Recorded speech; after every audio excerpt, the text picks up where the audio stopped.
Alright. Here's through.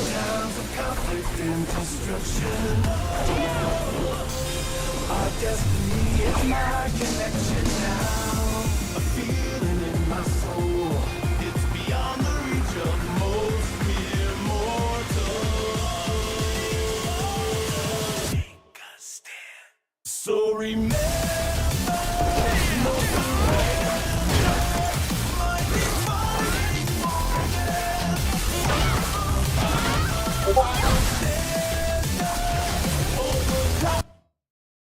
Ba-ba-ba-ba-bum.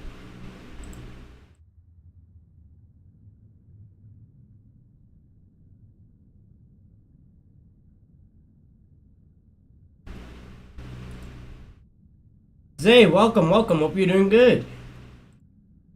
Just give me a few seconds. Yeah, I'm not gonna lie. Today I was not productive at all. I'm disappointed in myself. I am. Because like today I booted up, what's the name of this one game? I booted up Amnesia the Dark Descent, because I was like, oh, apparently this is like a really good classic horror game. Let me boot it up.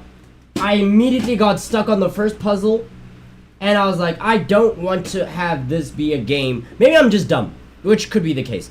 But I was like, I don't want to have a game where I spend like 90% of my time Googling how to solve this puzzle.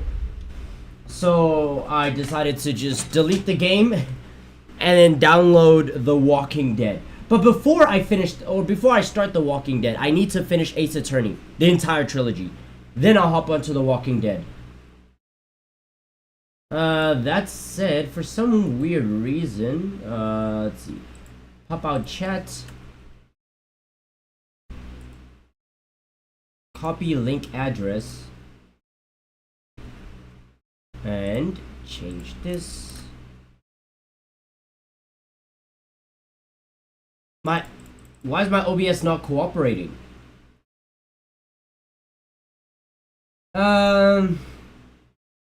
Refresh. Okay, there we go. And then the pop-out chat, I'll put that back.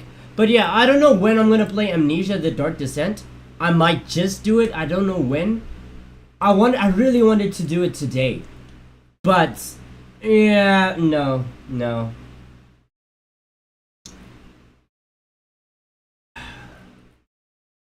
By the way, Foxes, in that playlist that you gave me, there is one song. I don't know exactly which one it is, but there is one song in that playlist that is copyright claimed. I don't know which one it is. Obviously, I'm not earning the revenue from the live streams, so it's not like I really care all too much, but it is something that I did notice. I checked the last live stream, I was like, oh, yellow dollar sign, I wonder why. And then it was like, oh yeah, copyright claim. And I was like, oh. Yeah, okay. Oh, damn, this one has 10 copyright songs. Let me find, oh, wait, also, hold on, just give me a second.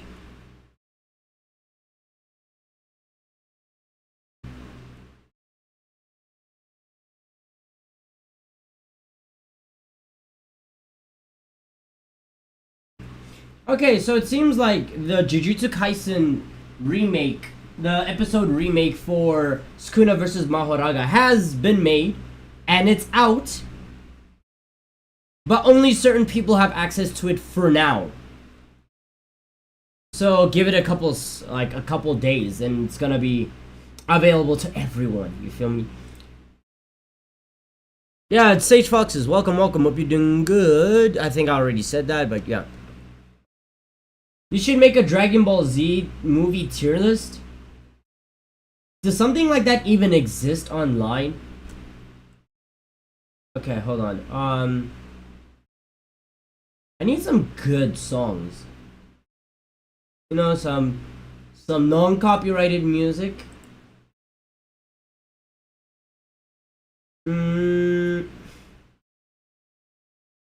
I would do Coffin Nails by MF Doom, but that's gonna get copyright claim like immediately. Let's see, what about this Jazz Noir? Is this copyright claimed?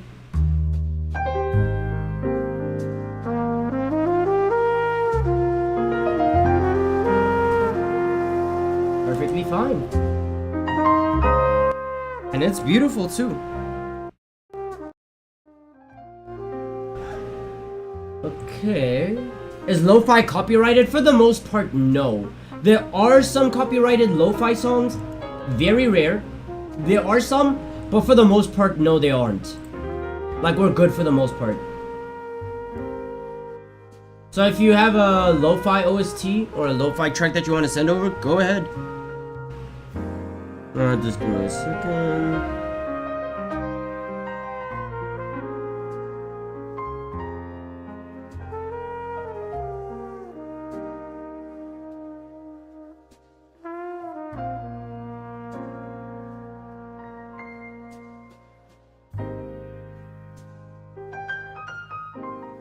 Okay.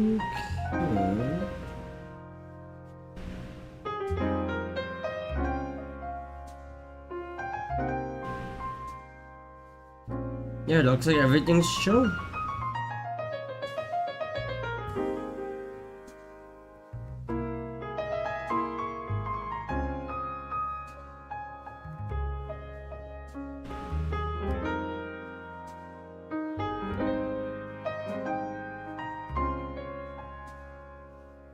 Ugh, man, first thing I see when I open up my Twitter is political conversations.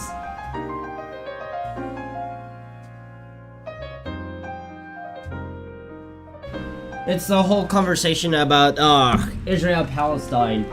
I am not interested in having that conversation, especially on stream.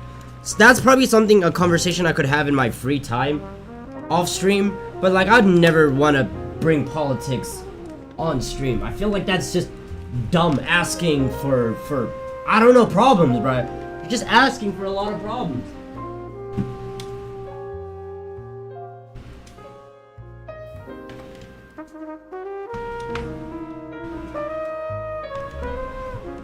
Okay.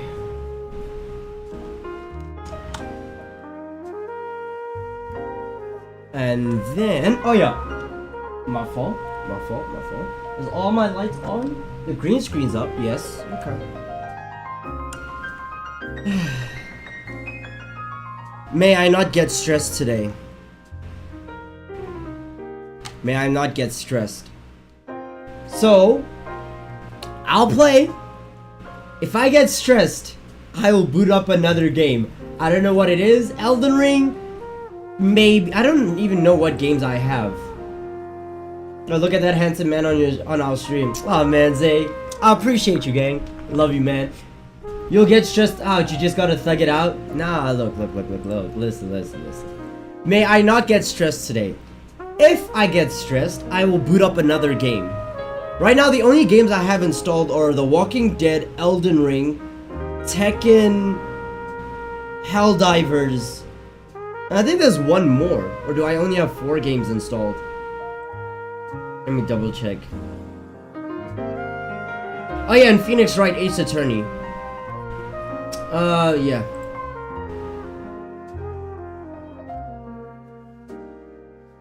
That's a caramel man, right? Yeah, I do think my skin tone's more caramel than it is like any other skin tone.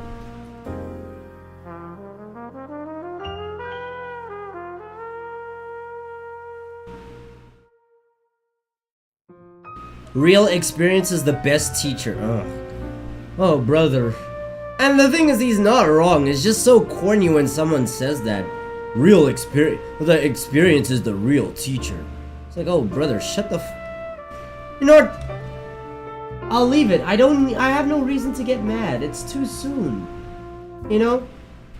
If somebody wants to voice that out, I'm gonna let them. I'm not gonna hate. Today is gonna be a good day. Today's gonna be a good day.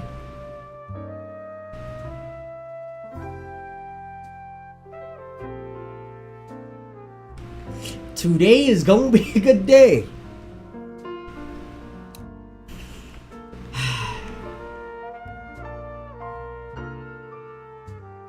Fighting style, martial arts. Thank you. That really lets me know what Lee's martial art is. Thank you very much. I appreciate it.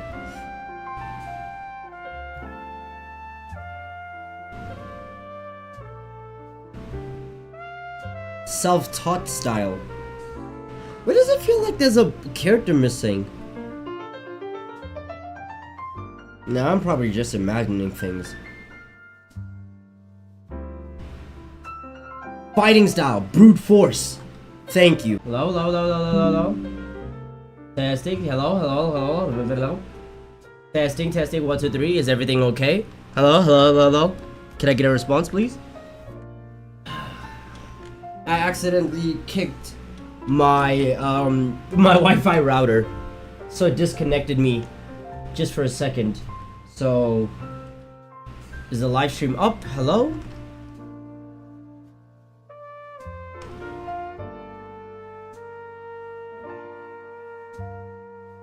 Hello? Oh my god, do I have like eyeballs? I got enough sleep today. Hold on. Let me see. It says I'm still live. Okay, thank you, thank you. Thought I disconnected? Nah, it was me, it was me. My fault, my fault. I kicked the cable. I accidentally kicked my my Ethernet cable. So my Wi-Fi temporarily like cut out. See, this is why cable management is important. I need to fix my cables. Nina's from Ireland? She's Irish? Nina's Irish? Damn, this is news to me. I've been playing Tekken since like Tekken 4, and I didn't even know that Nina was Irish.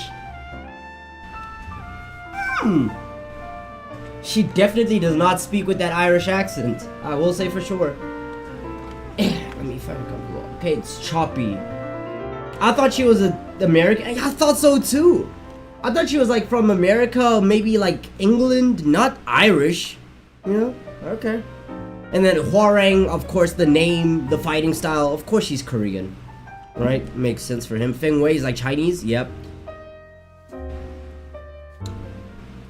Advanced Manji style, formerly Japanese. Brian Fury. So that's definitely like an American name right there. So it makes sense for him to be American, fights with kickboxing. What about Victor? Victor is French? 6 foot? Wait, 188. I think that's like 6 foot, yeah. Yeah, because 6'2" is like 192. Yeah, Victor's 6 foot. Okay. Her fighting style is unknown. Her nationality is unknown. Her name is Reina. She's fucking Japanese. Come on. Let's be real. She's from Peru. Mixed martial arts. She's a striker. And they decided to give her jiggle physics. Hey, I see you. I don't like Azucena, but I see y'all. Saudi Arabia, CQC. Okay. Martial arts. You could have just said Jeet Kune Do for law. And I'm looking at the martial arts on the side. You could have said Jeet Kune Do. It's from the United States. 179 centimeters is like what, around 5'10". No, it's 5'11". Yeah, 5'10", 5'11", somewhere around there. Leroy Wing Chun, United States, 187. Yeah. Dragunov is 6'2", from Russia. Commando Slavo. Okay, Steve Fox is from the United Kingdom. Boxing makes sense. He is Nina's kid, after all, so it makes sense that he'd also be from like the UK. Oh, my wires are getting mixed. King, pro wrestler from Mexico. 200 centimeters. That's like what, 6'5"? Damn, he's a tall nigga. Okay. And then Jax is 225, which would be around 6'8". 7 6'8". Let me search. How tall is Jack 8?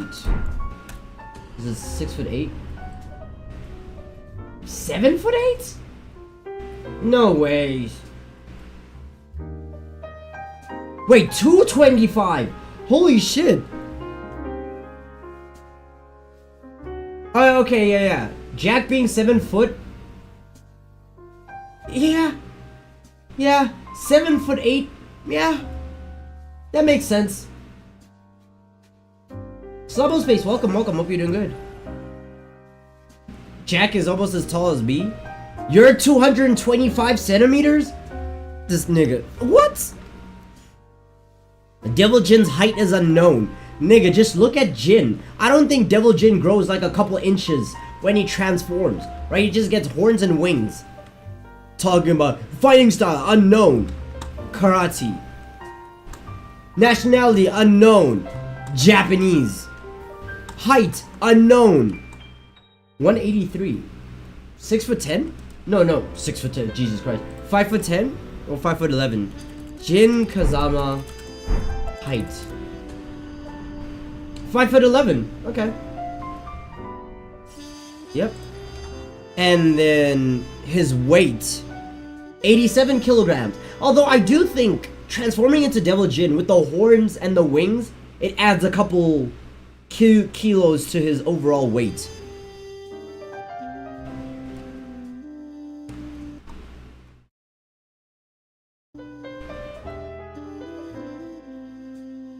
Ew! My WhatsApp updated without my permission!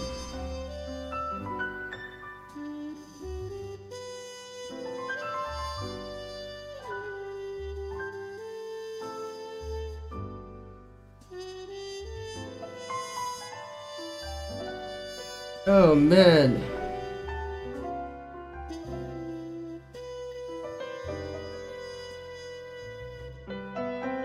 Bro, I hate it when WhatsApp does this thing where they just like update your shit without permission. This shit looks ugly. What is wrong with the old design?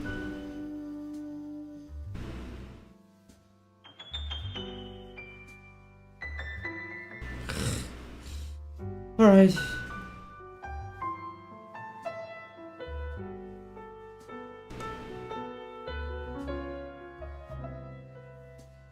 I noticed with that move, if I like dash.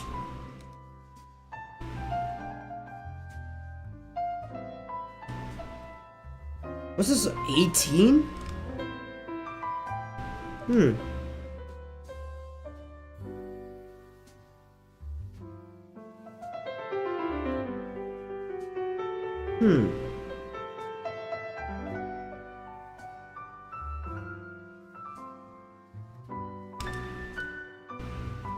Wait. Is that 6? Nah.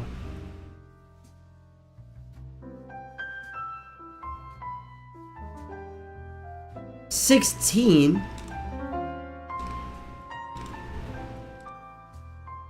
It's 24. 18. What is 2 more frames? I'm not gonna. And that's a high kick. 2 more frames. How important are those frames for me?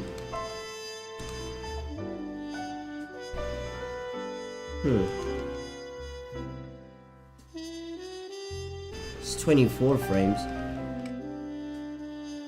You know what, low-key, I think because of my like on the very top it says, oh, I'm streaming. I feel like that gives people an excuse to be sweaty as can be. Honestly, every single time. It feels like people are like, oh, streaming? And then they immediately activate like the ultimate sweat mode. That's 20 frames. Surprisingly, it hits people pretty well. Maybe it's, yeah, to be fair, not a lot of people guard for low kicks. 14 and 10. Eh.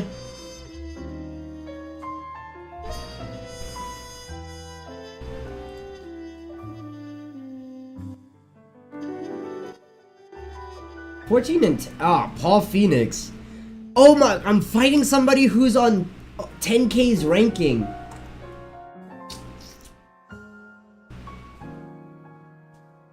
And he's Asian. I'm cooked. I'm cooked.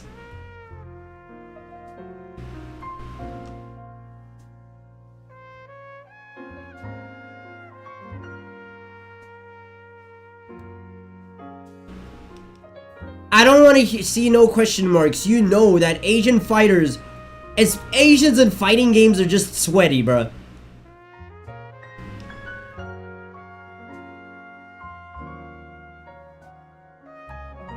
Right, they're just sweaty combatants. I fucked up my input.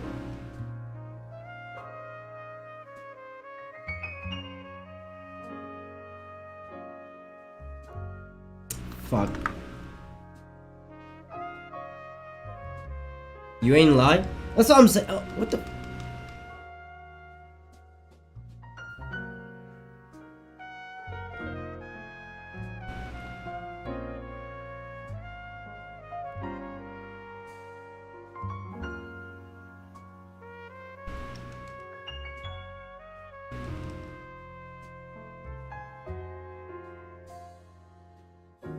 I'm gonna do a study on them? A study on what? What? Oh my. Get countered. You're gonna do a study on what? The Asian fighting community?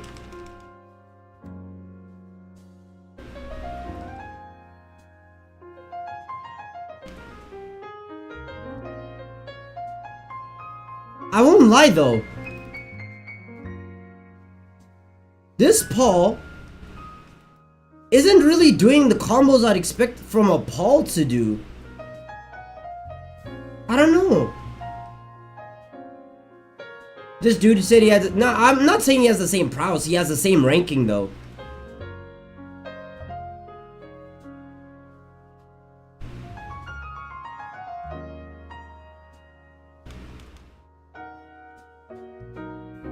Bro, why does Paul Phoenix hit so hard?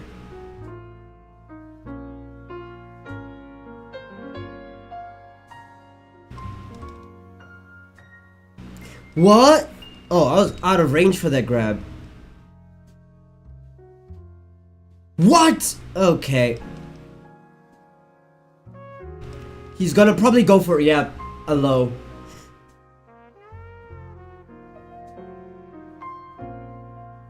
I don't lie. Is he new to using Paul?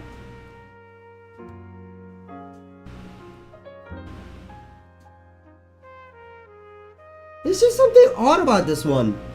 This Paul doesn't fight like a Paul of his ranking. What, 15th Dan?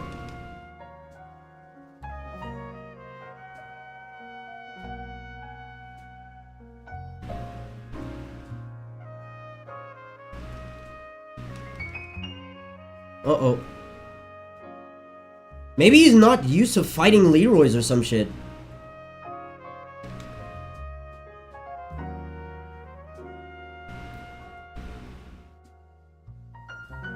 Oh, fuck.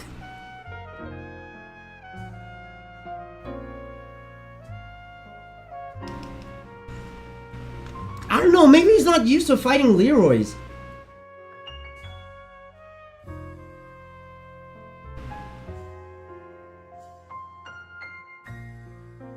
That's a low? Okay.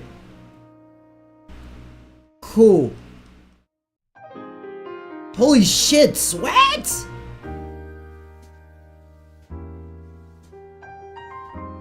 I didn't even, I barely got a chance to get up.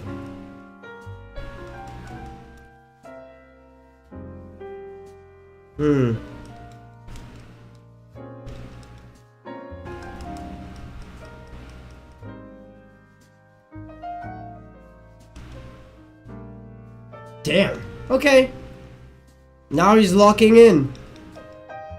Why are you facing people so high rank? That's a good question, because I put in the settings that I only want to go up against people who are 2 ranks above me and 3 ranks above me and 3 ranks below me. Also, why is that a low? Oh my god, bruh. Why is that a low? It's cool.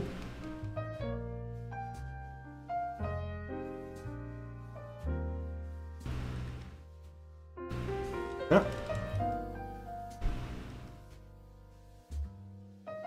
Yep, and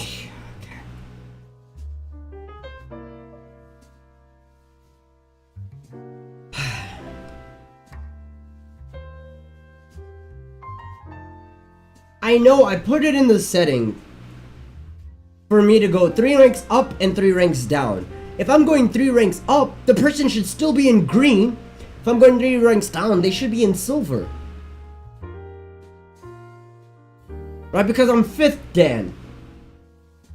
Why am I going up against people who are in like fucking 12? See? 3 preferred. I'm not even saying no restrictions. If they'll put me up against niggas like that.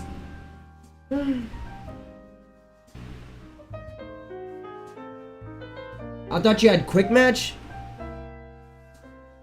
No, this is ranked, bruh.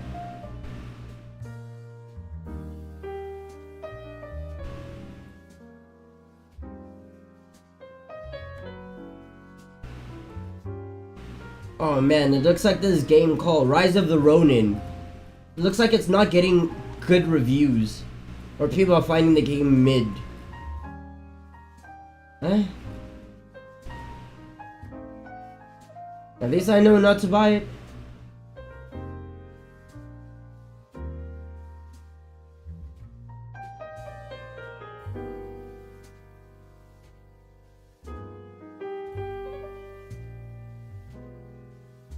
Let's see, what is this video? Tipping culture has gone insane by Abba and Preach. They asked for a tip. Can we talk about tipping culture and the weirdest place that you've ever been asked to tip? Really quick. I went shopping for my wedding dress like a week and a half ago. Never heard of it. I ended up finding Apparently, the Rise of Ronin was supposed to be like a Ghost of Tsushima, Assassin's Creed-esque game. And it looks like it's not getting the reviews it want. It's, you know? my dress at the first store that I went to. And I'm not joking, when I went to go pay, they flipped their little iPad around and it asked for a tip. When I tell you, like, I full on froze, I stood there and I think they saw, like, the blood leave my body. I did not expect to have to, like, tip buying a wedding dress. And mind you, the store was empty. Like, it was me, my best friend, and then the 3 people that worked there, I think. I will say, that makes sense why it's awkward. When people ask for a tip when they have no business and they're staring at you, it's like full-on engaging with a conversation with someone only finding halfway through that they're homeless when they ask you for money. Then you're stuck there like, I didn't think I was going to have to hand anybody any cash. But now I feel like I've talked to you too long to just walk away awkward. Now, me personally, I can do I need to do this one more. Craig David. The most bizarre place that This is a move I need to do more. that I was asked for a tip was at the airport. How much damage does it do? I went to these. It's not even a store. It's a hallway when there's goods on either side of the hallway. 21%. Okay, and it's you pick whatever you serve.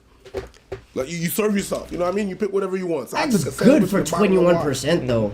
I go to the cashier. I beep my shit. You beat your shit? I beep my shit. Oh. I didn't beep my shit. I go to the cashier. I go to the cashier and I look at her dead in the eye. I heard I beat my shit. That's crazy. I go, boop, boop. You know what that means? It's self-serve. Yeah. It's self-serve. Yeah. And it goes, your total is this. And then it goes, tip. Tip who? Tip me? I did the work. Oh yeah, why do to get my goddamn self-serves food. at stores have like a tip thing? If I'm self-serving or self-checkout, who am I paying a tip to? The robot? Does the robot have to pay bills? Does it have to pay for rent and shit? Who am I paying for? Like, I'm always curious about that one. I beeped it myself. I looked in the eye and I beat my shit. Paying for clothes is crazy. Okay. Well, in line with what you brought up before. Oh, check this out. You grab your food, you scan it yourself, you check out yourself, What is and that? it asks if you want 25? to leave a tip. Who am I tipping? Myself? Yeah!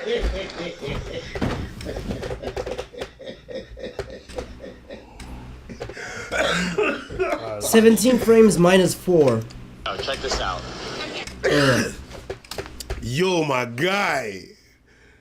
What's going on? One was the owner and then just 2 stylists or something. So it was just Oh, yeah, empty. actually- It was just them 3 at the front and then me just paying, and I think my best friend was to the side like looking at more dresses. So like I just kind of stood there, and luckily I speak a different language, and my best friend bought a wedding dress at a different store like sometime last year. Ooh, a so in a gym. different language, I looked at her and I said, "Hey, did you tip when you bought your wedding dress?" By the way, when Jin does his heat smash, is it a low, right? It starts off with a low. Or is it a high? I completely forgot. Start off with a grab? Okay.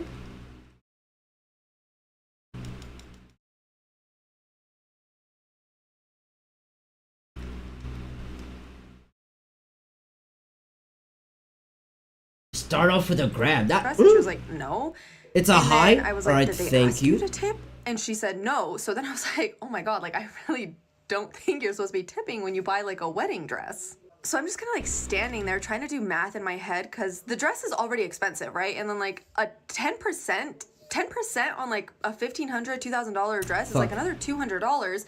And if the dress is even more, you're paying a couple $100s, which I guess if you can afford like a $10,000 dress, maybe a tip isn't that big of a problem. But most people really can't, right? Like my mom's the one who paid for my dress. It's not a question of food or not. I'm going to say this. Go ahead. This is like low-key bullying. Like, she's alone in there. She's not even expecting you to spring the whole tip thing on her. Listen, I got no problem. I'll look at you with a smile and hit that no tip button. I order takeout and they be asking, no, I'm not. If I sit in your restaurant, I'll tip. That's the only time. From what I've I'll never Jin tip. has So- 2 heat But I smashes? refuse to be asked to be tipped for fucking clothes. Are you crazy? No. And a lot of people are so non-confrontational that you spring it on them like this and you stare at them while they do it. That shit's fucking foul. I'm sorry. I think that's bad. Too many people are non-confrontational. They can't handle saying no like this. Tipping for clothes is crazy. Disha. While Fresh and Fit, Just Pearly Things, and every other loser in the red pill space are taking L's, we want you guys He to has get a- some W's with okay. today's sponsor, Surfshark. VPN changer in your life. I know that because you like to be outside just like me. You book hotels and this and that. First, it's a known fact that if you change your location for your flight tickets, you get better deals. Yeah. So by booking your flight tickets from a different location, you're going to be able to have a better deal on your flight tickets. What's more, some content Okay, is in art, dated it's based off fine. your I location. don't know why my shouldn't character you be didn't- able to watch Ugh, the TV but hey. shows and the movies you want to watch. When you got a subscription, you should be able to see it all. Just changing your location with a VPN allows you to do so. And the wonderful thing is that Surfshark right now is sponsoring us and is helping us for this video. And you just click on the link below, okay? And you add the coupon ABBA and Preach, and you're gonna get 3 months free. The wonderful thing about Surfshark is that it's unlimited devices. So no matter how many devices you connect on it, there's no limit. You can connect one and another. Because this one nigga and was one and obsessed. sister and I wouldn't say he was all obsessed the with grabbing, but he was devices grabbing me all a on the bit same too VPN, much. and it's not gonna charge you one penny more. So if you click on the link below and enter coupon ABBA, Okay, and Preach, fine. you're gonna get 3 months free, 30-day money back warranty. Get it. Anyway, Yep. I just stood there, and so I was like, okay, I'm not gonna tip a couple $100s because that's a lot. And again, why am I tipping at a bridal store? So then I'm doing math, and I'm like, maybe I'll just like press custom and just do like a $50 tip, which I think ends up being like 1.5%, which is like almost embarrassing. But I'm like, also, Mess him up, if you guys Bisc. think your stylist deserves a tip, why don't you just give her commission instead of asking me to tip? Or maybe I'm wrong. Like, have Counter. brides ever tipped? The owner of a highly acclaimed Los Angeles restaurant said his staff is receiving hate mail and threats of protest after a local podcaster called out the 40-seat bistro this week on social media for I gotta catch up to ya? surcharge. The fee listed on the check covers the cost of healthcare for employees God at damn. Alimento, an Italian restaurant in the historic Silver Lake neighborhood of Los Angeles. Dave Anthony, a comedian with the podcast Dunlop, took issue with the surcharge and $3 water donation fee posted on this ire on Twitter on July 3rd. A lot of bullshit going on here, including charging for tap water illegally. Yes, sir, let's go. They were charging for tap water. Yeah, I understand in Europe they do it. At the bottom of the bill, the restaurant stated that a service charge is added to each check so we may offer our staff health insurance. Please notify your server if you would like this removed. They make you feel bad. It's for the health insurance and shit. That is bullying. So they insert the fee in there. You have to so if you're not paying attention, you won't even see the 4% because it's on the receipt, but you have to look for it. Yeah. Then you have to ask for it to be removed. So you have to walk up, your health insurance shit. I don't want that. Hey, listen, employer, bitch, that's your job. That's your job. That's your job. That's your job. I'm sick and tired of these motherfuckers just passing. Oh, that was his promotion chance. Half of you guys Get the fuck out of here. Get that ass banned. Anyways, just put it in the food prices, but don't put it on me and ask me to remove it optionally. That's crazy. That's crazy. Yo, the whole. Let's see. Zay plays 0 ranked matches. I respect it. I respect it too. I respect it too. Don't want the stress of it. I play like 6 a day. I at least try to play ranked until I rank up once. And then after I rank up once, I'm kind of done with it. And if I don't rank up, then it is what it is, you know? I kind of ignore it.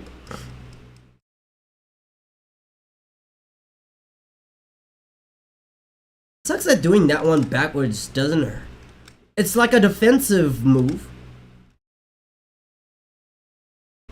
23 frames on startup. It's defensive, but it doesn't do any knockback like that. What the fuck?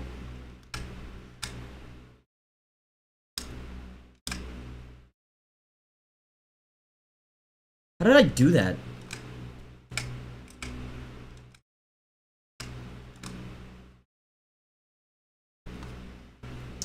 Let's see. I just play until I lose. I still play. I'm not trying to stress myself like that. I can't even lie.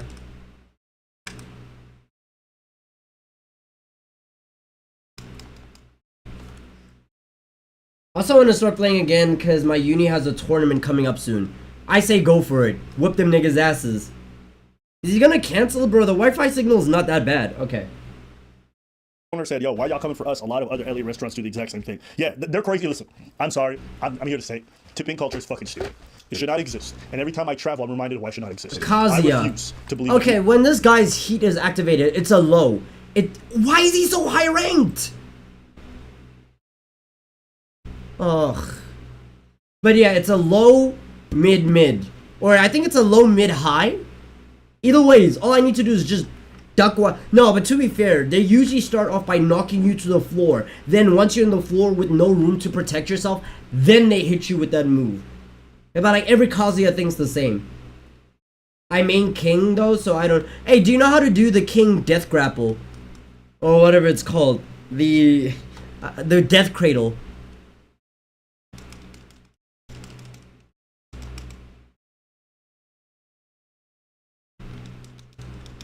Ooh, fuck. Yep, and then once I'm on the floor.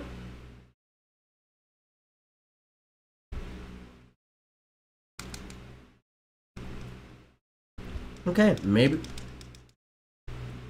this Kazuya doesn't think the same. Oh, why did I jump that one? Ooh.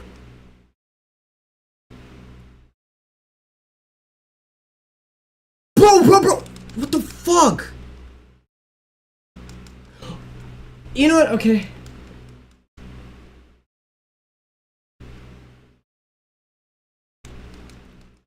Because this nigga has electrics. Bro, the amount of electrics Kazuya has been given is actually just ass. What am I supposed to do?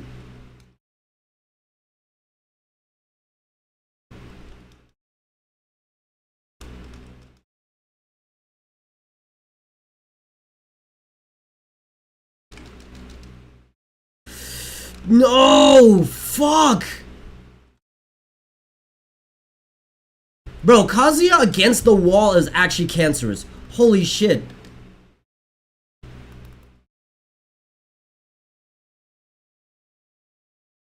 He countered me.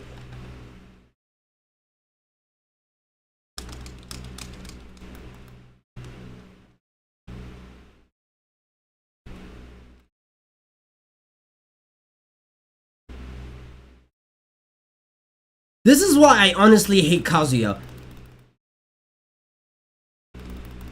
This is why I hate Kazuya. The moment you're on the floor, he just constantly, he has an, I don't know what he does, but he has the viability to just spam moves on floor. Do I want to ready up? Fuck it. Why are they matching you with these freaks? I don't know. That's the thing.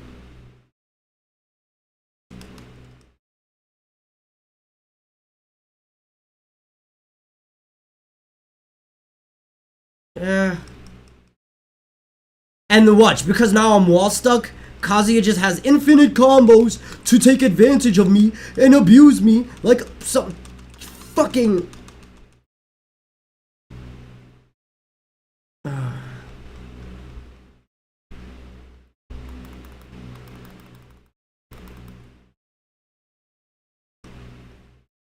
Ugh.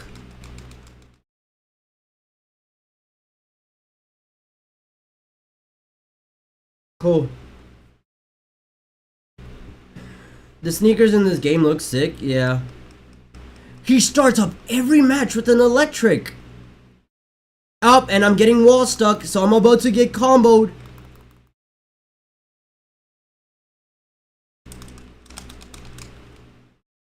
He has a low electric? Yeah, I'm not gonna lie.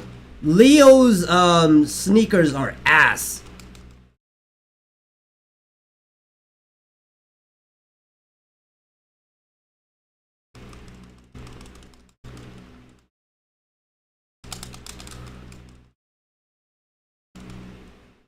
Countered. Thank you.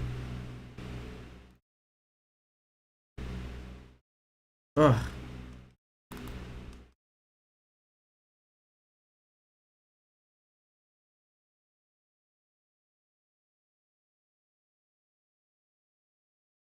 I didn't even mean to do the parry.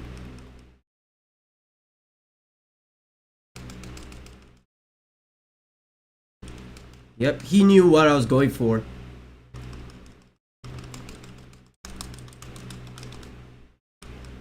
Oh, oh.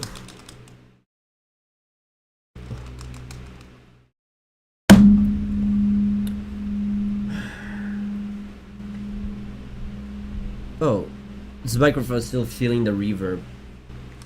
Why am I getting matched up with such sweats, bro?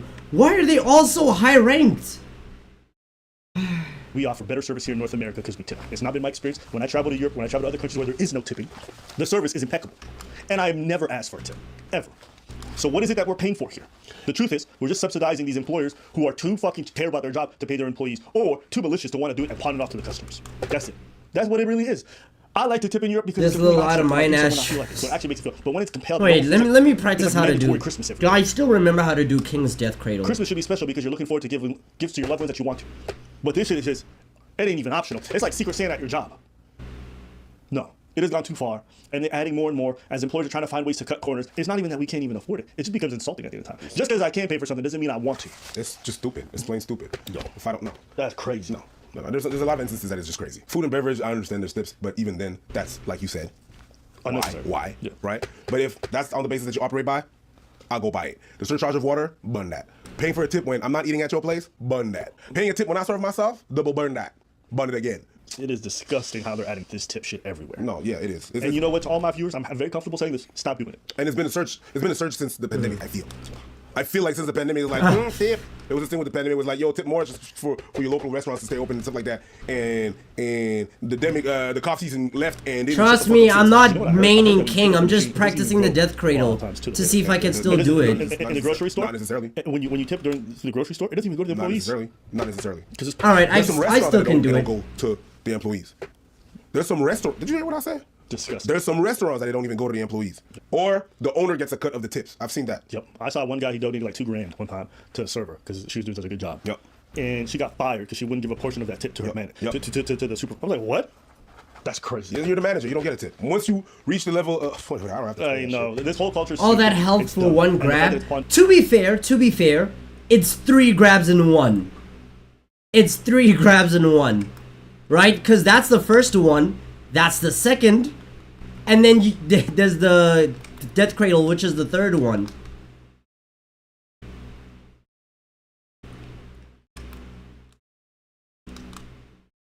So yeah, it's 3 grabs in one. Not to mention, you can break out of the Death Cradle just by pressing triangle once. Well, you can get out of the initial 2 grabs. Once the Death Cradle has started, yeah, you're cooked.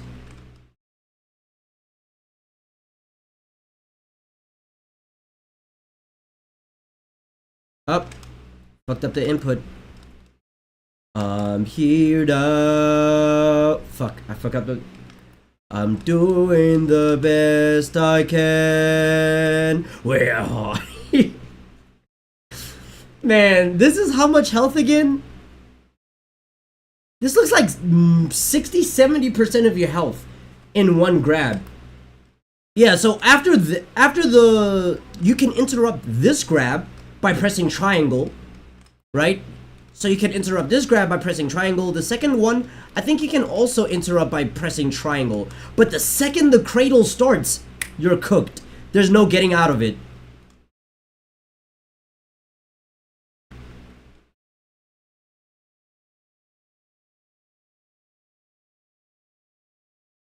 I'm messing up the inputs. Yeah, I keep pressing the inputs too fast. Pick him up. I'm not gonna main King. Look, as cool as King can be, I don't plan to main him. Thank you.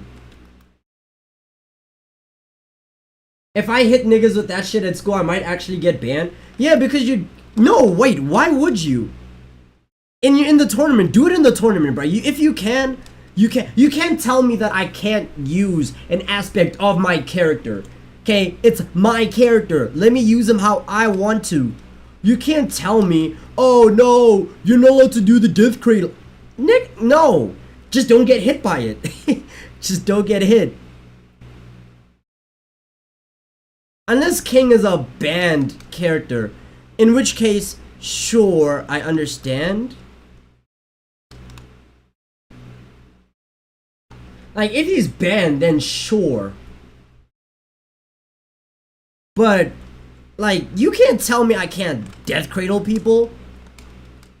If I want to Death Cradle people, I can Death Cradle people. Like, let me Death Cradle people. Okay? Yo, foxes don't get jumped. Except the dark side. Nah. I'm trying to play him like little Maj flashy type beat. Like, I don't know any King combos, to be honest. When it comes to me and King, it's just grabs. I had to change my keybinds for this, though. Like, I literally changed my keybinds just for one move.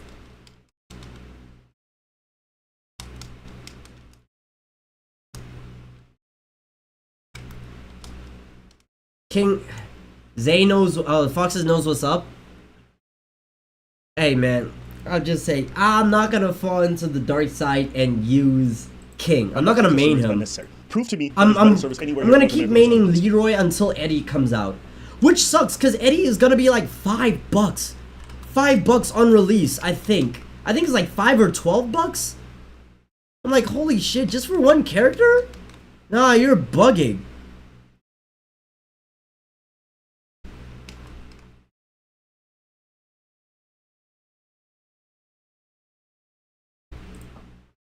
$5 or USD. I'm talking about USD, bruh. So to us, it's gonna be like 100, 150? Yeah, roughly somewhere around 120, 150 Rand. Just to use one character.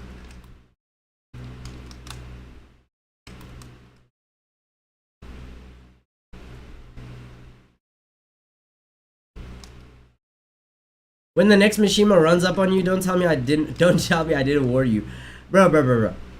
I'm not gonna oh yeah, because I'm on his side. I'm not gonna get King as a main. Right now it's Leroy and then Hwoarang until Eddie comes out. Then it's Eddie Leroy. Uh-oh. And then let's say 1, 2, 3, 4. I'm here now. I'm doing the best I can. Wait, is it this? To be fair, let's see, my homie just got cooked by Kazuya. I'm not used to fighting Kazuyas, nor do I enjoy fighting them.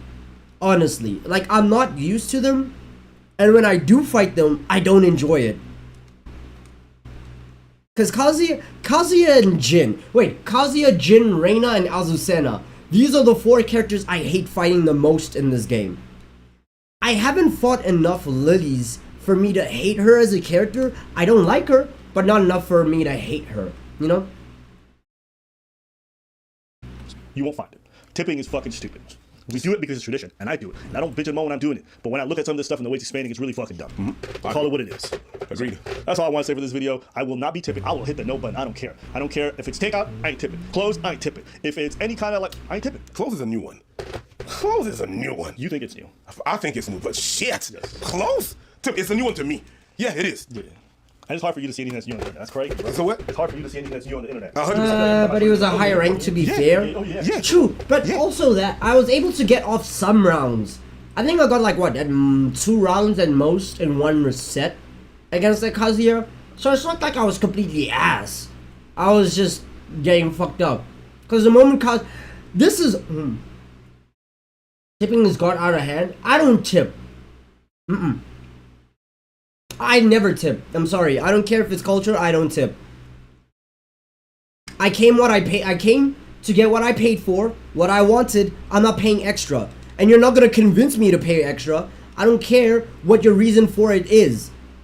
It's not my fault that your job is not paying you enough. Get your employer to do that for you. Don't try guilt trip me into paying for you. Or paying for what your boss is supposed to be doing. So, personally, I'm not paying tip. The only time I'll ever pay tip is if your service was exceptional. It's the only time. If you're doing average mid-service and you still want a tip on top of, you're not getting a tip from me. Sorry. Especially because the tips are percentage based. No, sorry. It's cute, but no, sorry. We don't really have a tipping this side. We do, but it's not like a culture. It's not like expected, you know? You can choose not to tip, and it's not like you'll be seen in a bad way or shunned for it.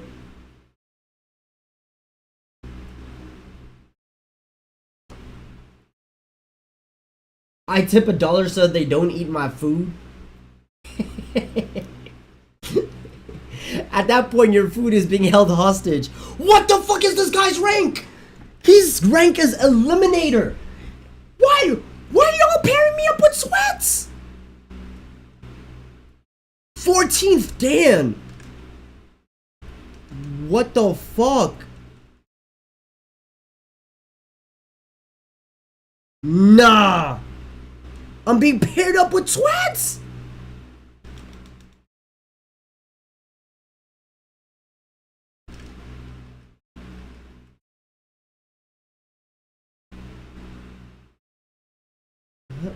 Yep. Did not think that electric... What is the startup for an electric attack, now that I think about it? Because it should not be as fast as it is.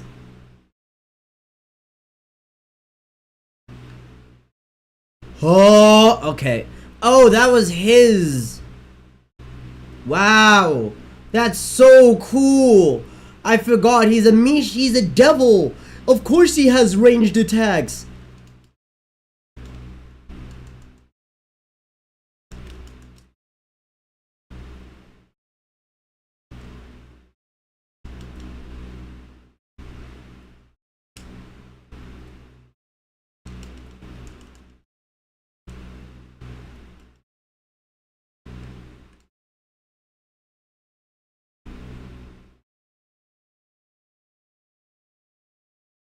Oh my god, this nigga's annoying!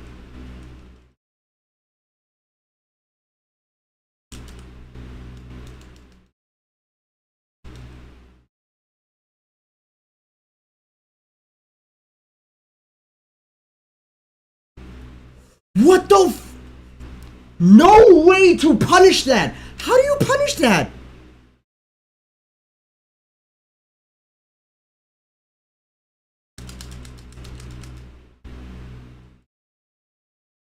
How do you punish that? Because I fucking guarantee that extension was not part of his rage art. Or wasn't part of his heat smash. Yet he was able to extend that bullshit. You know what? Why did I get paired up with a 16th Dan? Just block it all? Bro, no, fuck out of here. This nigga's using me to rank up and shit. When he does the kick up then punish, what do I punish with, a regular jab? Cause Leroy's not fast enough to punish any other move. 17, 16, 14, 22. So I think the safe bet is to punish by jab. Cause I don't... 18, yeah. I don't have any moves that have any startup that would be fast enough to punish that. Jab or heat? How much does my heat do? 16 on startup. Ugh. What about this one? 15 on startup. Huh. No wonder I'm getting out attacked. Jab is always a reliable punish. Yep, even in Guilty Gear, they call it just spam 6p. If somebody is overwhelming you with a combo, hit 6p, which is forward punch. You'll jab yourself out of any combo. Why am I fighting such high rank people? Alright, cool.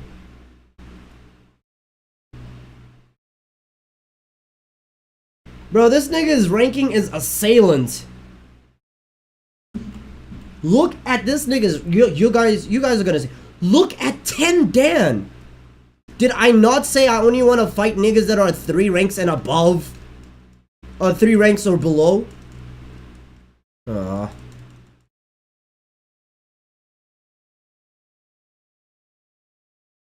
Why did that grab do so much damage? Hello?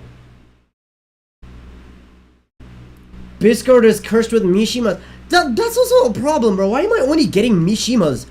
What? Oh, fuck off. And his simple low kicks are electrics! Oh my goodness.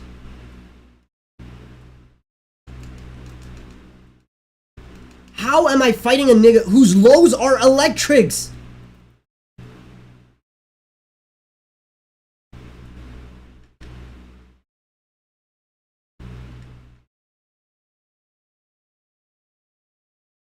This nigga has... Uh-huh. Bitch!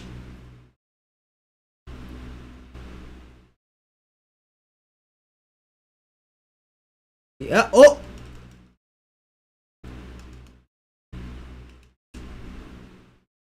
Why is he trying? He's trying to do some bull...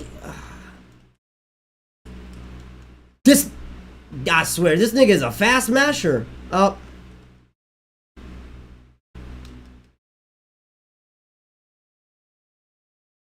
What? Bro, I did not know Jin had a fucking counter for low hits.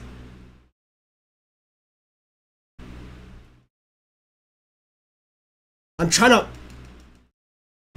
His jab is faster than mine. Okay.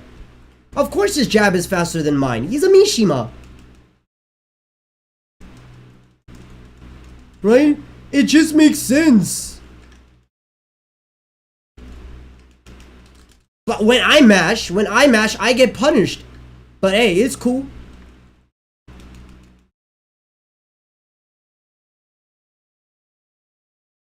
When I try to mash out of grabs, I get punished. When he mashes, no matter which grab I do, he breaks out of it. So cool. And his jab outspeeds mine? Fuck off. Kill yourself. Tired of Mishimas. Holy shit. Keeping them close is new. It's crazy. Let's look at the top. Y'all agree, disagree, one on here?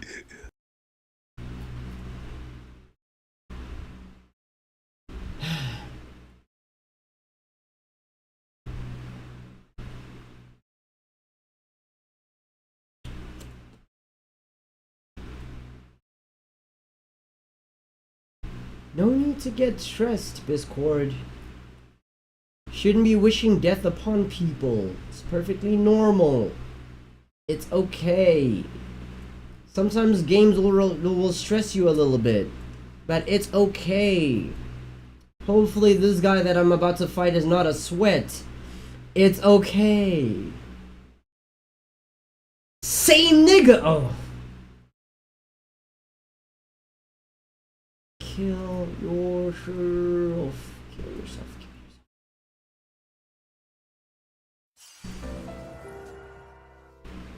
I have a overpowered Mishima curse.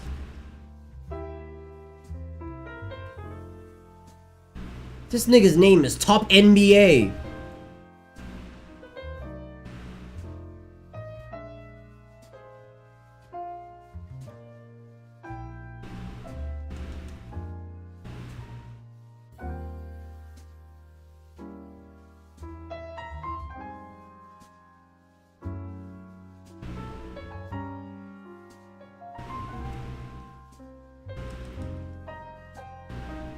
Thank you. I was like, oh, praying for your mental health. I need it.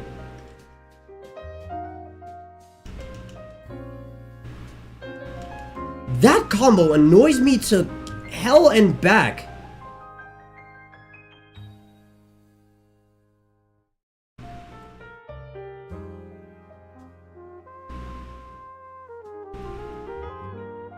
Got you. Wasted your heat for bullshit. And never mind.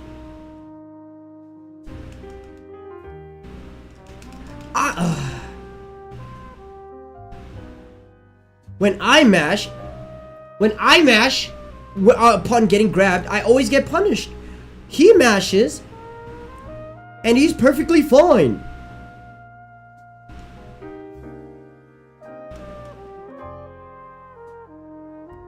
And then he has electric. His low hits electric. His high hits electric. Oh my god.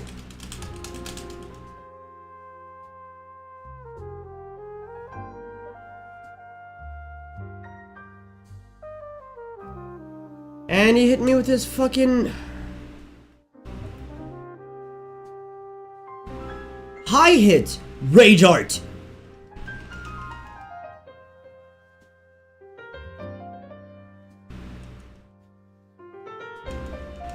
What's the point? What's the point of stepping to the side if that bullshit gets countered? The world will never. Wow. He just has every move he does just has faster startup. Every move he has just has faster startup. That is so cool. Get out of here.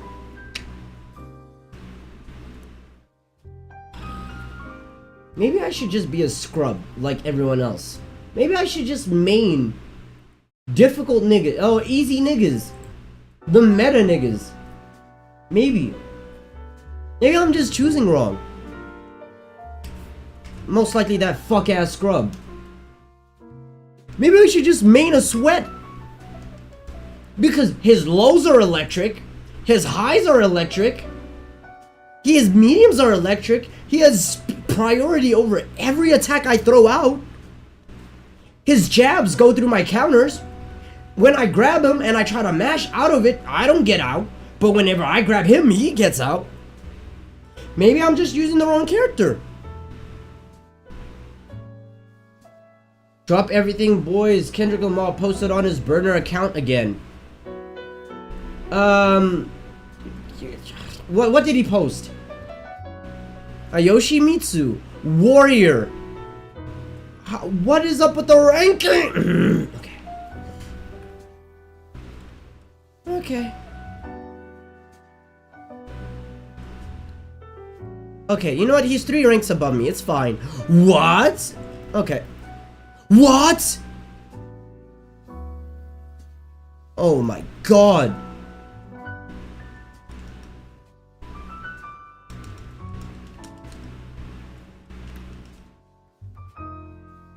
Whenever Yoshi, I swear, Leroy, for a Wing Chun master, does not know how to weave for shit. For a Wing Chun master cannot weave for shit.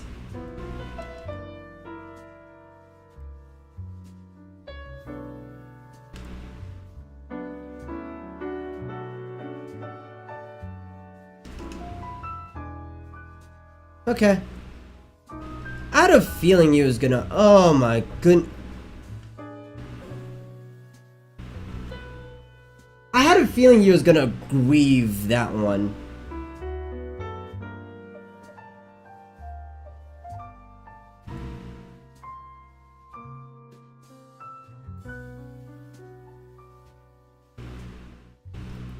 That's a grab. And then he immediately goes into his oh, fucking brother, bro. I tried to use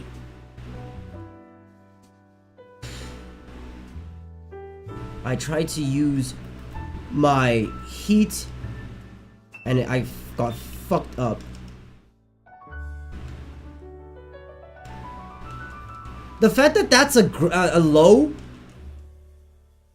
Cool, Yoshi.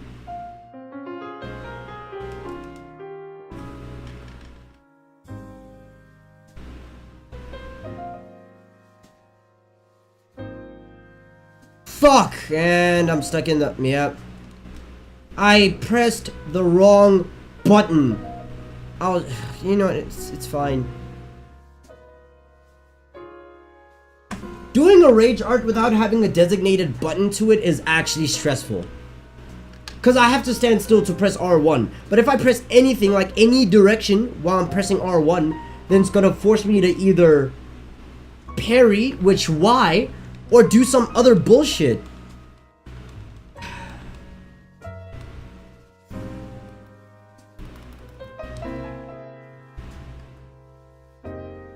Nothing serious, he just got himself a new...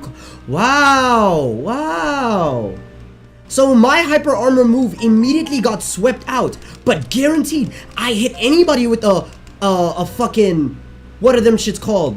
If I hit anybody with that, I get... If I try to sweep anybody out of their fucking heat smash, I get punished! So cool! And I was mashed... Okay.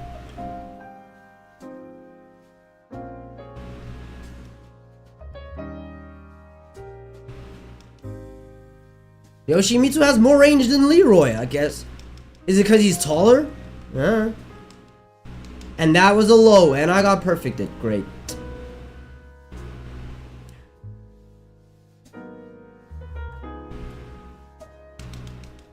When I try that shit,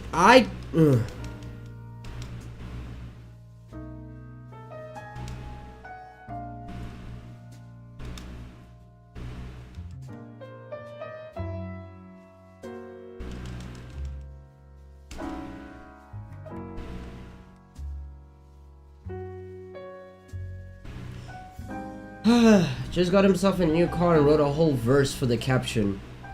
Oh.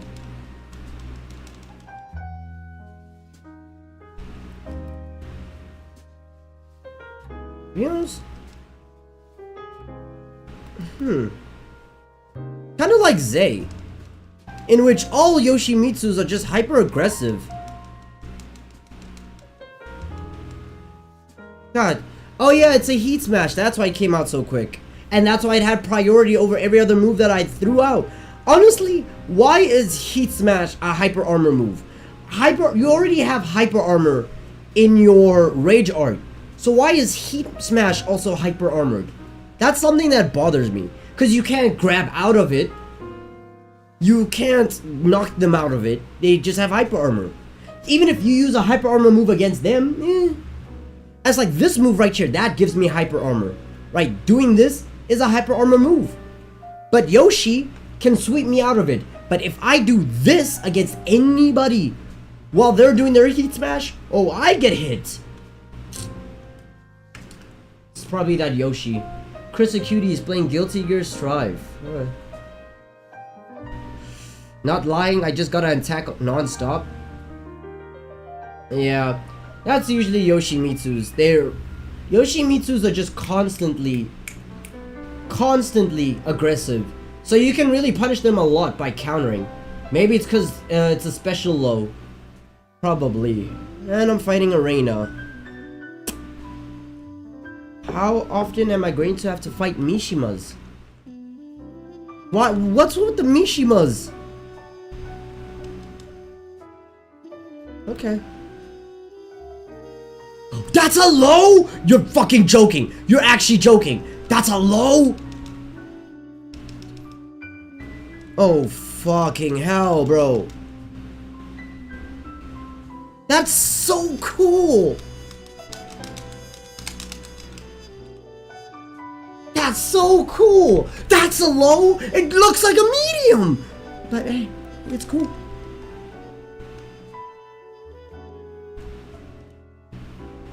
That wind-up shouldn't have gotten me, but hey, it is what it is.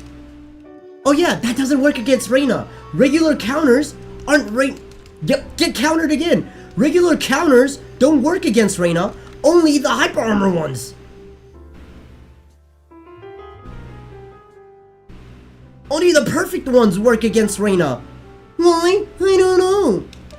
What's okay? Cool.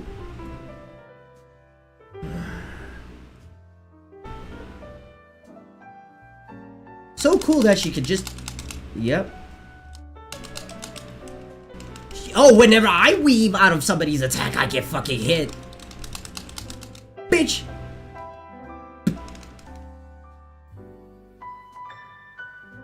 That's a hyper armor.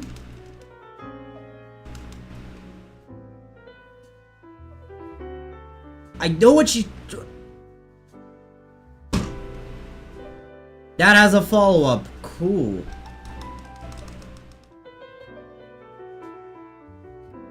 If it's...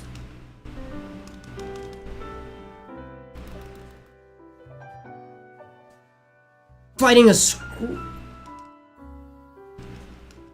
That's a medium, and it looks like a low. She has a low that looks like a medium.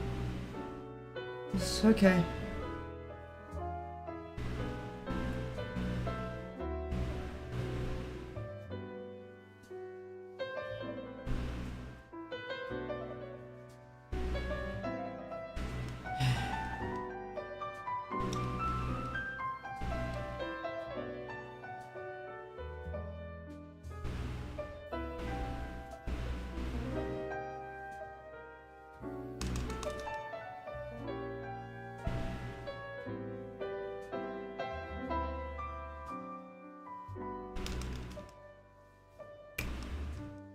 I try to weave an attack and I get hit.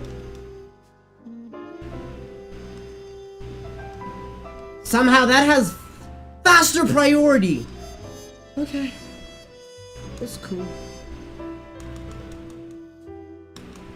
Oh yeah. Counters don't work against Reina because she multi-hits. Somehow, I always get hit by that. It's so cool. And I fucked up my combo. I fucked up my combo.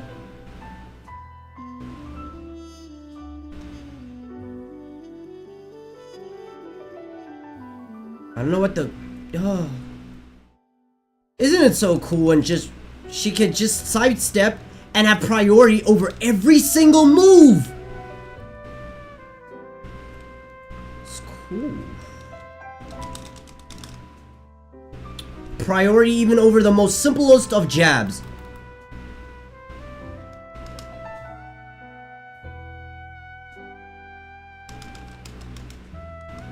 How did you weave within? You weaved into my attack and it still missed. Okay, cool.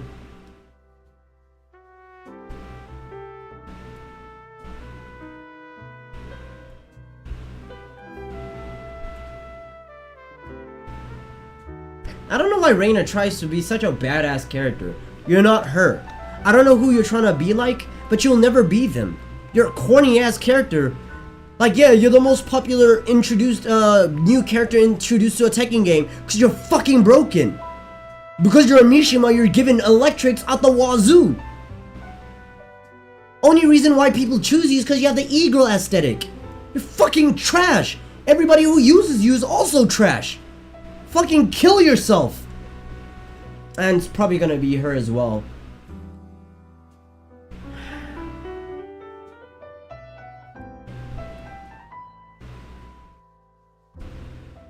Love the progression, Biscord. It's like watching you grow up. It's really improving day by day. Just the other day, you could barely do a string. Nigga, I can barely do strings anyways. Okay. Okay.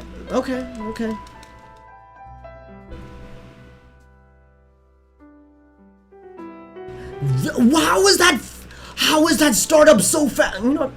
It's cool. Whatever.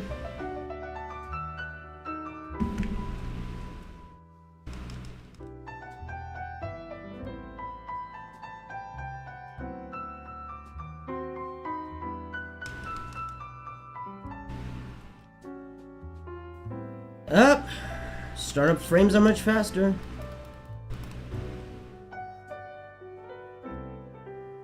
Cause she takes priority over everything. Get countered. Chris got us straight? Man, fuck anybody who uses Reina, honestly. You're not unique, you're not... Literally, you are so common that 1 in every 10 Tekken players uses you. Like, uses this bitch-ass character. You're not special, you're fucking common, just like every e-girl out there. You're just 1 in a million, you're fucking It's okay.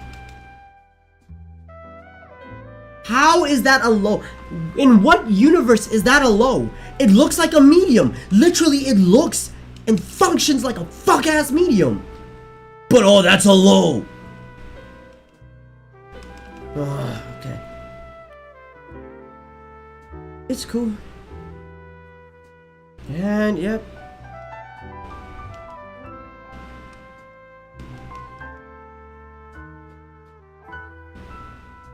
And notice how every single move of that combo string was an electric. Just beautiful.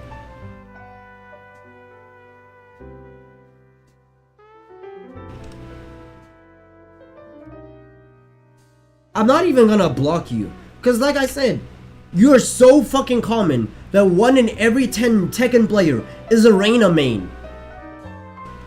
That means I have to block every 1 in 10 characters. 1 in 10 players, like I'm not doing that.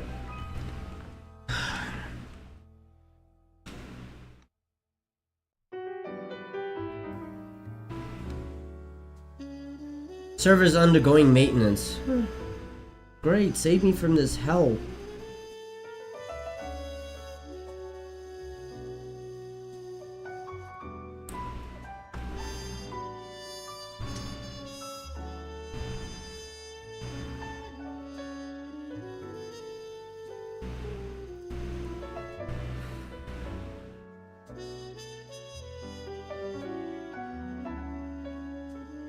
Wing Chun Master.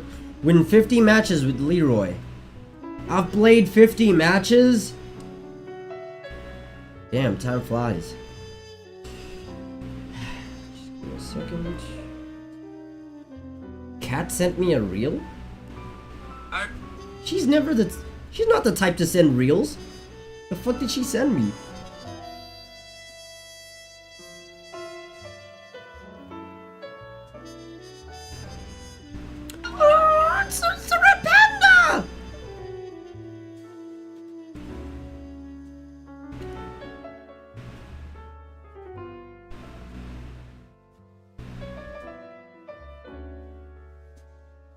I think every single Reina main should die by hanging. I genuinely do believe that. Oh, aren't you No, they need to die. It's like Tekken loves this. Tekken loves to do this. Where every single time they introduce a new character to the game, they immediately make that character broken. They make them absolutely broken, and then they decide to nerf them. Right? So it's just like, it's like with Leroy, actually, funny enough. When Leroy was first introduced to the game, he was broken, and then they nerfed him to Kingdom Come, and now he's a low tier character. Right? Same thing with Fakumram. When he was introduced, he was broken, and then they nerfed him to Kingdom. Well, yeah, they nerfed him, but then he stopped being played. Like, nobody used him anymore. These people still use Leroy. And then here's Reina and Victor, both Reina and Victor introduced to the game, both broken characters, and then we're waiting for them to be nerfed. Cause it's like Tekken has no sense of balancing. Let me learn another combo.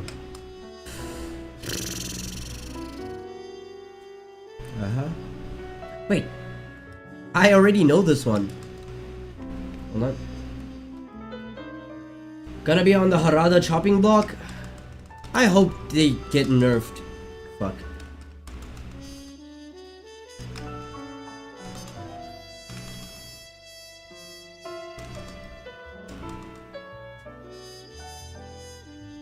Is that not the combo?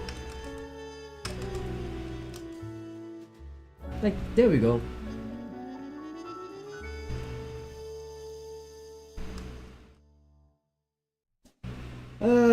He's not gonna get paid for the stream? I don't fucking care.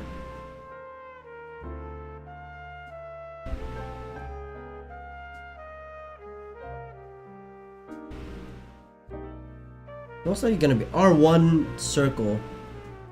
Okay. X R1 circle. X R what fuck. X R1.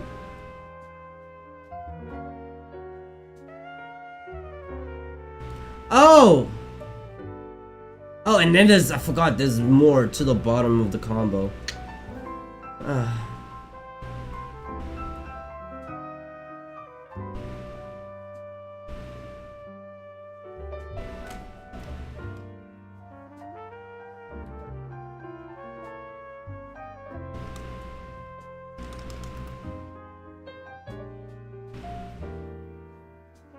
X square. X square. X. What?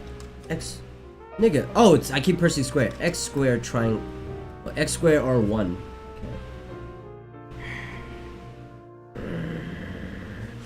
Okay. Oh, yeah. Fuck. Okay.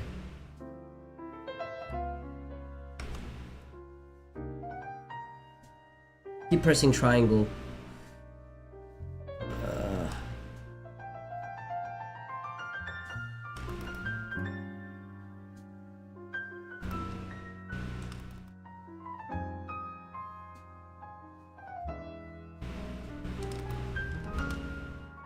Okay. Alright, so it's like XR1 circle. So it's what? XR1's what the you actually have to mash the buttons quite a few times. So it's XR1 circle and then down.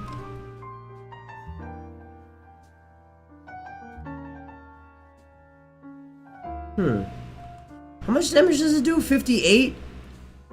And this is on rising. I will say the startup is much. Actually, what is the startup frames for this move? 15. 10, 12, 12, 15. It has the same amount of startup as my normal kicks.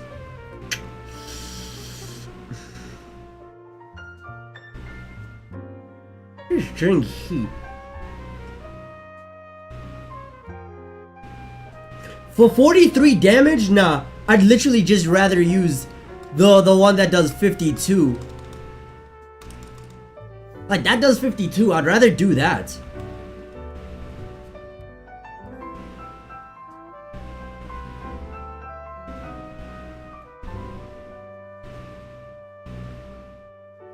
Hold on.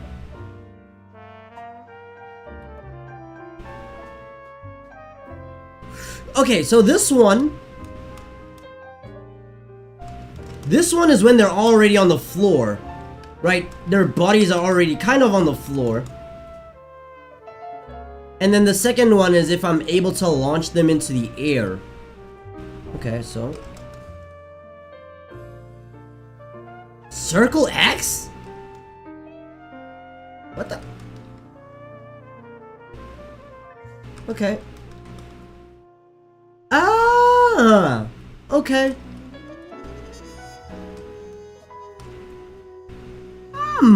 And then you do... Oh! So it's the same combo. Wait, because... It's the same combo. Literally the same combo. With just one extra. So it's this one. Well, yeah, but you know the combo that I keep using. Or the one I keep practicing. It's the same combo. Just with something added onto it. Huh. Okay. Circle X. Square triangle. Circle X. Huh. Not gonna... You see, the problem with this combo though is landing this thing. Let me move to the other side. But also, weaving in this game has become like fairly useless. I don't know how to describe it.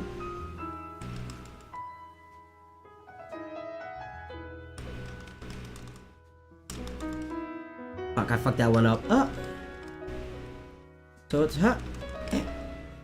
Circle X. Circle X. And then everything else goes back to normal. Circle X. Huh. How much damage does that do? 58. This one does 52. Literally. Oh. What am I even saying? What am I even saying? I'm just speaking.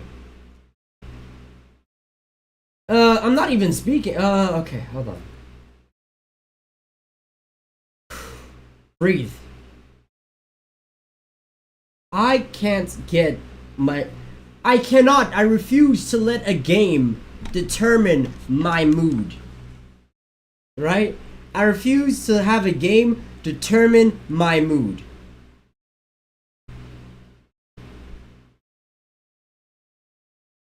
I barely fight Victor, man. It's kind of crazy. Which is funny, because I've heard a lot.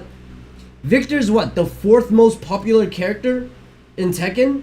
So I'm surprised you're not encountering any Victor. Now that you mention it. I haven't seen any Victors either. I think I've only fought one Victor. The main people I end up fighting are Mishimas.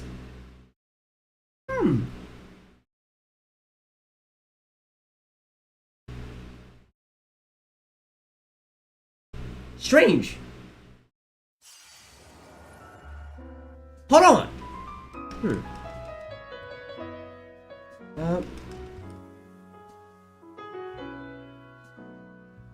I'm not gonna lie, this is a pretty kinda... It's since I already know the regular combo, like, doing the second version of it is actually kind of fire.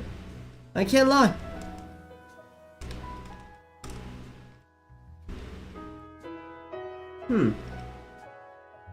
I've only fought one Victor besides Same! For Victor to be so popular, you'd think you'd see them a lot. Yeah, to be fair, a lot more people are using Reina, because Reina is the most popular character. And then, wait, let me... I know I posted this on the Discord, where I talked about, like, the top 10 yada yada yadas. Or the ranking of all the characters.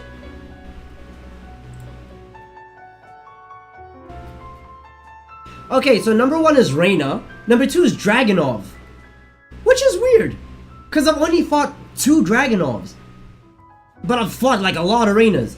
And then Victor. Victor's 3rd place, but I've only fought him once. King is 4th.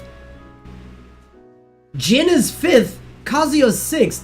I've seen more Kazuyas and Jins than I have ever seen Dragunovs, Victors, and King. I don't know. Something's off.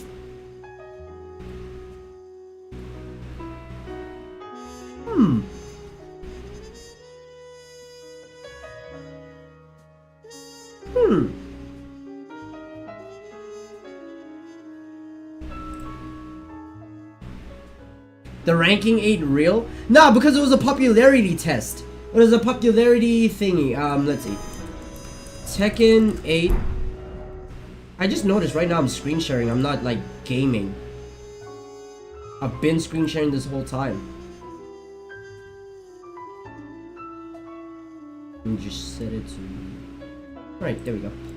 Tekken 8 popularity poll. This was 1 month ago, by the way. Open image in a new tab.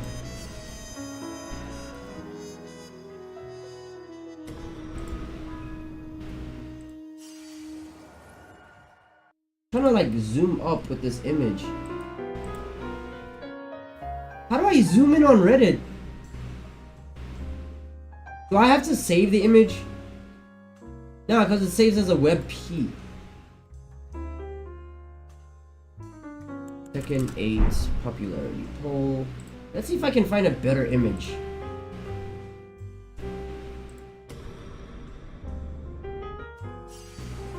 Alright, it opens up on X.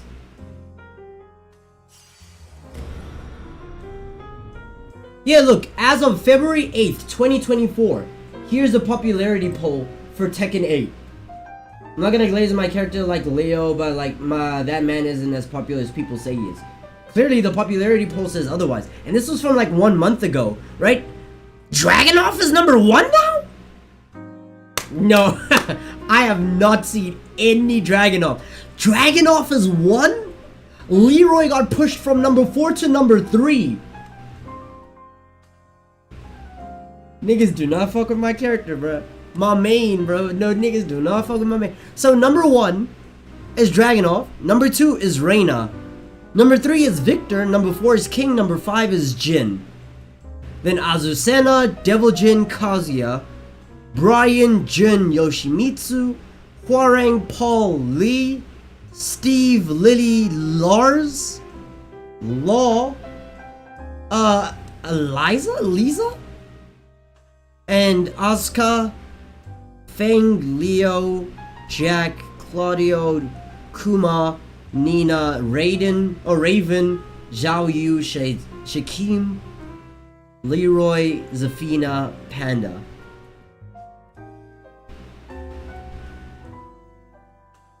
And it looks like the way they determined this was based off the number of players on ranked leaderboards. Oh yeah, you guys can't see the comments. But yeah, it says, yeah, that's how they found out the most popular characters, by looking at the ranked leaderboard.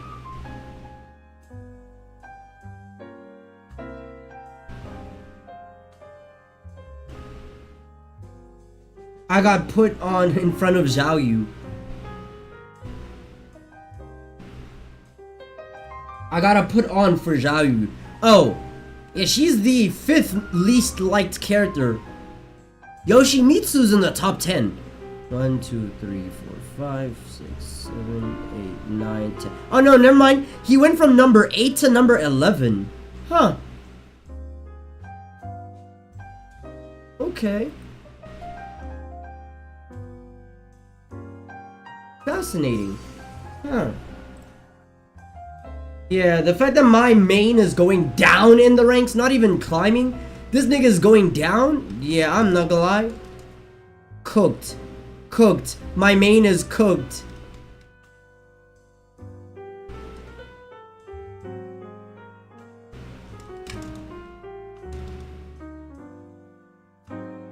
My main is absolutely fucked, man. Cooked to Kingdom Come. Bro, I need to think of like interesting designs for Leroy. Cause right now I only got a pimp named Slickback and Static Shock. I need a character like, I don't know. But I just need a black character that I could use as an example.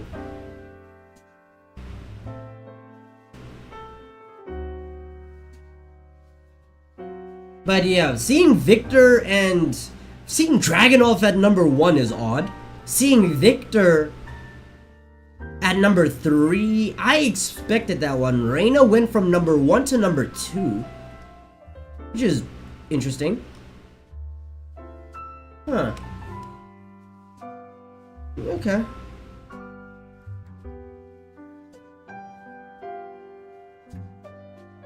Whew.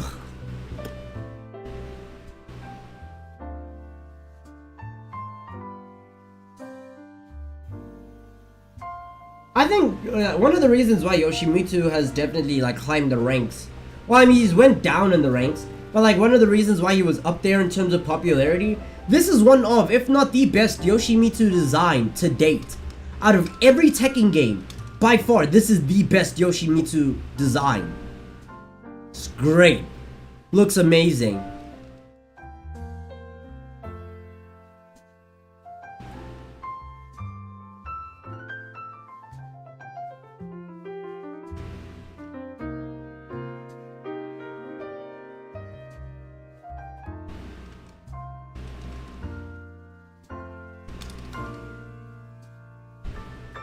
See, that's pretty nice. That is pretty nice. I like that.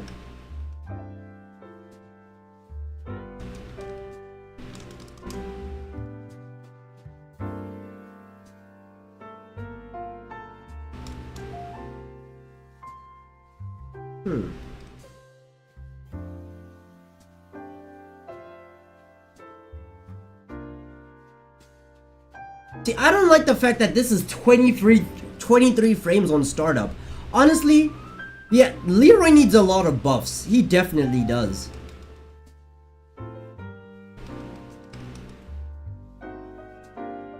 Like, he needs a lot of buffs. It is so unfortunate that he's been done this dirty.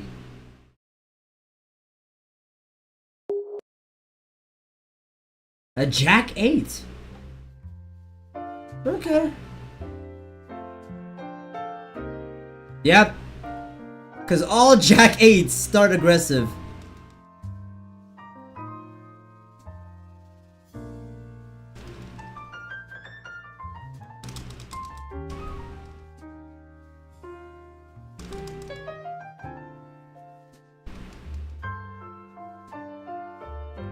What? Okay.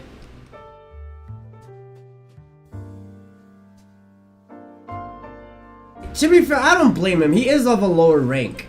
So he's getting punished by Leroy much easier.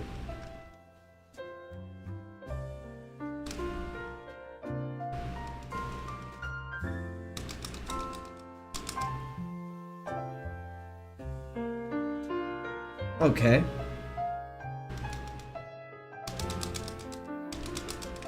What? Okay.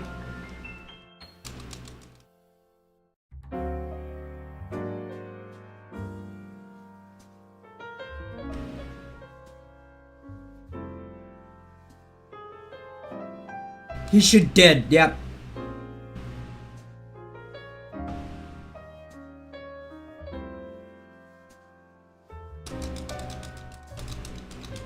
What? Okay.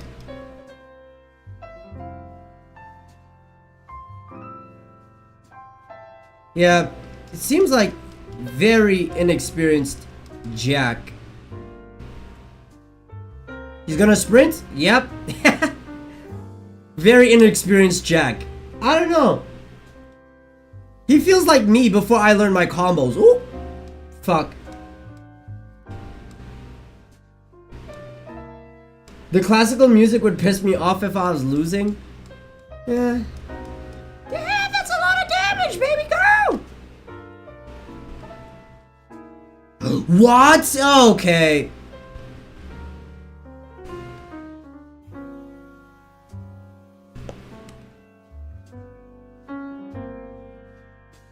Accept all, chase none.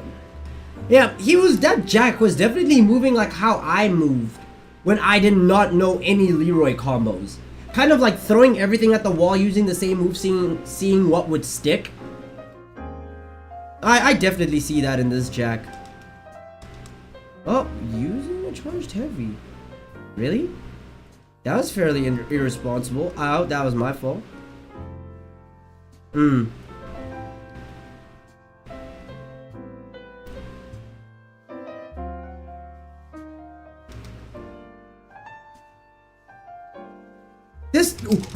What? Okay.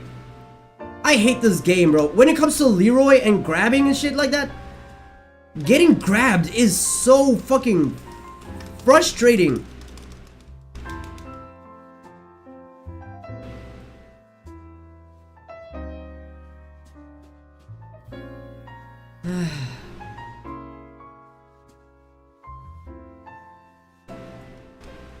Like every single time, I never get to break out of a grab.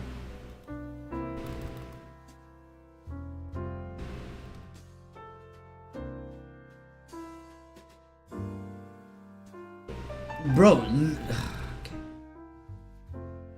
And that somehow... Okay. Is this nigga just gonna spam? Oh, he is gonna spam. Okay. Good to know.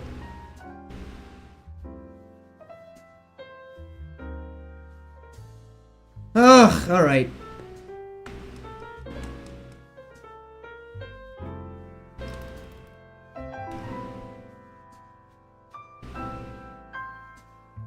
What's a counter to that? I honestly need to know. I need to know. What is a counter to that? Because that looks like a mid. Oh my god, bro. That's all he's doing. He came closer just to do that bullshit.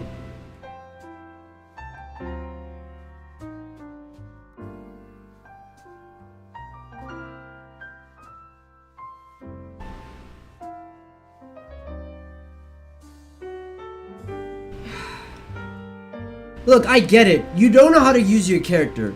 But that does not mean spam the same move over and over. Okay, it's fine. That looks like a low. It looks like a low. No, it looks like a mid. It's not a low.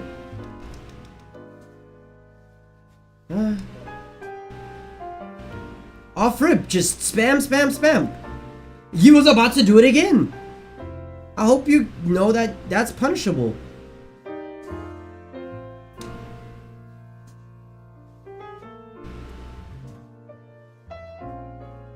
What was that damage?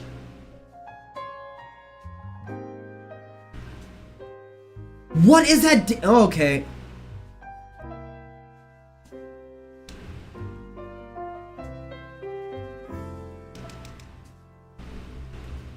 Look at him and his spam.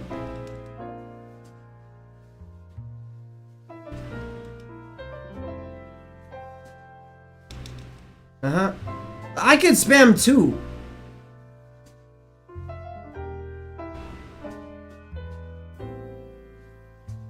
I was trying to block and I accidentally hit the counter.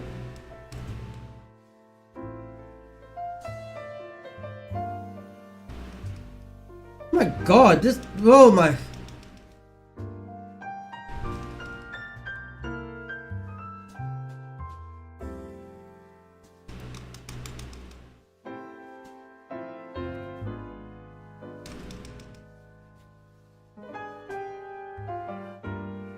Yup.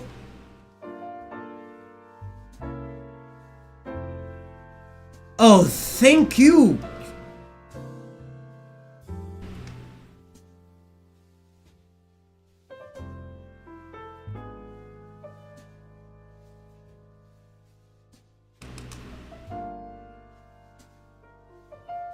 It's fine, he's not gonna regain all his health.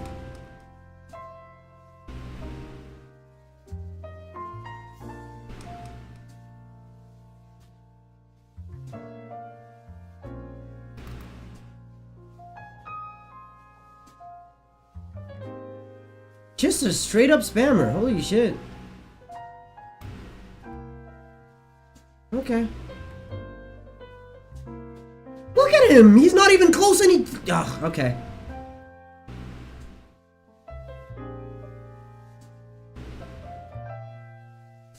What are you gonna do?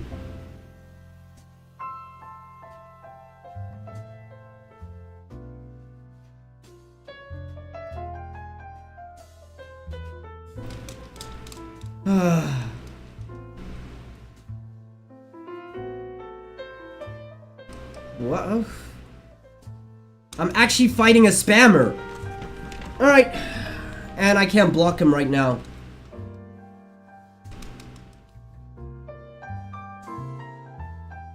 How do you counter that? I'm genuinely curious. How do you counter that? Because it looks like a charged attack.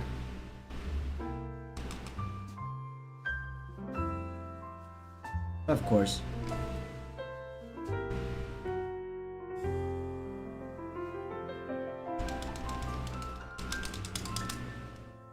All he does is spam. Watch. Yep. And he spams again. You don't deserve to go up in the ranks for bullshit.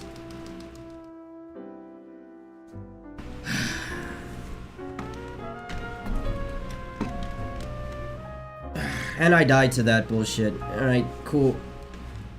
You don't deserve to rank up. You don't deserve your rank.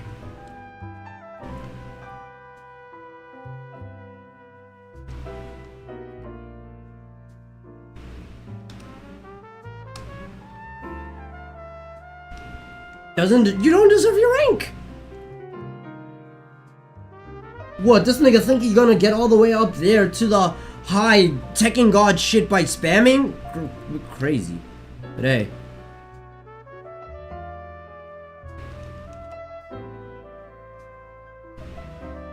Hey, it is what it is.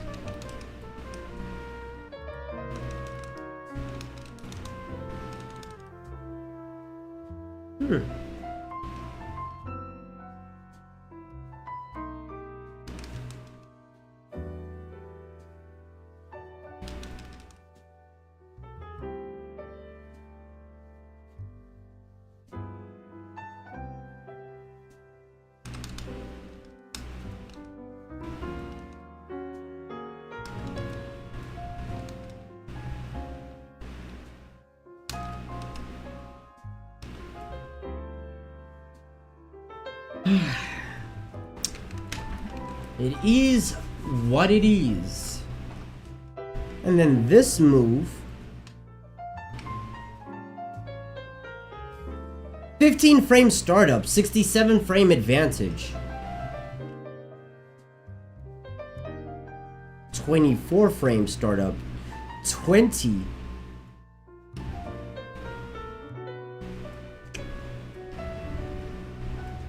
I'm trying to use my staff.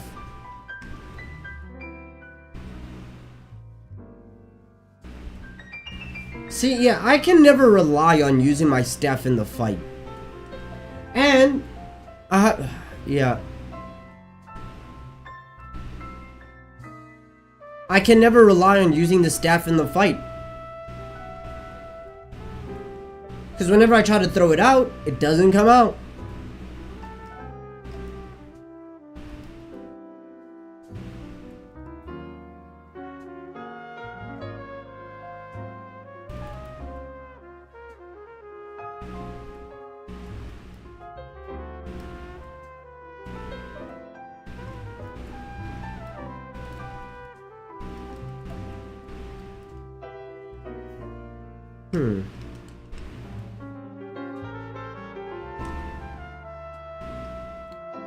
Yeah, well, that jack is blocked. It is what it is.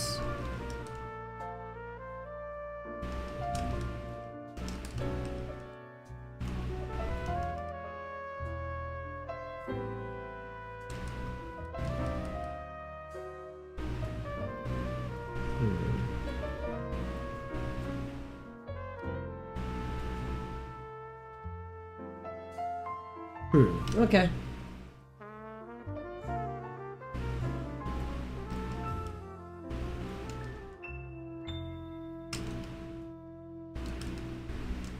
Yeah, I'm gonna need to remember that combo. I need to remember the extra input.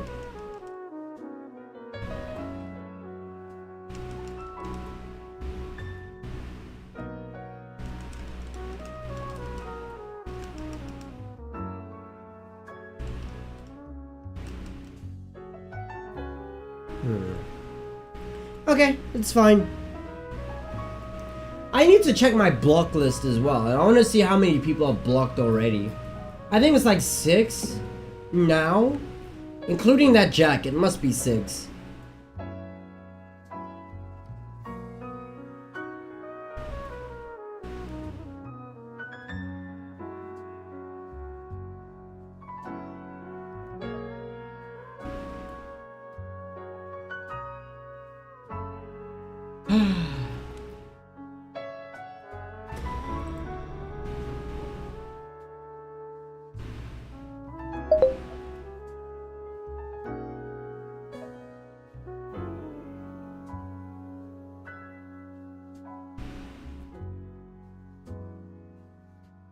Sup, you beautiful bastards. You're watching the Philip DeFranco Show, and we got a lot of news to talk about today. So just hit that like button to let YouTube know you love these big daily dives into the news, and let's jump into it. Starting with, we should talk about everything getting exposed and the backlash and the controversy surrounding Nickelodeon in the 90s and 2000s. Because among the numerous things happening with the situation, you have the cast of Ned's Declassified School Survival Guide facing backlash for mocking the serious allegations laid out in the new Quiet on Set documentary. Which, if you're unfamiliar, this new documentary explores the utterly horrifying reality of what was happening behind the scenes at Nickelodeon. I mean, some of it is literally so disturbing, I can't talk about it in this video. It'll get the video removed or just suppressed and no one sees it. You know, some of this has been known for quite some time. Jeanette McCurdy's memoir, for example, bringing it to the forefront of discussion, which if you haven't read it, I recommend it. It's very interesting for a number of reasons. But this new documentary showed that it was potentially even worse than anyone knew. And unsurprisingly, a lot of the allegations come back to producer and writer Dan Schneider, who was pretty much like the king of Nickelodeon in the 90s and 2000s. Where you had 2 female writers alleging sexism, saying that when they were hired, they were forced to share a single salary, with them also having to deal with degrading pranks and treatment, including one incident where Schneider asked one of the women to lean over the table and pretend to be sodomized. People also pointing out how do you force people to share one salary? Is that not illegal? What? Share the same salary? I could not imagine sharing my salary with some random ass nigga. The instances where he puts other child actors in sexualized situations. You know, like those clips where Ariana Grande squeezed a potato and poured water over herself while lying upside down on the side of a bed. Also, another all that actor named Leon said he had to wear a costume for a fake superhero called Nose Boy, wearing a very phallic looking nose that would shoot snot onto a female co-star. Another cast member also saying that they dealt with racist remarks and was cast in sketches to play on racist stereotypes. And overall, there was this environment where no one felt comfortable speaking out about any of these issues. You also had another child actor from all that saying she was body shamed, explaining one day the producers called my house and spoke to my parents and said, "Hey, Katrina's getting too fat. We already have a fat one. She can't be the fat one." Saying she felt like she was later replaced by Amanda Bynes. Saying Dan Schneider was very much in charge of her career and rise as well as her personal life. At one point, allegedly helping her in an attempt to emancipate herself from her parents. But then in addition to all that come the incredibly disturbing allegations about child abuse, which again, in this video, we cannot lay out every detail. We have things like one production assistant named Jason Handy accused of sending a child actor an explicit photo. Police later searching his home in 2003 to find tons of CP, as well as a journal where he identified himself as a pedophile. Drake Bell also revealed that he was sexually assaulted by dialogue coach Brian Peck, who later pleaded no contest to charges pertaining to the assault and was sentenced to 16 months in prison. Also, other concerning and weird details came out about Brian Peck, including the fact that he was pen pals with notorious pedophile and serial killer John Wayne Gacy. And the details of both these cases are just horrifying, right? All these allegations are very disturbing. And so we've seen people reacting to this online, just devastated by how horrible it all is. But then also, we saw members of the cast of the old Nickelodeon show Ned's Declassified School Survival Guide going live and seemingly making jokes about it. I told you, Daniel, we told you never to speak about that. Get back in your hole, Daniel, and give me your holes. Sorry, we shouldn't joke about this. We really shouldn't. This is awful. Because this is about us. Listen, our set was not like that. And no, it's awful. The Drake Bell shit is that's crazy to hear. That is man. Guys, we can't joke like this. Jesus, guys, we're sometimes humor helps us move through things, you know? 100%. And a lot of people were just horrified about how they were responding. The likes of Alexa Nicholas, who was an actor on Zoe 101 and a source in the doc, saying, really sad and disturbing to see some other Nick stars joking around and cracking jokes around child sexual abuse on TikTok. But also Drake Bell responding, saying, Ned's to classics. This is wild. Laugh it up, guys. Laugh it up. Give me your holes. I guess I can't do that. Ended because the Hollywood Reporter just published a sit-down interview with Dan Schneider about the documentary. But he was interviewed by Boogie, who had a role in iCarly, and he notably did appear on Dan's side. But he wanted to help clear his name, so it was very much all in Dan's court. But he did address some claims, and regarding anyone who had a negative experience on his set, he said, I'm curious. Snap at people sometimes. Time to have an another combo. I could have given them a nicer answer. Another combo I would attempt. Give people the time that they needed. I would be in too big a hurry to get on to the next thing I had to do. And watching that show, it made me. There were so many times I wanted to pick up the phone. For fuck's sakes, bro, get up, get up. I'm so sorry, and let's talk about it. And I wish you had a better time, and I wish I could have shown you a better experience. He also discussed Drake Bell revealing that he was a sexual assault victim, and to that, Dan said, and he told me what had happened. I was more devastated by that than anything that ever happened to me in my career thus far. No. And I told him, I'm here for you. What do you need? But there was also some denials and distancing himself from a variety of issues, saying there were adults and parents present on set that could have spoken up if they found jokes to be inappropriate, him saying he didn't have as much control. But with all this, we're still seeing everything play out online. So in the meantime, I gotta ask you, what are your thoughts on the allegations in this documentary, the reaction, the backlash, any and all things? And then, this is the dumbest, craziest news I've seen in a bit. And it starts with the question of how much would I have to pay you to chop off your own legs? And I ask because for this young guy in Taiwan... How much would you pay me to chop off my own... Nope.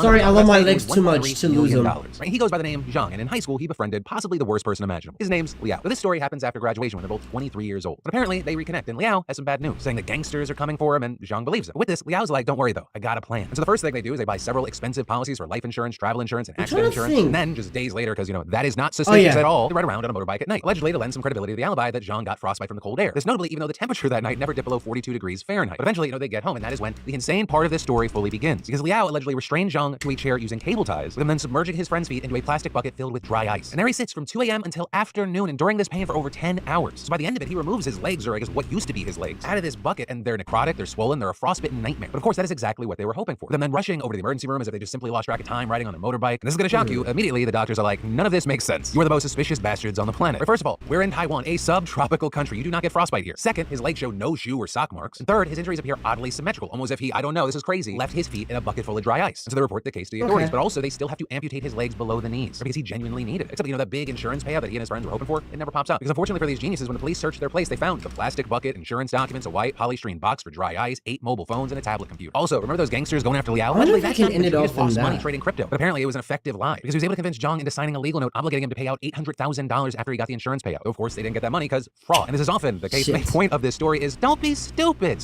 And then King Charles is dead. Except he's actually not. He is alive. But for a second, you maybe believe me because a lot of people have been convinced that might be the case. Especially because over the last month or so, the royal family has lost absolute control over narratives and rumors surrounding them. There's mass speculation about Kate Middleton's whereabouts in hell, and that is just kind of extended on to Charles. I fucked up the dash. Kind of news or update his income. Because Charles was recently diagnosed with cancer, people assume that the update was that he was dead or dying. But it turns out, at least for now, he's kicking it. But that looks like Forbes, noting that any claim that BBC is holding on to some major announcement about the family is unconfirmed. But notably, the fire was still fueled after there was a fake Russian report claiming Charles was dead. That rumor getting shared on major Telegram channels, including one used by a respected Russian newspaper. Rumor also made its way to a pro-Kremlin channel where there was a document made in a similar style to the one announcing Queen Elizabeth's death. This one simply saying the king passed away unexpectedly yesterday afternoon. And that claim just made the rounds until the channel sharing it edited their post to note that the claim was not confirmed by official sources. At that point, the news had already gone viral. So you had to have the UK's embassy in Ukraine later releasing a statement debunking it and saying the news about the death of King Charles III is fake. Buckingham Palace also shutting it down by giving the press a statement saying that Charles is continuing with official and private business. I'm just gonna assume they mean not from beyond the grave. Then also for further confirmation, they shared a photo of meeting Korean War veterans at Buckingham Palace this morning. But even just the fact that any of these hoaxes claiming that he was dead got so big in the first place just shows how much control the royals have lost. That the family has completely lost control over their PR and that they have fumbled at every turn to get. See, I want to end it off in that. What the hell's going on with Kate but I keep fucking up my family saying she's had surgery. Internet not believing that, won't believe that. There's been weeks of speculation. People just saying things like, oh, she got stabbed, she's dead, she's divorced, she's getting a BBL, she's with Pete Davidson now. You know what? With Pete's track record, there's a non-zero chance that's true. But then with all this, we saw yesterday TMZ sharing a video of her and William leaving a farm shop. The video apparently being taken over the weekend. Well, that seemed to be enough for some, not for the whole internet. The internet just went into conspiracy overdrive. There are people saying that's not her, that's her stand-in. There are people saying the video's too low quality. They want an up-close 4K move-in video that Middleton didn't Photoshop. And even then, with the state of AI these days, could you trust it? And I'm just left kind of wondering, is there anything that could be done to put the genie back in the bottle? They have mishandled this at so many turns that there's just really not that much good faith there. Because there is a chance that the reality of the situation are some of the most boring truths imaginable, but they've handled things where they've just let people's imaginations run wild and given them reason to let them run wild. Like once again, I'm not interested in the royal family. I think it's the damage though. The damage is kind of ass. With this, I still gotta say, there may not be a fire, but you can't just like attack anyone for thinking that there is a fire. You had when some apparently good someone in your runs. fucking house left the smoke machines on. What do you mean I had some? Oh. And then what would you do with $1 billion? What would you do with $1 billion? What would you do with $1 billion?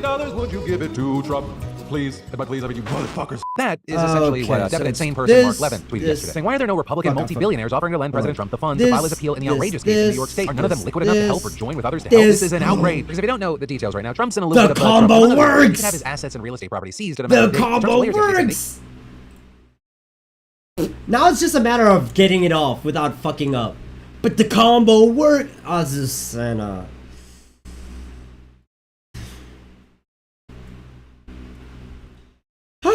My block list is looking kind of empty, I can't lie.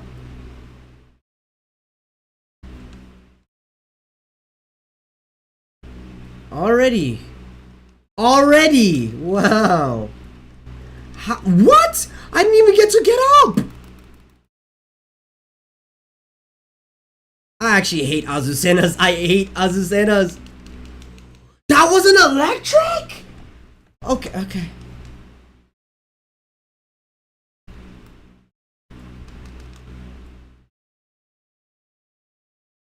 I see what she's doing, bruh.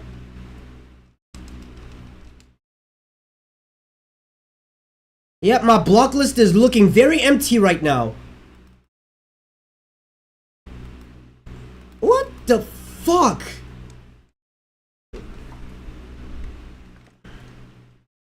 It's gonna be fun adding her to the block list. Nope.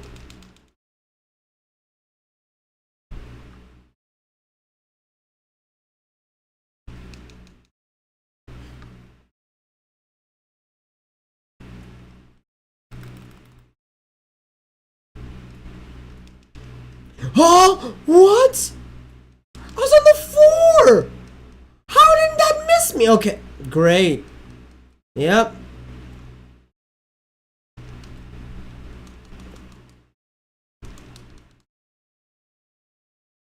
I'm adding this gremlin to my block list. I'm sorry.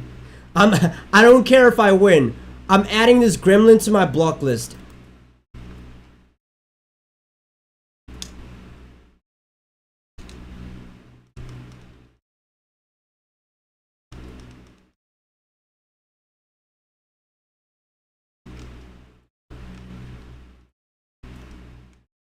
Yep.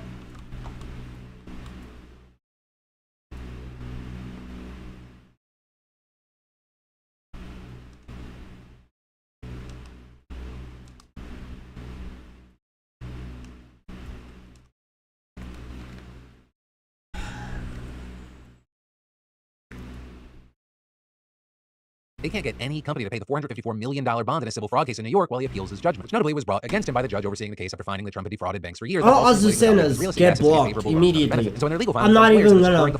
I'm not entertaining the fight with them.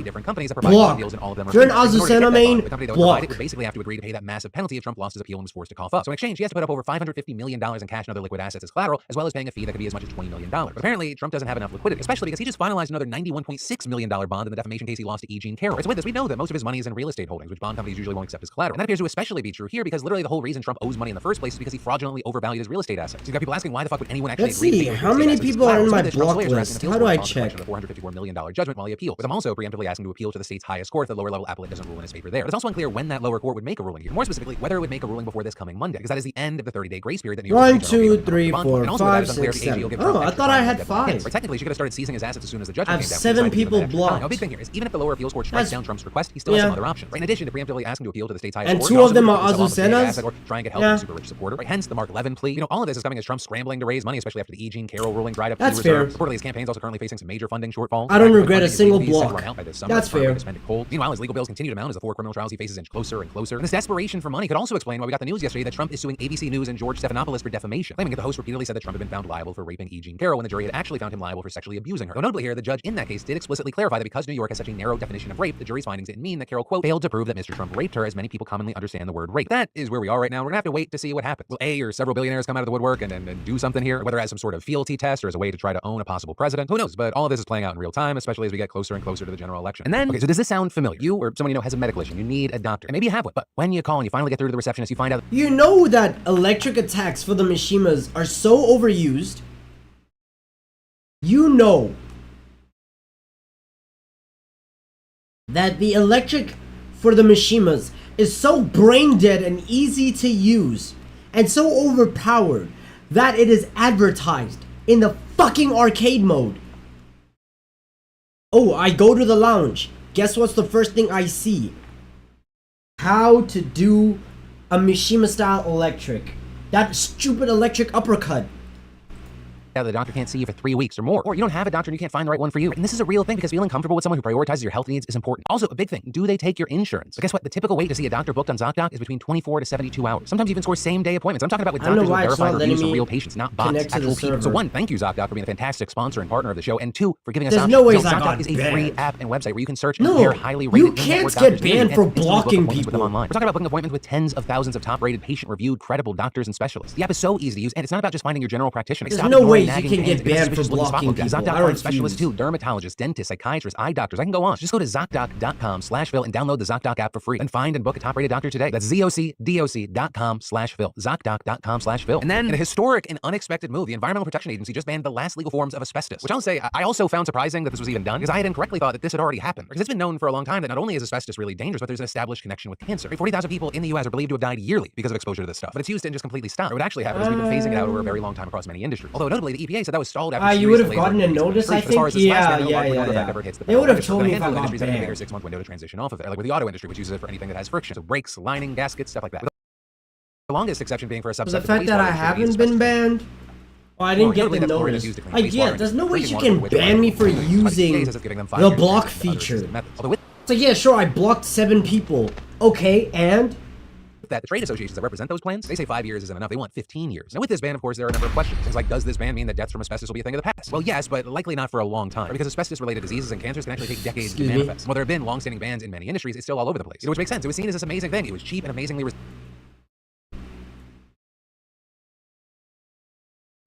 to corrosion, electricity, and heat. Also, later found out it kills you. Bad thing. One of the most common places that everyday people would run into asbestos is where they work or they live, because it's common to find in older buildings. Though also, I don't want to freak out too much, because it's only super dangerous if it's disturbed and particles fly into the air, which means the most likely way to be exposed after this is for people repairing those buildings. And it's because of that ongoing threat that the EPA is now looking at how it can tackle so-called legacy asbestos. So that may be years down the line, and even the EPA is urging Congress to act. Because without a clear law in place, it's entirely possible that down the line another Look at how easy it is to do an electric.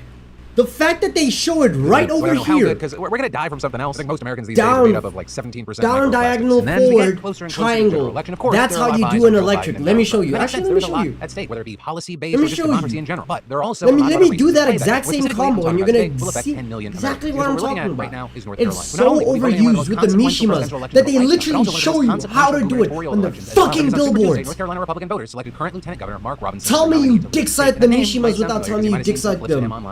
Watch. Let me use any Mishima. Let's say Kazi. Turns out is insanely dangerous, and the beliefs he holds are absolutely fucking crazy. And with that, it's hard to even decide where to begin with this guy, because there's so much. Let's start with the anti-Semitism, because that has gotten the most attention. That's also probably in part because his Democratic opponent is North Carolina's current Attorney General, Josh Stein. Like, watch. What was it? Forward diagonal? Was it down fire? Was it down diagonal forward? Or was it governor during the primary campaign? Mark Robinson. Was it he suggested forward? The Holocaust wasn't real. Downplayed the Nazis. I already forgot it. Propaganda.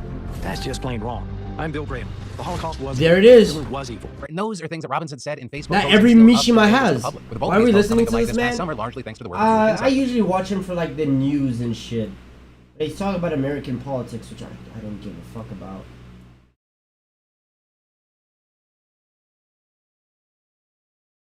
Did you talk about anything else interesting?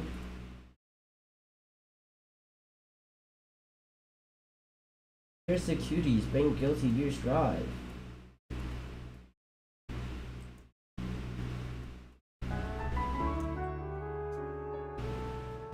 I think that was the Just a Godwin fist. Yeah, they also have that. Mind you, they also have that on the billboard to do this. And it's an electric punch. Electric punch, electric punch, electric punch. Cause you can go brain dead. Electric punch, electric punch. Like, oh my goodness. I hear that heat gives them free electrics. Oh, great. That's so cool. Oh, we're fighting a king. I'm sorry, king. I didn't even mean to use this character. I don't know how to use this character.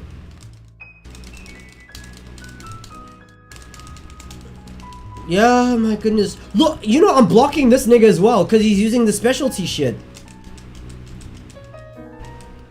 I'm blocking you. I hope you know that.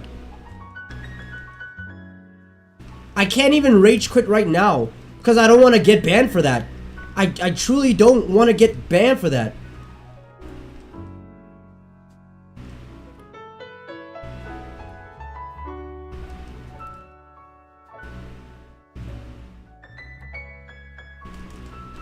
Oh, Flying God Fist.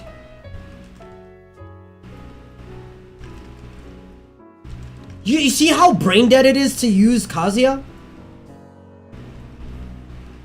What? I dodged back. Do I have to dodge to the side or some shit? I dodged again!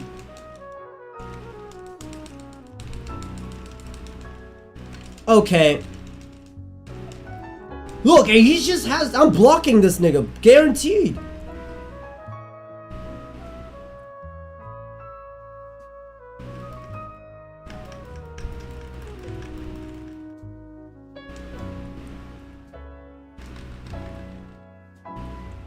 Stop it. Because every Mishima does that shit.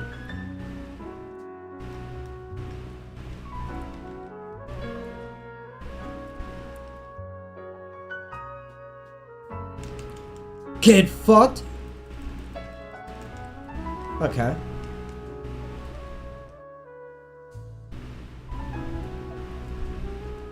Oh, you didn't grab this time? Okay. And somehow I still got RKO'd.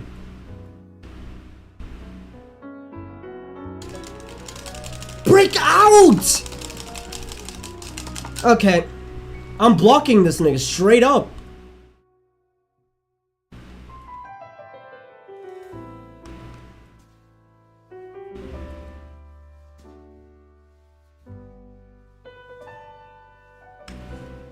Oh my god! That did so much damage! How did that get off?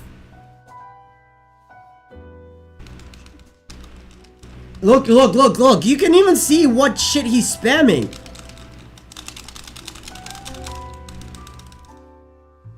You could even see what buttons he was pressing!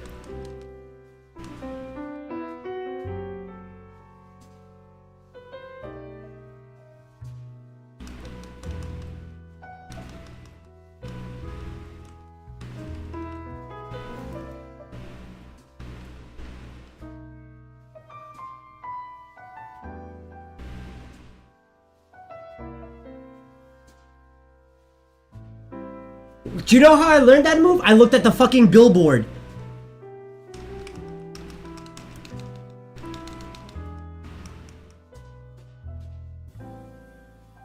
I know I pressed a button.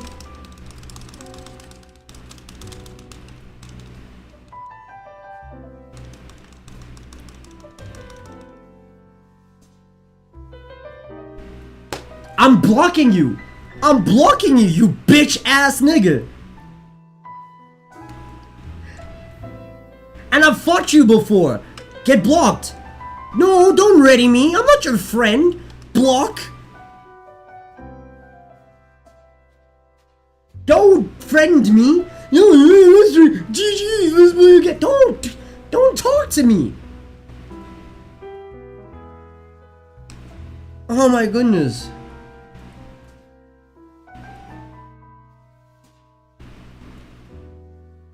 Hall of Fame crash out.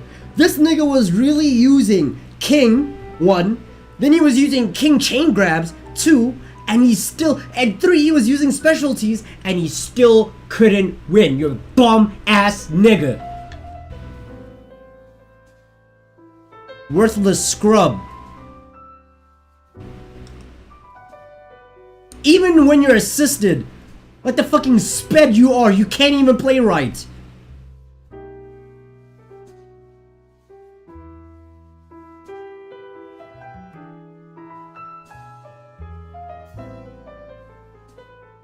But also, I was using Mishima. Mind you, that's crazy. Yeah, those 3 assistants. I was using Kazuma for the first time.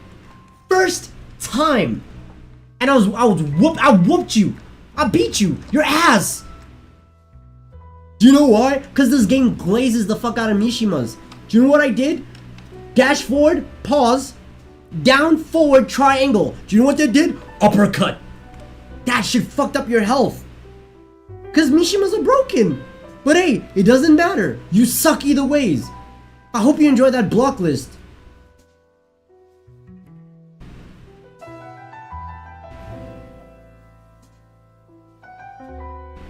Fucking god, you are a worthless bitch ass nigga.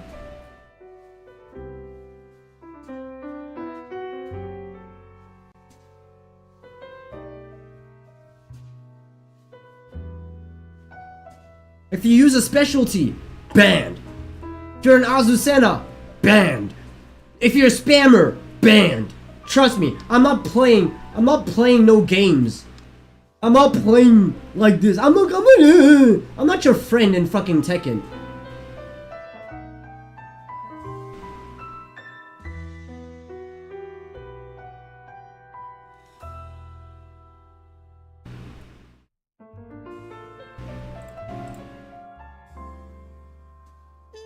I wanna use Cassie.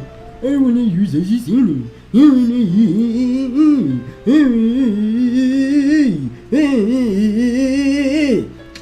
Fucking annoying ass bitches, bro.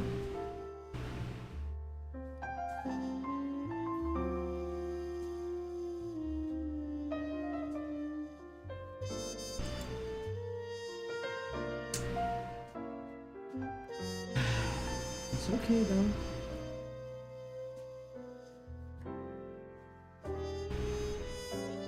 What the hell? Why did this video get 14,000? Why did this YouTube short of mine get 14,000 views? It's a video I expected to tank too. Elden Ring's annoying family tree. I was just talking about like how weird it is to have RRR for the children of Rani and of Renala and Radagon, MMM for Marika and Radagon, and then MMG when it comes to Morgoth and Godwyn. Somehow that got 14,000 views. Aight, bruh. Sure. Thank you for the views, I will say. It's opposite, I guess. Hwoarang. I've never seen this rank before. Dominator? The fuck is a 11th Dan. Oh god, bro.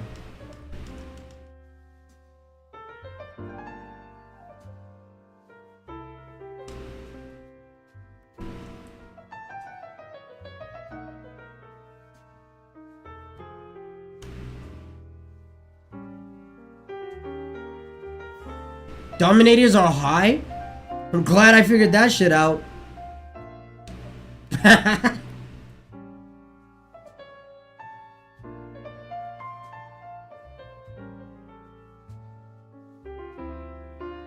Okay. Oh, he tried to grab me. Oh, they're not high? Never seen this rank before.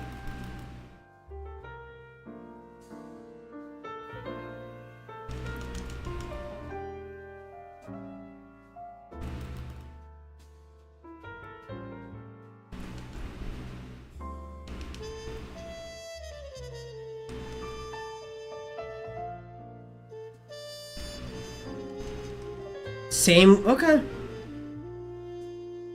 Okay. How do you even grab out of that? That's such a quick startup, but hey, it is what it is.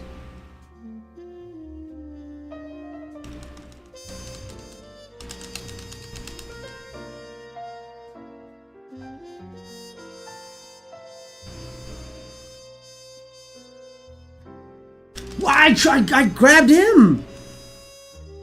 Wow. Wow.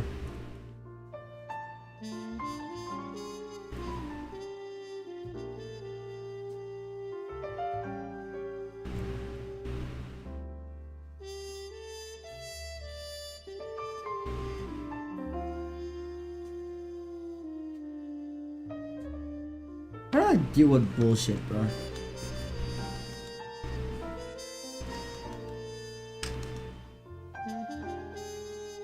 How do I deal with bullshit, man?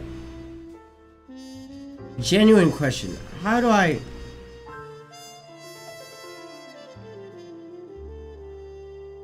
Naga, I didn't expect you to hold out this long. What do you mean? In terms of like streaming?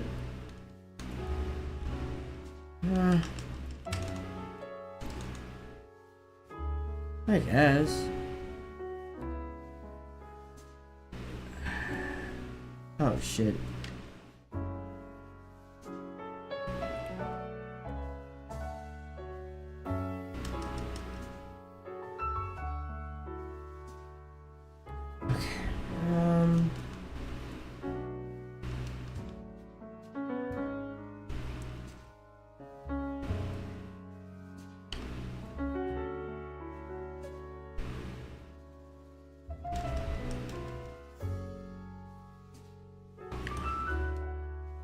like every single time I get grabbed in this game, I always get hit by it.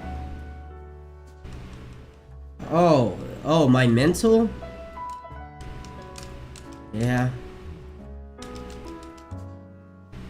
That's a middle. Okay. So it's high, middle, high, middle.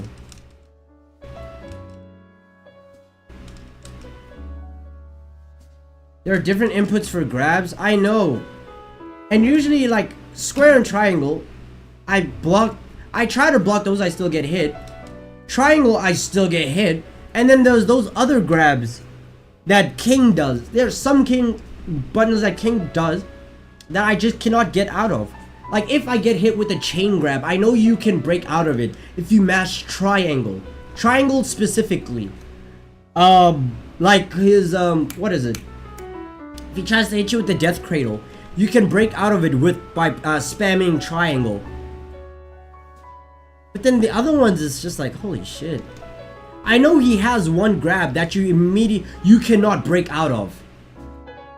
The square triangle, or the triangle square circle, and then square and triangle. Square and triangle? You mean square and X, right? Yeah. I mainly do the square and X one, this one. Because it breaks the floor if you're fighting in the right area. That's the one I do, square and X.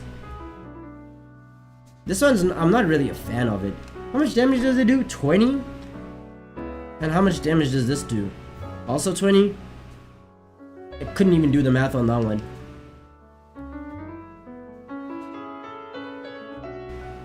Some people have a square triangle grab. I know Leroy has a third grab that I just don't know how to do. There we go.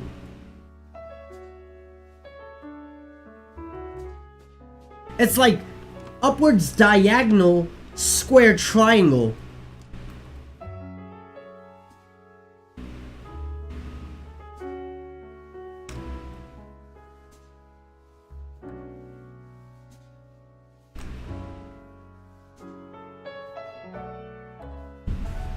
Like, I barely ever used, I don't think I've ever used it, like, actually. I think, maybe if I have, it's probably by mistake.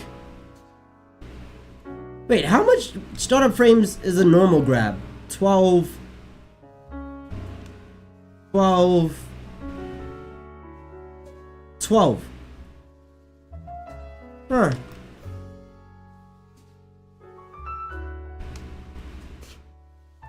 $32 startup frames. And this does not do enough health for it to be 32. 32 startup frames for a move that bullshit? That is not 32 frames worthy, I'm sorry.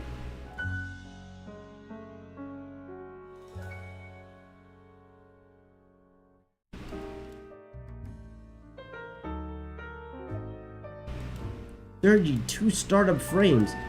Holy shit. But I hate the fact that this game is making me learn startup frames and all that stuff.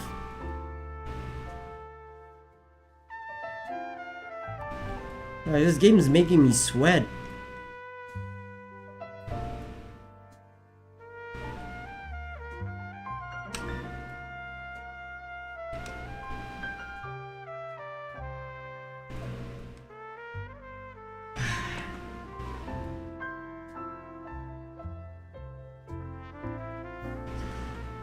I can do this. I refuse to let my mental health be affected by a fucking video game.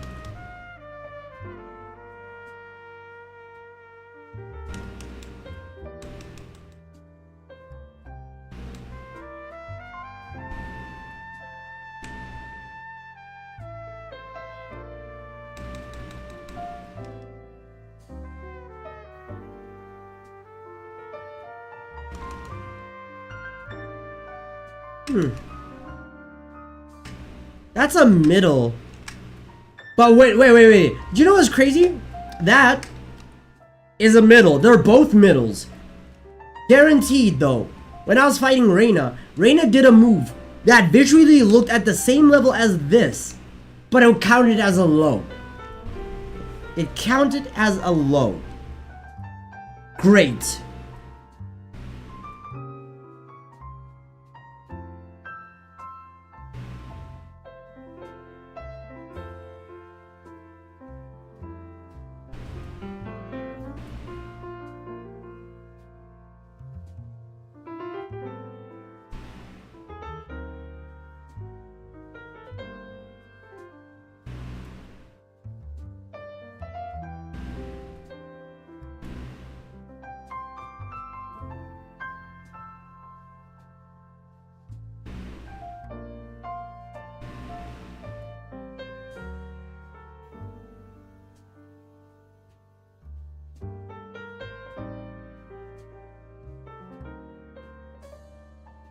My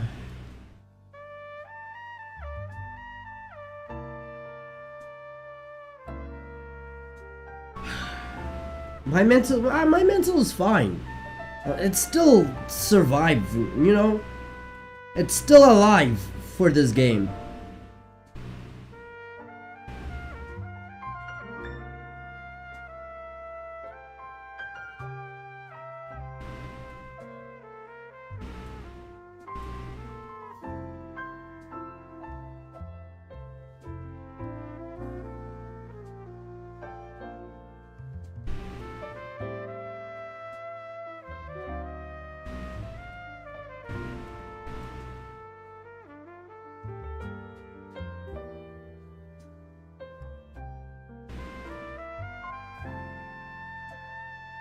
Tekken, I actually see what you mean about like, oh, the jazz music would annoy me. It would make me angry if I was losing. Like, I'm trying to stay composed, and the jazz music feels like it's having the opposite effect.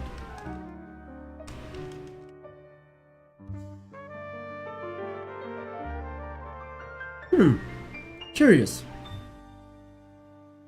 Interesting.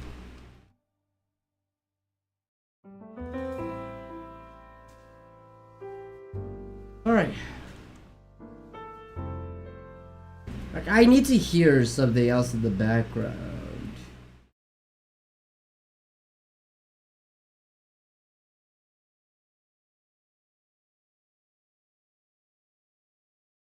Ain't this the same Huarang?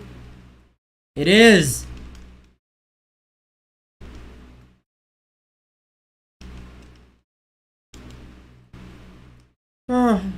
So cool that he has so many... whatever.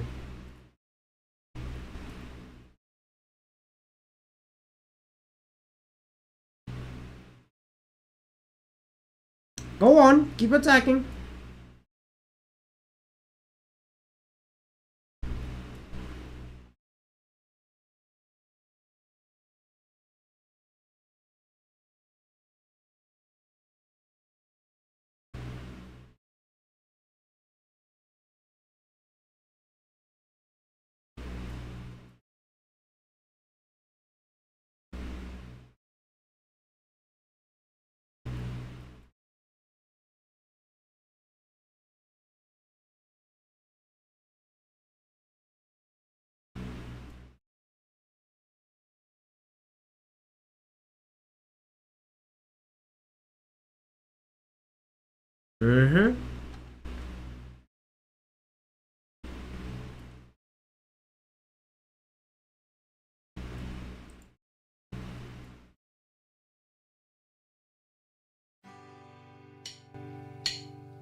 What's good, ladies and gentlemen? Welcome back to the channel. I'm Lotus Core, the one who never knows best, and in today's video I'm bringing you a video that's similar to something I've done before. And I don't remember how many games I've done this before, but the last time I did this was for Grand Blue Fantasy versus Rising, and that is a tier list on how annoying your main character is. Now, I'm sure this is going to be plenty of fun because this is going to be very subjective. Obviously, everybody has their own biases, and your main might be higher or lower than where you think that they should be. And well, you know, I have my own opinions, you have yours, and it just is what it is at the end of the day. I'm sure it's going to be a lot of comments who disagree with this, but that's the fun in doing something like this, I suppose. So I'm also live while I'm recording this, so I might get a little bit of input here or there from chat. I thought about having chat on screen, but I just don't like the way it looks no matter how I do it, no matter where I put it, so it just is what it is. But this is being recorded live on the Twitch channel and the YouTube channel because I'm also most likely that's that same Huarang, and I'm not fighting him again in Tekken 8. Let's get into it. Boom. So these are going to be our lovely tiers for this list. At the bottom we have harmless. These are the characters I'm like, you know, I'm saying you're okay, I guess. I don't really have too much issue. Then we have where it's like you're not quite harmless, but when I see you, it's not that big a deal. Then we have the annoying tier, okay? And these are the characters where I kind of let out a little bit of a sigh or roll my eyes when I see them. It's like, here we go, you know what I'm saying? Then we have frustrating. These are the characters that low-key kind of start getting under your skin. It's like, it's getting pretty annoying. Jin Kazama, she's definitely on that tier. No one will ever love you tier. These are the characters where if you play them, I know that you're going to die alone.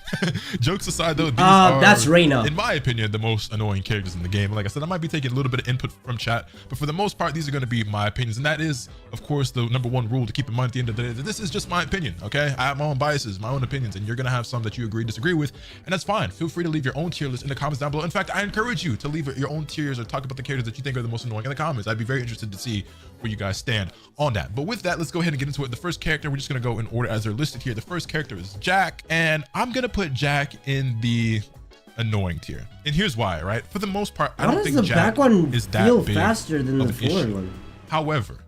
However, I cannot stand listening to this character scream. It's just constantly, he's just constantly wailing in my ears, and it's annoying. It's just annoying. On top of that, he's got the plus frames. He also has the fastest heat smash in the game, I believe, at 10 frames, which can just be a little bit of annoying to deal with. 10 frames? I don't think Jack is a 10 frames for a heat smash? Bro, that's as fast as Leroy's neutral jab. This guy's heat smash comes out as fast as Leroy's neutral jab.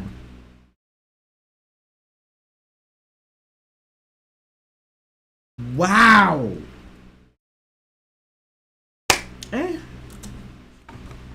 Okay. particularly powerful character, which I'm not gonna put him up much higher on the list, but he's just constantly wailing and screaming in my ear, and I just find that annoying. So he's just gonna go here in the middle of the pack at annoying. Okay. All right, next we have Jin. And frankly, I don't really find Jin to be that big of an issue. He's not particularly weak or strong in my opinion. He seems solid, right? I'd say Jin is in the annoying in my opinion, you know, game's still really young and I'm not the best. Yeah, it's irritating to go up against Jin, him. I don't really He's feel like irritating to frustrating. Or harmless. But I put him above Jin, Jack, right, is that for he has a couple sure. of strings that when you're at the lower levels could be a bit of a nuisance to deal with, and obviously hell sweeps are a thing and everything like that. But like when I see Jin, it really is just like I don't really feel no type of way about Jin. I kind of want to put him in the harmless tier, to be honest. You know what? I might move him into just for forward 2 alone. forward 2 alone, we're gonna put him in just because of that one move. But if it wasn't for that, I might put him in harmless. I ain't gonna lie. All right, next we have June, right? And I want you to keep in mind that this is not a tier list based on how strong characters are. A character being top tier or one of the strongest in the game doesn't necessarily make them the most annoying character or the most frustrating character. So with that being said, while I believe June is a top 5 character in this game, she's not going in the very top of the list, okay? Because for one, she's way too pretty for that. Me saying no one will ever love her, that's just a lie. Y'all all in love with June already. I already see all the simps in the chat, you know what I'm saying? It is what it is, but she is frustrating. I'm not gonna lie. The strings, the safe launchers, she's very, very powerful. The damage, her healing herself, it's a lot. I'm not gonna lie to you. There are definitely some characters I hate in this game way more than I could ever hate Jun, but I would be silly to not put her in at least the frustrating tier. I don't think too many of you guys will fight back with me on that unless you just feel like she belongs in the very top tier. Next on the list, where would I put frustrating? Yeah.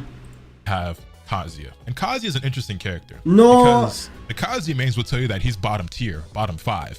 I personally have a hard time believing that. I don't think this character is that bad. I also find Kazuya mains like weirdly egotistical and just strange individuals overall, but that's just me. That's just me. But this character's not harmless, okay? And he's not I definitely find Kazuya more annoying. He's frustrating. However, I put Kazuya above Jin. Kazuya in the frustrating tier. Now again, I put Kazuya above Jin any day. Fucking brain dead ass character. Just me. And you just get out the best combo in the game. This is not a tier list based on strength, okay? While I don't think Kazuya is actually bottom tier in this game, I don't think he's top tier necessarily either. I don't know. Still missing some information, but I'm not gonna lie to you, man. Getting caught in that vortex, getting caught in that constant 50-50 situation, that shit can get pretty frustrating. I'm not gonna lie. Getting looped into 50-50s, like having his 1-1-2, his 10-frame punish that knocks you down and immediately sets up the vortex. Like if he blocks damn near anything, okay, boom, knocked down into here goes the vortex. You know what I'm saying? And I also hate that, bro. That's one of the things I hate the most about Tekken, especially with Kazuya, where you'll have characters that will hit you like downward motion, knocks you to the ground, and then that sets them up to do a combo that will lift you into the sky. What? Okay. And then they just do some bullshit ass combos. It's just annoying. We gonna get the Hwarang, okay? We gonna get to every character on this list. It's coming. Trust and believe. But how you gonna complain about mix-ups and 50-50s and you play Hwarang? How you gonna complain? Relax. We gonna get there, okay? I find Kazuya very frustrating. That's just me. I'm sure some of you don't think Kazuya is that frustrating or annoying. You probably ain't fighting Kazuyas who are that good, okay? So we gonna have different opinions on this. That's fine. You know, I feel like bare minimum, he gotta go here, but I find him more annoying than I find Jack. That's just me though. That's just me though. And we gotta talk about, by the way, while we're on the subject of Kazuya, people calling this character honest. Oh, but he's so honest and he's so hard. And okay, Kazuya's a difficult character. I'll give that to you all day long, right? Requires some good execution, some fundamentals, although I've fought my... Kazuya's hard to use? Oh, fuck, it makes me want to end stream right now. Oh,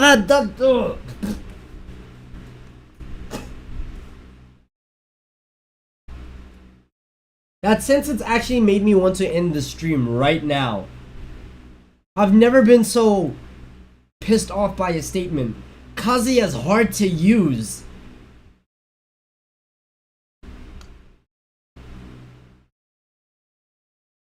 My fair share of Kazuya players who don't have fundamentals, they just have the execution and they think that equals fundamentals. That's not the case though. But regardless, while I can respect the effort and the skill that it takes to play the character, that don't mean I gotta like it. The skill? Breathe. And I'm so sick and tired of y'all labeling characters as honest when they're looping 50-50s. Kazuya is not an honest character. Jin loops 50-50s as well. Kazuya does it more, but Jin does it as well. We're gonna have to establish the difference between being honest and being straightforward.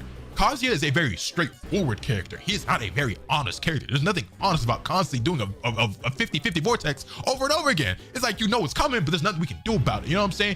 Being honest is being a good Samaritan, a good citizen. It's like when you fight Kazuya and you know he's about to do his heat smash and you block low, sometimes you still somehow get hit.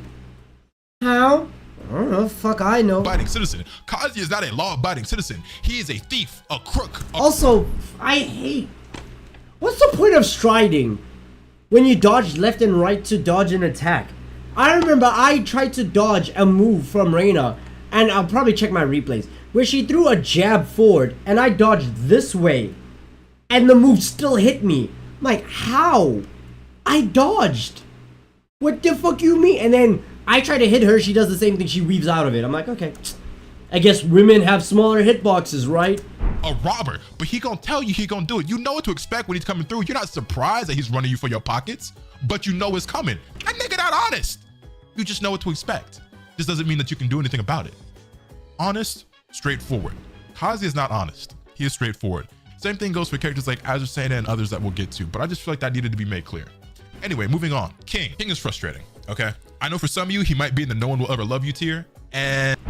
King is...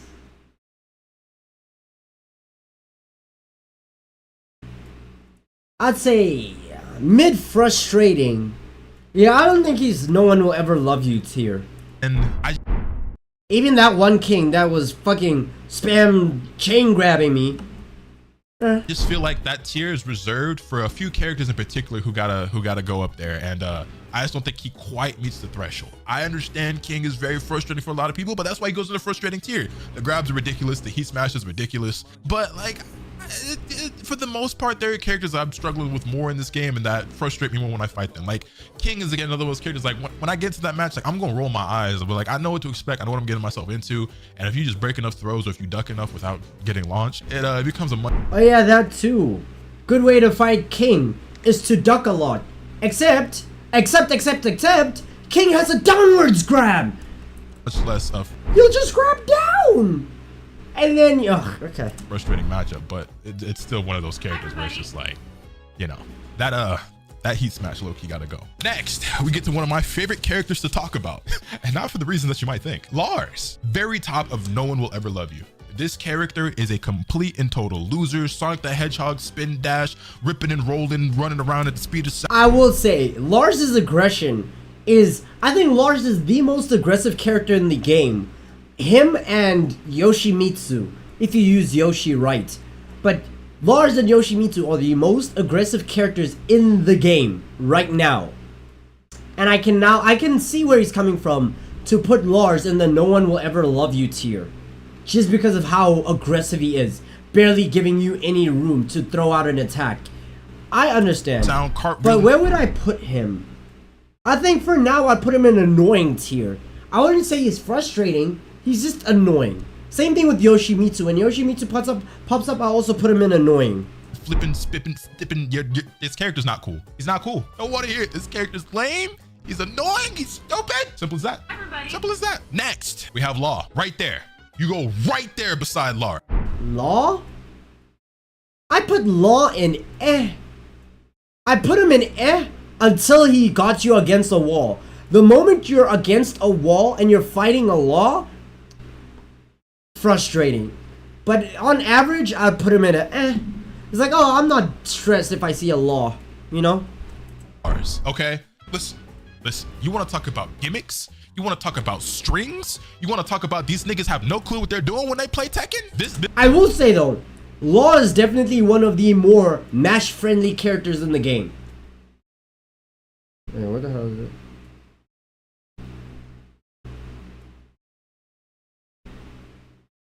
Yeah, I would say Law is one of the more Mash-friendly characters in the game. The fact that he can mash on startup, or mash on rise, or mash on get up. I'm like, how? And it'll most likely be successful, where he's on the floor, immediately gets up into crouching stance and uppercuts you. Somehow that'll always hit. It's like, okay. This tier could damn near be called, I don't know what I'm doing, but neither do you. You know what I'm saying? Like, that could also be this tier. Because I'm not gonna, I don't want to hear that from a Hwoarang main. I use Hwoarang as a secondary, and if you're saying, oh, the people who go in the no one will ever love you tier, or people who just mash and somehow get a string out of it, I don't want to hear a Hwoarang talk about that. I don't want to hear a Hwoarang main. You're in the exact same tier. You belong in the exact same no one will ever love you tier. Because, look, again, I use Hwoarang as a secondary. I don't want to hear it. Hwoarang is very mash friendly. Law is very mash friendly. You two are twinums. I don't know what game y'all think y'all are playing, but it's not Tekken, okay? I have yet to fight a single Law player in Tekken 8 that doesn't fight like they snorted 3 lines of coke before they started the match, okay? Coming from a Hwoarang main, by the way, but hey. I don't know what be going through y'all head, probably nothing. I don't know what's been pumped into your veins. But the Law players are next level nut jobs. I'm talking about Omega level free. I will say though, I put him in I'd still keep Law in but everybody who uses Law is a mash-friendly sweat. I agree with him there. Like, giga crack. Like, man. Anyway, next we have Paul. And, I feel like... is right for Law. You know for Paul. Like, I don't really... Like, Paul hits really hard. It's like, oh, I got hit by Death Fist. But it's like, you know what I'm saying? Yeah, he's got one move that does really high damage. He's got, like, Demo Man. But I ain't really been... I don't really feel too crazy about Paul, but that's just me. Also, real quick about Law, because I see people talk about the Law hate. It's crazy. No, this is the worst part about it. This is the worst part about it. I think Law is a really cool character. But every single person who plays that character is a crackhead. I don't understand. I like the character. It's y'all. I'm not hating the game. I'm hating the player on that one. Moving on though. Paul's whatever. And we have Nina Williams. Look, bro. I have not fought enough Ninas to have a strong stance on her. So right now for me, I'd put her in to annoying. Cause that one Nina that I did fight was fucking sweaty. So I'd put her in to annoying. Once again, you want to talk about strings. You want to talk about not to mention, Nina is one of the only the only 3 characters in the game who can do chain grabs. Obviously, number 1 being King, and then I think 2 is Nina, and then I think 3 is Dragunov. Although I'm not too sure about Dragunov. Knowledge check. You want to talk about a character that just looks stupid when they move. I don't know why Nina moves like she's having a seizure with all her side steps and all her Oh yeah. Anybody who plays, I will agree with him on that one. Anybody who plays footsies with Nina, kill yourself with immediate effect. Okay, look. Do you know how I see Nina? I see Nina the way people see Milia in Guilty Gear Strive. Your entire existence is footsies, and it is so annoying. Ninas and their footsies look like they're actual glitching characters. Do you know, they look like those one demon thingies in Dead Space. Those demons that have like the stasis pod in them, right? And whenever they move, they look like they're glitching in and out of time. That's every Nina main when she uses footsies. All they do is just spam, move forward, crouch back, move forward, crouch back, side.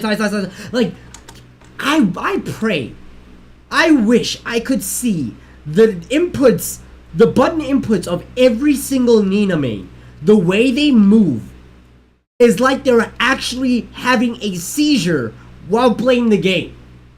All they do is mash every single direction except for up. They mash every directional button that is going back, forward, down, like everything in the bottom level of the hemisphere of the D-pad, they mash the fuck out of that. Your footsies aren't impressive. They aren't cool. They aren't funny. They aren't impressive. They're brain dead. Kill yourself. Strings? I actually, now I understand the no one will love you tier. I understand him putting in Nina in the no one will love you tier. I would still put her in to annoying, but your footsies, oof, yeah. Shit pisses me off so much. She looks so stupid with every little movement she makes, bro. I it's agree. Like she's having a fucking meltdown with every string and every move she does. All this glitching and twitching and twerking and shit. Agreed. Put her ass down somewhere, man. Oh, but let's see, like, we go get to Warwick. Stop bringing him up. It's fuck Nina Williams, okay? Ling Xiaoyu. I have never fought a single Rin Xiaoyu.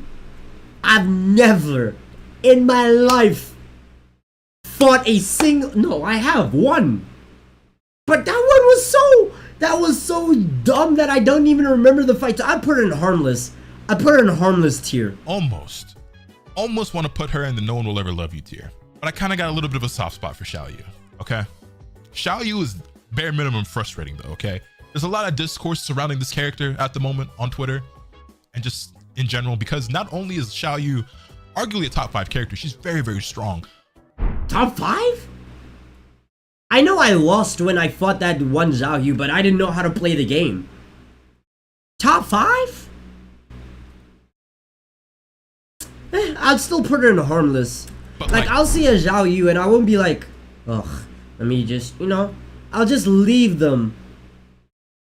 Like, yeah, I consider her harmless. Her evasion has always been ridiculous, but it feels more ridiculous than ever before. AOP is just out of control, okay? Her going under not only mids, but sometimes even avoiding lows by going into that stupid ass stance. Oh, the praying mantis stance. Yeah, okay. No, it wasn't praying mantis. But that one where she goes into the very floor and her arms are like this, that super like splits looking kung fu move, I understand exactly where he's coming from when he complains about that one. I see. It is frustrating. It goes under almost every single attack Leroy can throw out. And unless Leroy is stomping the floor, she just goes under every move. So I see that one. I still put her in harmless. Kind of a cool character. I like Xiaoyu, honestly. I genuinely do like the character. But she's not really that fun to fight. Although that being said, in my personal experience, I've only fought like 1 or 2 Xiaoyu players who knew what they were doing. In fact, roll the clip.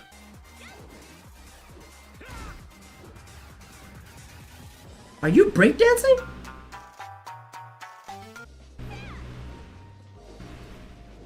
Low-key, she kind of moves like Leo. Not Leo as in like the guy, the YouTuber. I'm talking about like the character in the game. Don't they have the same martial arts? Is that why? Kind of makes sense now.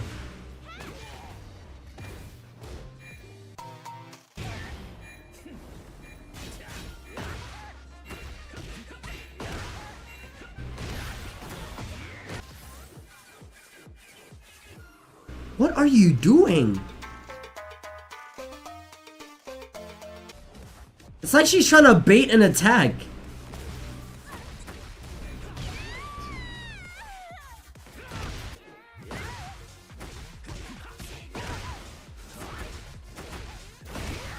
How are you a Raijin tier, but you fight like this?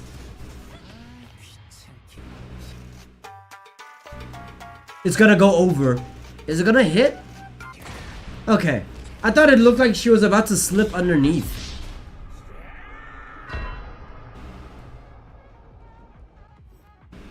Oh, they did. Yeah, that is typically what my experience is like fighting Xiaoyu players. They don't really be knowing what they're doing. And frankly, like I play Hwarang and I have back 3s, so when I see most of them go into AOP, I just launch them immediately because most of them don't really take advantage of that stance and do anything quickly enough to actually punish me for it. With Leroy, I could just do the same back. It's like, for me, it's back R2, which will do that kick up in the air and then the chain grabs into the, yeah.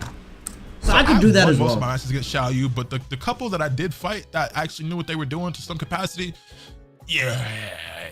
AOP just going under everything. That clip, I've seen some nasty ones. I'm not gonna Fair. lie. You cute as a button, but man, you be pushing them buttons. Yeah, that's kind of how I feel. Next we have Asuka. And Asuka low-key might be the first character I put in the harmless. Yeah, I'd put her in harmless as well. I could see people arguing for her to be a lot higher up. The thing about Asuka is that in this game, she doesn't feel particularly strong, right? And like she's got some stuff to her, but like when I fight Asuka, it's just like I'm not really afraid of this character. I've yet to really fight one that got me. She has like some good counters, but there are also multiple characters in the game who have better counters, like Jin and Leroy.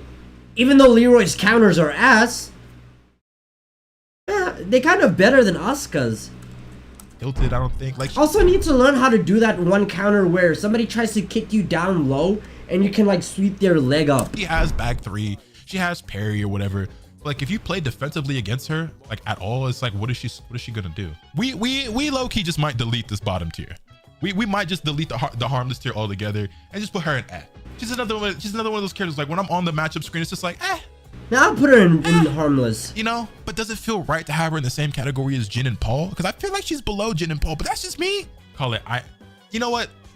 Someone in chat suggested something. You just need to press down at the same time as they go down. It's kind of like a perfect block. Oh.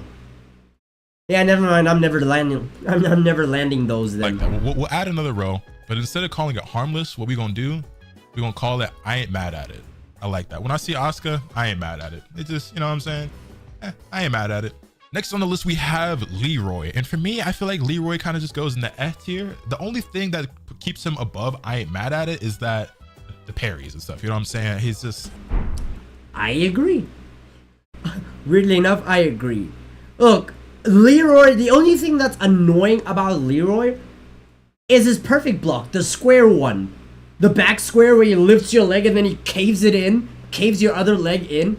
That's the only frustrating one because that one has like a larger parry window and it punishes more attacks. His first one, the regular one where he does like that move, is kind of ass because if you have a move that comes out in twos or more than one hit, depending on what the move is, most likely, like Leroy will do this, it'll get blocked and then he can't follow up on it because you'll do this. Try to follow up, and then the next move is immediately gonna smack him right in between the hands. He's gonna get smacked right here in the face, right? So that one is pretty frustrating. So it's like, it is what it is. The only frustrating one is the one where you throw out an attack, lifts your leg, and then caves the other one in. That's the only thing that's frustrating about him, or annoying to frustrating about him. Everything else about Leroy, mid. Fuck him up. You can absolutely bully Leroy in this game because he's been nerfed to Kingdom Come. He is so bad. His moves have such unnaturally long startup frames. So yeah, if I see a Leroy, I would put him in harmless to eh. You know what I just realized? I misspelled the I ain't mad at it here. I forgot the at. Let me just go ahead and fix that real quick. But anyway, yeah, Leroy is a character that like, I know we just talked about Asuka having parry, but I feel like obviously Leroy's a little bit different in that case. Leroy's another character who like, doesn't feel particularly strong. I haven't played him for myself, but the ones that I fought, you know what I'm saying? Granted, maybe I just haven't fought any good ones that I don't really see too much of him. He's actually one of the least popular characters in the game, and the only Leroy play I can think of off top is King J. But I only know 2 Leroy players, and I'm one of them. So he's just a touch above Asuka, but you know, for the most part, it's just eh. Like I don't feel threatened by this character. I don't like roll my eyes when I see him. I'm not like scared when I see him. But and then when the parries start coming out, I'm just like, oh, okay, now let's slow it down a little bit. Let's slow it down. You know what I'm saying? But you know what? It is Sozin's Comet, aka Black History Month, which means he gets the power up. He's buffed right now. So we actually gonna move him down to the I ain't mad at it tier because it's Black History Month. So anyway, moving on. We have Lily. And bare minimum, Lily has to go in the annoying tier. Her evasiveness. Agreed. Lily, annoying. Yes, her movements look unnatural. The way she fights like a contortionist. And which is crazy, because Zafina is supposed to be the contortionist. But Lily fights with this weird body movement bullshit.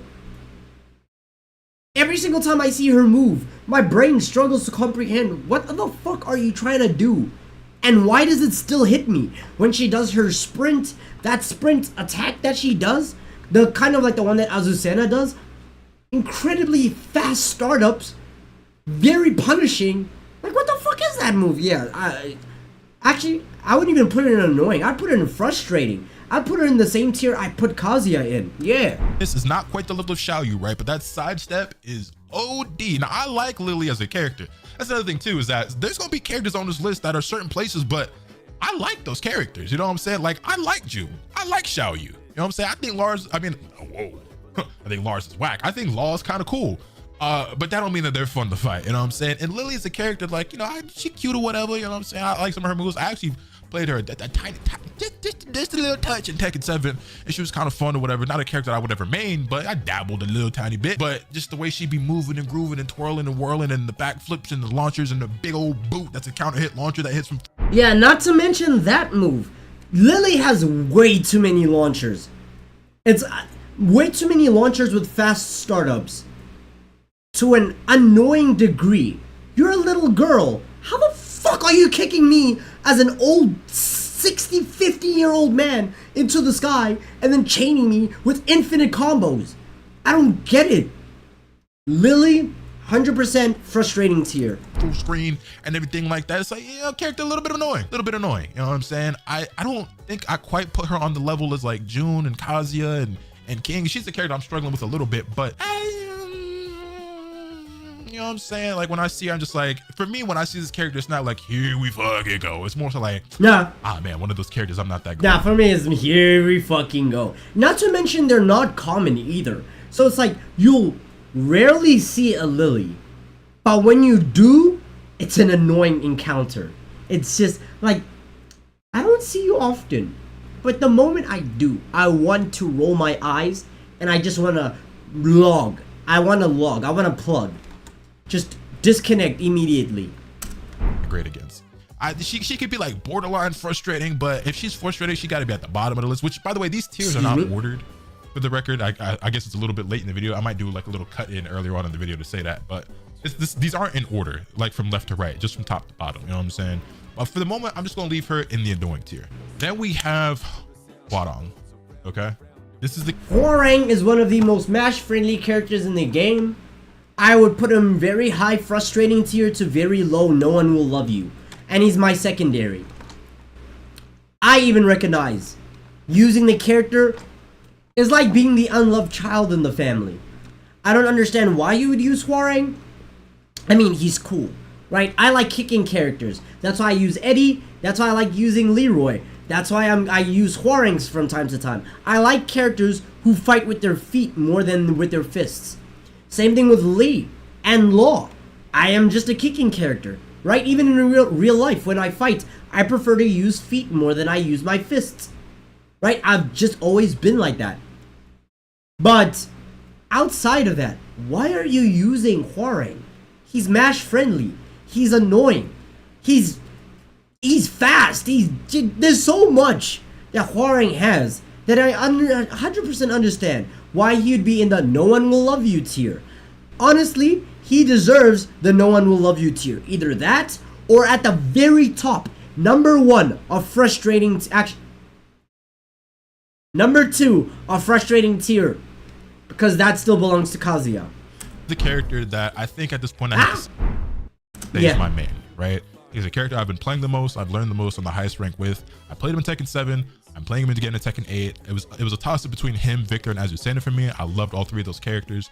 Probably still gonna have a pocket Azucena because I really like that character and she's very strong as well. But here's the thing, okay? I understand that this is my character and I like him a lot. I think he's the coolest and most fun character in the game. But what y'all not gonna say about me is that I'm a down player or that I'm not self-aware, okay? I understand every little bit why everybody who doesn't play this character hates this character, okay? I'm not blind to it. I understand. I know what we doing to y'all at every level. Now, what I will say is that I think he unfairly has a reputation for being a very easy, very spammy character. He is. When in reality, that character is actually harder than most characters in this game. I don't downplay. I've seen Hwarang's combos. They're easy to learn. King's combos, easy to learn. Leroy's combos, easy to learn. Hwarang is the second out of all 3 of them because I'd say, because these are the 3 characters that I've like learned combos for. I'd say Hwoarang is in the middle in terms of combo inputs for stuff like that. It's applying them that's the problem. But like learning them, out of King, Leroy, and Hwoarang is in the middle. And in my opinion, is in contention for one of the hardest characters. Oh, but what about Mishimas? We have to wait. Nope. In terms of learning a combo, one of the hardest characters, I'd say, yeah, maybe the Mishimas, because they have such a long rap sheet. They have over like 200 moves each, right? I'd say unorthodox characters are harder to learn. For example, Yoshimitsu. For example, Raven. Raven's a pretty difficult character to learn. Yeah. Wave dash and electric. You like Hwoarang has a wave dash. Hwoarang has a just frame skyrocket. That's the same as doing an electric. You know what I'm saying? Like, we also die for getting our 50-50 blocked. We ain't gonna get to that conversation. Hwoarang is a hard character, okay?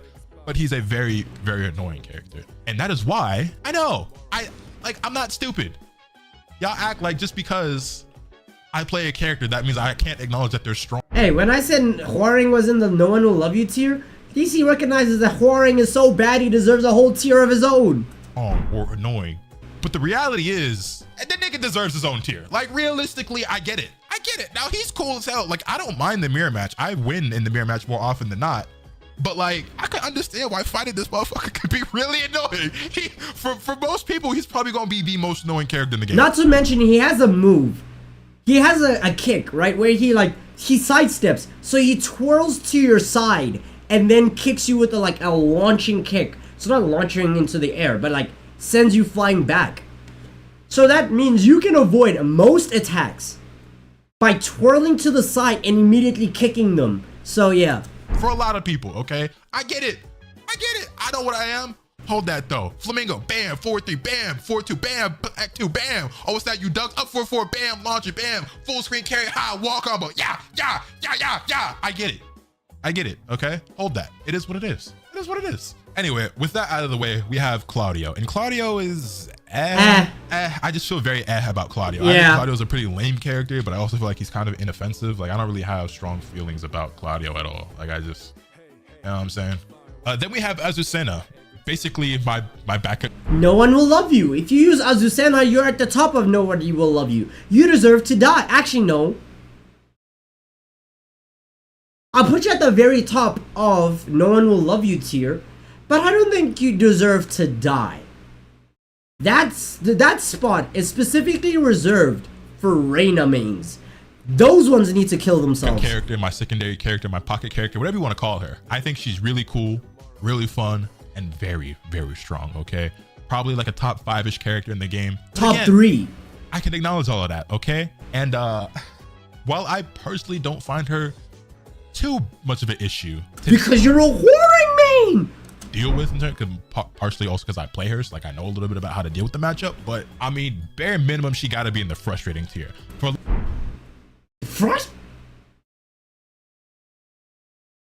It's his opinion. It's his opinion. Fine. It's his opinion. But yeah, knowing how to fight a character or learning a character is like, look, it is such a base thing to do. To learn a character for the sole purpose of knowing how to counteract them. Literally. It's the only reason why I ever picked up King. So that I would know how to counteract some of his grabs. Like the Death Cradle, where you can get out of it by pressing triangle. Spamming the Y button or triangle, it gets you out of it. It's one of the only reasons why I learned how to use King. Me learning how to use Hwoarang, so I know how to go up against it. You know what that means? I need to pick up Reina and Azucena, so I know how to counteract them. A lot of y'all, she might be in the no one will ever love you tier. Yes. I can't personally put her there. This is as high as it goes. Take it or leave it. Take it or leave it. Frustrating as high as I can put her. It is what it is, right? But like, much like Kazuya, she's one of those characters. Oh, but she's so on. She's not on it. Running 3-2, 1-1 into stance. Bro, that running 3-2. I don't even know the button input, but I know exactly what move he's talking about to run into that spin elbow thing. I bet that's running 3-2. I get it. I don't even need to know what button inputs they are. I don't know what 3-2 means. but I know that bullshit's annoying as fuck. Into Hell Sweep or Launcher. Oh, also that one where she does the ha, and it either can be like a devastating ass punch, or it will be a sweep then punch. Oh, just thinking about Azucena pisses me off. Auto parry from stance, that power crush, +5 after a heat dash. I get it. This character, but you know what to expect. Like, you know what I'm saying? Like, you already know, like, it's about to be just straight hands, and she's just gonna mix you a couple times. Like, it is what it is. Like, a couple times. The thing about her is that, like, I see people say, one word that I see get tossed around way too much is gimmicks, right? There are definitely gimmicky characters in this game. Like, I feel like Law, Nina, like, these are characters with very strong gimmicks. Wading has some gimmicks as well, right? I don't really use a lot of them, but every once in a while you gotta throw them in there. And the thing is, like, if your character has a gimmick, especially if it's a particularly good one, you should use it. And if you're fighting somebody who doesn't know how to deal with it, you should abuse it. That's just the nature of the fighting game, right? So spam, great. I'm one of those players who back in the day, I didn't feel that way. I feel like that's a mindset that you outgrow as you mature and improving it better at games. If you're up against an opponent who doesn't know how to deal with something, abuse it. That's what you should do to win. It's not your fault that they don't know the matchup. You know what I'm saying? Do that shit. There's a special place in hell for people like this guy. Honestly. Right? I didn't used to feel that way, but as I've gotten older, whatever, I mean, I've felt this way for years now, but you know, when I was a teenager or whatever, I didn't feel that way, right? Growing up, I was like, if something's like too cheesy or too gimmicky or if a character's too broken, I ain't gonna play it. That's bullshit. That's a dumbass mindset. You gotta outgrow trial? That being said, agreed. Azucena is not a gimmicky character. No, she just has really strong tools. You know what I'm saying? Like, there are characters who are gimmicky, like the Bears. The Bears are gimmicks. You know what I'm saying? Who else is gimmick? Like Yoshimitsu has some really crazy gimmicks. Law has some gimmicks. No, Azucena has very powerful, real Tekken tools. That running 3-2, that's not a gimmick. That is a really strong ass move that just has track. Which I beg of you, nerf it. Because you know what's even crazy about her dash move? The dash with the elbow move? You can't really, well, if your timing is pitch perfect, you could sidestep it, but it has tracking. So it kind of does fuck you up. Probably better than it should be. You know what I'm saying? Her 10-frame punish, that's not a gimmick. Her doing 1-1 into stance into Hell Sweep or Launcher, like, that's not a gimmick. That's a powerful 50-50. Like, you know what I'm saying? Like, that's just real. You know what I'm saying? I feel like we throw the word gimmick around way too often to describe something that we just don't like, or it feels like a powerful sequence from a character, but it's like, we have to understand the difference between, like, no, this is a real thing or this is a gimmick. You know what I'm saying? There's a big difference, I think, between cheese and like this sequence or this tool just being powerful. And I just feel like that's one of those things that was getting thrown around too much. That being said, as I said, it's definitely got to be in the frustrating tier, bare minimum. If you want to put her in the normal level love you tier, I understand, but I like her too much to put her that high. It is what it is. Then we have Raven, a character who I thought was going to be a lot cooler than he actually is. And I kind of want to put him in the annoying. I don't think he's quite frustrating tier for me. I put him in a lot of us are probably Raven, yeah, I put him in center by him with all the lows, the stances, and he's got the clones and everything, the little parry or whatever. Oh yeah, the annoying move where he'll like send a clone out. You can punch the clone, right? So you send a clone out, and then he'll dash in from the back. So you'll teleport away and then run back into frame. That one is annoying. But otherwise, for me, Raven is like, so I ain't even mad, bro. Actually, yeah, I'll put him in I ain't even mad. Like, you can make the argument to put him in frustrating tier, but I don't really get that frustrated fighting this character. It's more so just maybe right here at the top of annoying, and these aren't really. Yeah, for me, when I fight Raven, I don't get annoyed, frustrated, nothing like that. It's more like, oh, this is just my incompetence in play. Because when I fight Raven, because mind you, the last time I played Tekken was like Tekken 6, right? 5, 6. Whenever I play against Raven, I always think of the old Raven, Tekken 6 moveset, Tekken 5 moveset. Now that he has more moves where he can throw out clones more often, my brain doesn't really like, you know, it kind of is falling into old habits. So when I fight him, it's like, oh yeah, he has new moves. I need to get used to these new moves. So it's more like my incompetence in the fight. So that's why I ain't even mad. He's just, so I ain't mad. I feel like he could just go right here, and that's, you know what I'm saying, that's just gonna be that. Lars' haircut annoys me. Me too. Whack ass haircut. All right, next up we have Dragunov. I don't think I need to say too much. Dragunov fights like you've done something to him personally. Like he knows you murdered his kids, his family. He has that weird, weird dance move. I'd say frustrating, but not no one will ever love you. Actually, to be fair, That ground grab that he can do. Same thing with Azucena. That ground grab that he can do where he just rolls, grabs your legs and do like, yeah, I don't know. I would say high frustrating to high frustrating. Whenever I see a Dragunov, I know it's gonna be a problem, but I never think, oh, here's cancer cells running into my system. I ain't gonna lie. Dragunov is one of them characters in this game that probably making a lot of niggas think they way better at Tekken than they really are. I'm just saying. This is what. That's Kazuya for me. Kazuya, anybody who uses Kazuya and Reina think they're better than they actually are. So yeah. One of them characters, you could probably say the same thing about Azucena, but Dragunov is one of them characters that's probably fooling a lot of y'all into thinking you better at the game than you really is. I'm just saying. Okay, cool. Moving on, we have Kuma. You want to talk about cheese, gimmicks, just a stupid ass character. True, and Kuma hits way too hard. Like, I get it, he's a bear. Alright, bears are gonna hit hard. They're fucking bears. But holy shit, he does like Paul Phoenix level damage. And you know, when you're on the scaling with Paul Phoenix, you know you're doing a lot of damage. Get Panda up here while we're at it. Let's just jump straight to Panda. Y'all bear players. I've never fought a Panda once in my entire life. Whether it be Tekken 6, 7, 8, never fought a Panda, so I don't know where to put her. I'd put her in like never fought before. Deserve nothing happy in life. Moving on, Leo. Very inoffensive. I put Leo. Where did I put Zhao Yu? I put Zhao Yu in the A tier. I put Leo slightly. I put him in this them because we don't know their gender. I put them just above Zhao Yu.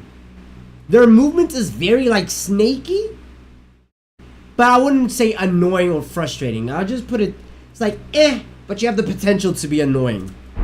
I am mad at it. When I see Leo, it's just whatever. Like, I will say though is Leo is very aggressive. Very. Leo, Yoshimitsu, and Lars. Top 3 most aggressive niggas in this game. I wouldn't. No. Yoshimitsu, Lars. Hwoarang is kind of... Hwoarang waits for opportunities. He's aggressive, but he needs the opportunity to strike. Law, yeah, I put Law up there with top 3 aggressive. Don't feel no type of way about Leo. Same thing goes for Shaheen. Shaheen. Yeah, him I've never fought before, so I'd also put him in the same list as Panda.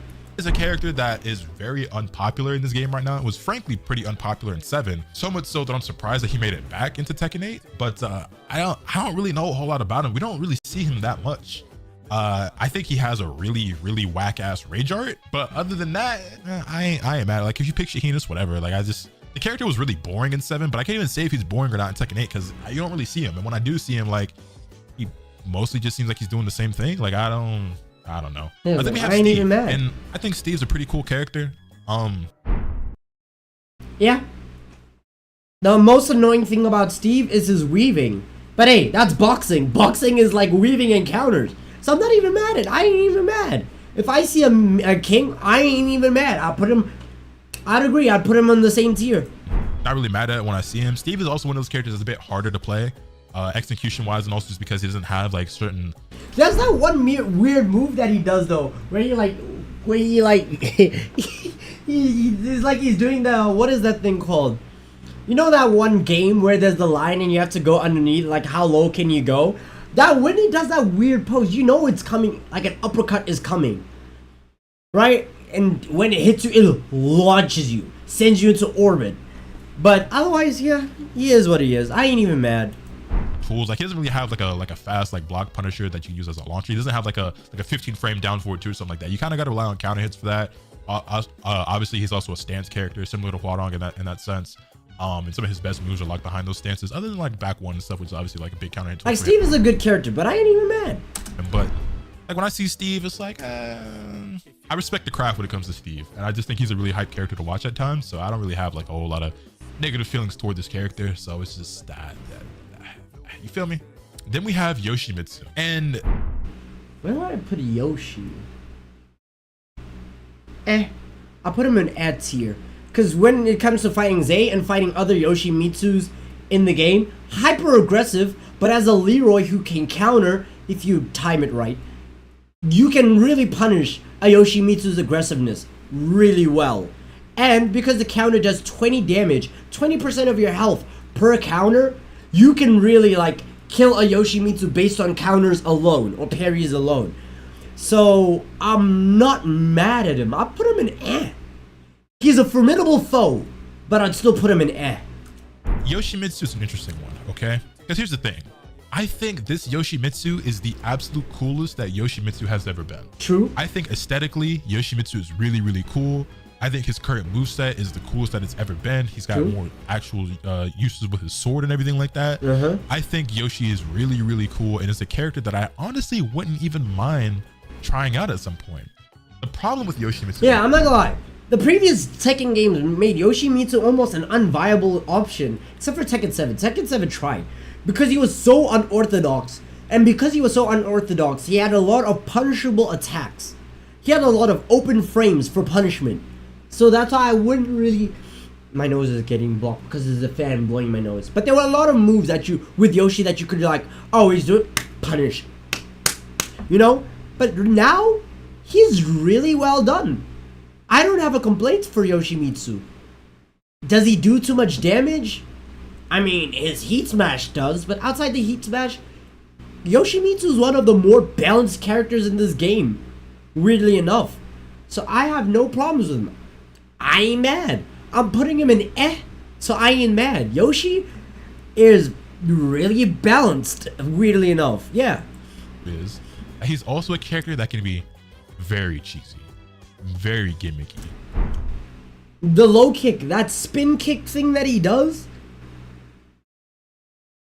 Spin kick, and then like he'll spin, uppercut, right? So he'll get you in a false sense of security, forcing. Same thing with Kazuya. Kazuya does the same thing, where you'll hit you with the first move, then you immediately know what he's doing, go to block low, but because it's like he can get out of it any time, he'll force you into a down, and then hit you with a mid, which will always punish you. That's like the most dangerous rock paper scissors you can play. So outside, I was like, yeah, but outside, I ain't mad. He's like, eh. And very annoying. And it really varies player by player, but it makes it really difficult to place him because there are some Yoshi players where they just play him like kind of sound and fundamentally. Like there's a big difference between a player like Kane and Trench versus a player like iMusician. I almost forgot his name for a second, and a player like iMusician. iMusician, he gonna hit you with everything in the book, right? Kane and Trench is gonna play like a lot more like basic version of the character, and he gonna get the job done. iMusician is gonna test your knowledge on every little string and gimmick and party move that this character has, and he gonna style on you. And it's like, you know, depending on the type of player you're fighting, very much determines how you feel about this character. Yeah, this is what I'm saying. Like Yoshimitsu is an app to I ain't mad, simply because it really depends on the player, right? It depends on who you're fighting, how aggressive they want to be, how unorthodox they want to be. Do they want to play it safe and buy the books, or do they want to like try crazy shit? But yeah, for the most part, I haven't fought Yoshimitsu that much. He can be annoying, but he can also be in the no one will ever love you tier. I feel like he's kind of middle of the road though, because it's like Flash is also a thing, and like, you know, him sliding around on the ground and like walking on his swords and stuff and like doing all this stupid shit. Like Yoshimitsu can either be very, very cool or very, very, very stupid and corny and whack. And it really depends on the style of the person who's using him, but that makes him hard to place. I feel like for that reason, because it varies so much, like I'm gonna just put him in annoying. What do y'all think in chat? Annoying isn't in the middle though. I mean, I guess technically is the most like neutral category, but it's like some of Yoshi's tools in general just are annoying to deal with though. I'm gonna leave him here for now. He can be annoying. He isn't always, but like when you fight one of the weird ones, like it's just like, bro, what are we doing? Like this nigga, he's one of them characters like Akuma or Panda at sometimes where we just feel like we're not playing the same game. Like I don't know what game you're playing, but we're not playing Tekken. I'm playing Tekken. You're playing something else. Then we have Fang. I think people are starting to talk about it now. Fang. He has that one move where he like, and then he smacks you into the ground. Annoying. He has a very quick launcher. I think it's faster than Leroy's, even though the animation looks the same, right? Their animations, though the animation they use to kick you into the air to launch you, It's the exact same animation, just based on another character. But Fang seems faster. I might test it. I might see what the frame startup is for that one. Fighting him is definitely annoying though. I wouldn't say frustrating. But I feel like for the first few weeks, this character was kind of flying under the radar, okay? This nigga right here, for one, ugly as hell, okay? True. Got a face only a mother could ever love in the first place, and even your mama don't like you. And I can't blame her, because have you seen how annoying this nigga is? Fang is a character that is annoying because he is powerful. This is the... Yeah, Fang hits hard. He is a hard hitter. I think this is the only character on this list that I find annoying just because of how good he is. And like, my hate for characters isn't typically like about how strong they are, and like, you know, the Kenpo stance and like the lows, like overall I just find him to have an annoying moveset, right? And just the way he be yelling and shit. But I got hate for Fang. I definitely got hate for Fang. Mind you, he 26 and looks 62. You know what I'm saying? 26? Damn, bro. You see when they said Asian don't raisin? This nigga's definitely reasoning. Nigga got the numbers in his age backwards. He almost need his own tier. Fang is probably a top 5 character. This character feels very top tier. And I was fighting Fang at the start. I was like, damn, this character seemed kind of nuts. But everybody was focused on like Dragunov and Xiao Yu and Jun. And I was like, fair, those characters might be better. Yeah, it's fuck Fang, bro. Yeah. It's fuck Fang till we die. Actually, no. It's fuck Reina till we die. Found the Fang man. Found the Fang man. Then we have Alyssa. And like, personally, I've only fought one, and that was in Tekken 6, I think. So I don't know where I'd put her. I'd probably put her in the I Ain't Even Mad for now. Personally speaking, like, this character is annoying to deal with. Like, oh, mid check, chainsaw, plus frames, unblockable, plus frames, take my head off, oh, 1+2 throw, hold that, plus frames, low, mid check, plus frames. Oh, but Lotus, you play Huang. Yes, I know. Did you see the list? However, this matchup is annoying for probably anybody, but especially as a Huang main. Like, I feel like this is a really bad matchup for my character, which makes me hate her even more. She's right there with Fang. I think Alyssa is another character that's like pretty strong and isn't really getting talked about. Like, is she like top 5? I don't know. This because again, this ain't really a tier list based on strength, but she is really good and really annoying. She might, I mean, Frank, again, you know, I low-key might order this a little bit. Let me run through this a little bit and order this some. Okay, I slightly rearranged this one so that's like loosely ordered and into like within the tiers. But this is one of those things where like I could change my mind at any given moment, and like at the drop of a hat, like you could rearrange this and I'd kind of feel differently about it. But this is how high up I think Alyssa probably is, bro. Is she higher than the Bears? I don't know. So because like on one hand, some of these characters feel like they should damn near have their own tier. Like I feel like I could make another tier above this for like Alyssa, Dragunov, and Fang. Like personally, and I low-key like, you know, maybe, I don't know. It's something like that. Something like that, maybe. I just, man, them chainsaws is something. Them chainsaws is something. Then we have Devil Jin, who I haven't fought a ton of Devil Jin, but I have Fighting flying characters is sometimes fun because of how punishable their attacks can be. The big but is when they catch you off guard. Not even catch you off guard because you're on guard. You know these attacks are coming. But when they come out, they're not so fun anymore. Like Jin, Kazuya, Jack, Alyssa, back in Tekken 6. Any character that can just take off, that can fly for even like a second to throw out an attack. That brother, what's that? What's that, brother? It's just, yeah, Devil Jin is the #1 perpetuator. He's the perpetrator for all of this shit. I have a very high opinion of the character.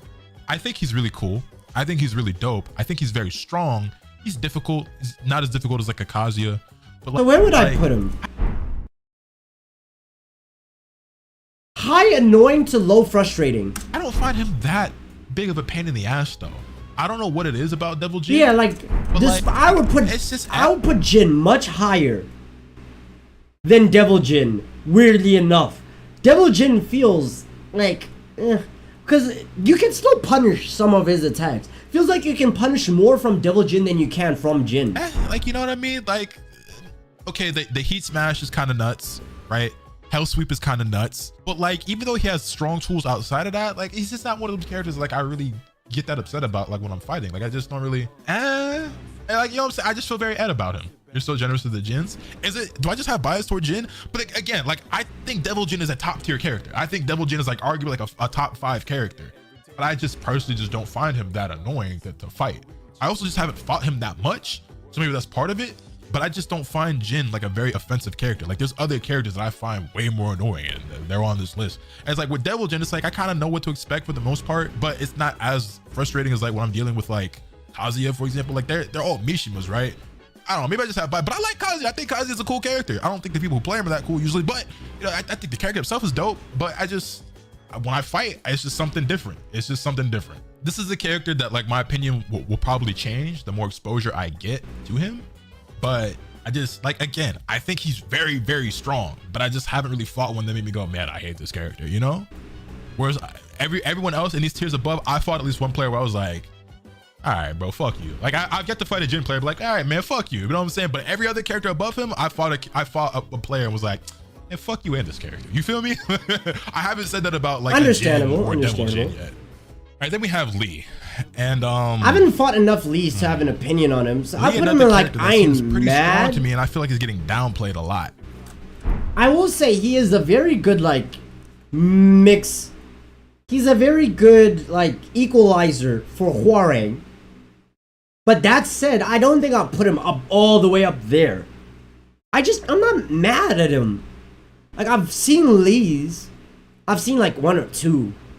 And they're kind of like, it is what it is. So I put him in A tier. Bare minimum, he goes in annoying. He might go into frustrating. What are we thinking? I'm gonna let the chat. Oh, it's they on big fuck Lee energy. Oh, y'all do not like Lee. Yeah. That's how we feel. Yeah. Okay. That's fair. That's fair. I feel like this character is kind of. I just find Lee's voice kind of annoying a little bit. I'm not gonna lie. Like, I like Lee's voice. I like it. I've loved it since Tekken 5 when he was wearing that out, bro. Lee Tekken 5 outfit. Oh my god, I loved his outfit in Tekken 5. This one, there's just something about this one that I really fucked with. And then you do the pose, Kamo. Oh, I loved it so much. That really made me love Lee as a character. He was so cool for me. I fucked with him. You could really do nice Gojo cosplay for him in the game. But yeah, love this character to death. His leg grab is pretty good. I use it a lot. Oh man, we're talking leg grabs now. Oh fuck. Come on. But yeah, I'm a guy. His voice, I have no problem with it. This shit he be doing. I know like Law be doing the same thing, but I don't know, maybe it's because Law's been around since forever and I like Law. There's some inherent bias there, but like, come on, excellent, marvelous, or whatever the fuck that nigga be saying. Excellent. Shut your stupid ass up. Nah, you know what feels like? Leave the taunt, come on. Leave it. The most annoying part. But it's the type of taunt that I loved so much that I even use it outside in the real world. Whenever I'm doing something like that, just come on. It's nice. It's fun. It's fun to say. And Law and combine them, which low key makes me feel like he should go up here. But his saving grace is that character's kind of hard. It's like there's a little bit of respect there. Yeah, it feels like Lee's hard to learn. He looks hard to learn in this game, but traditionally Lee is like a hard character to play. I don't know if he's easier or yeah, that nigga was frustrating to learn in Tekken 5. I tried to main him. He was frustrating, so I went for the most Smash-friendly character, Law, until I discovered that Christine Montero exists, and I was like,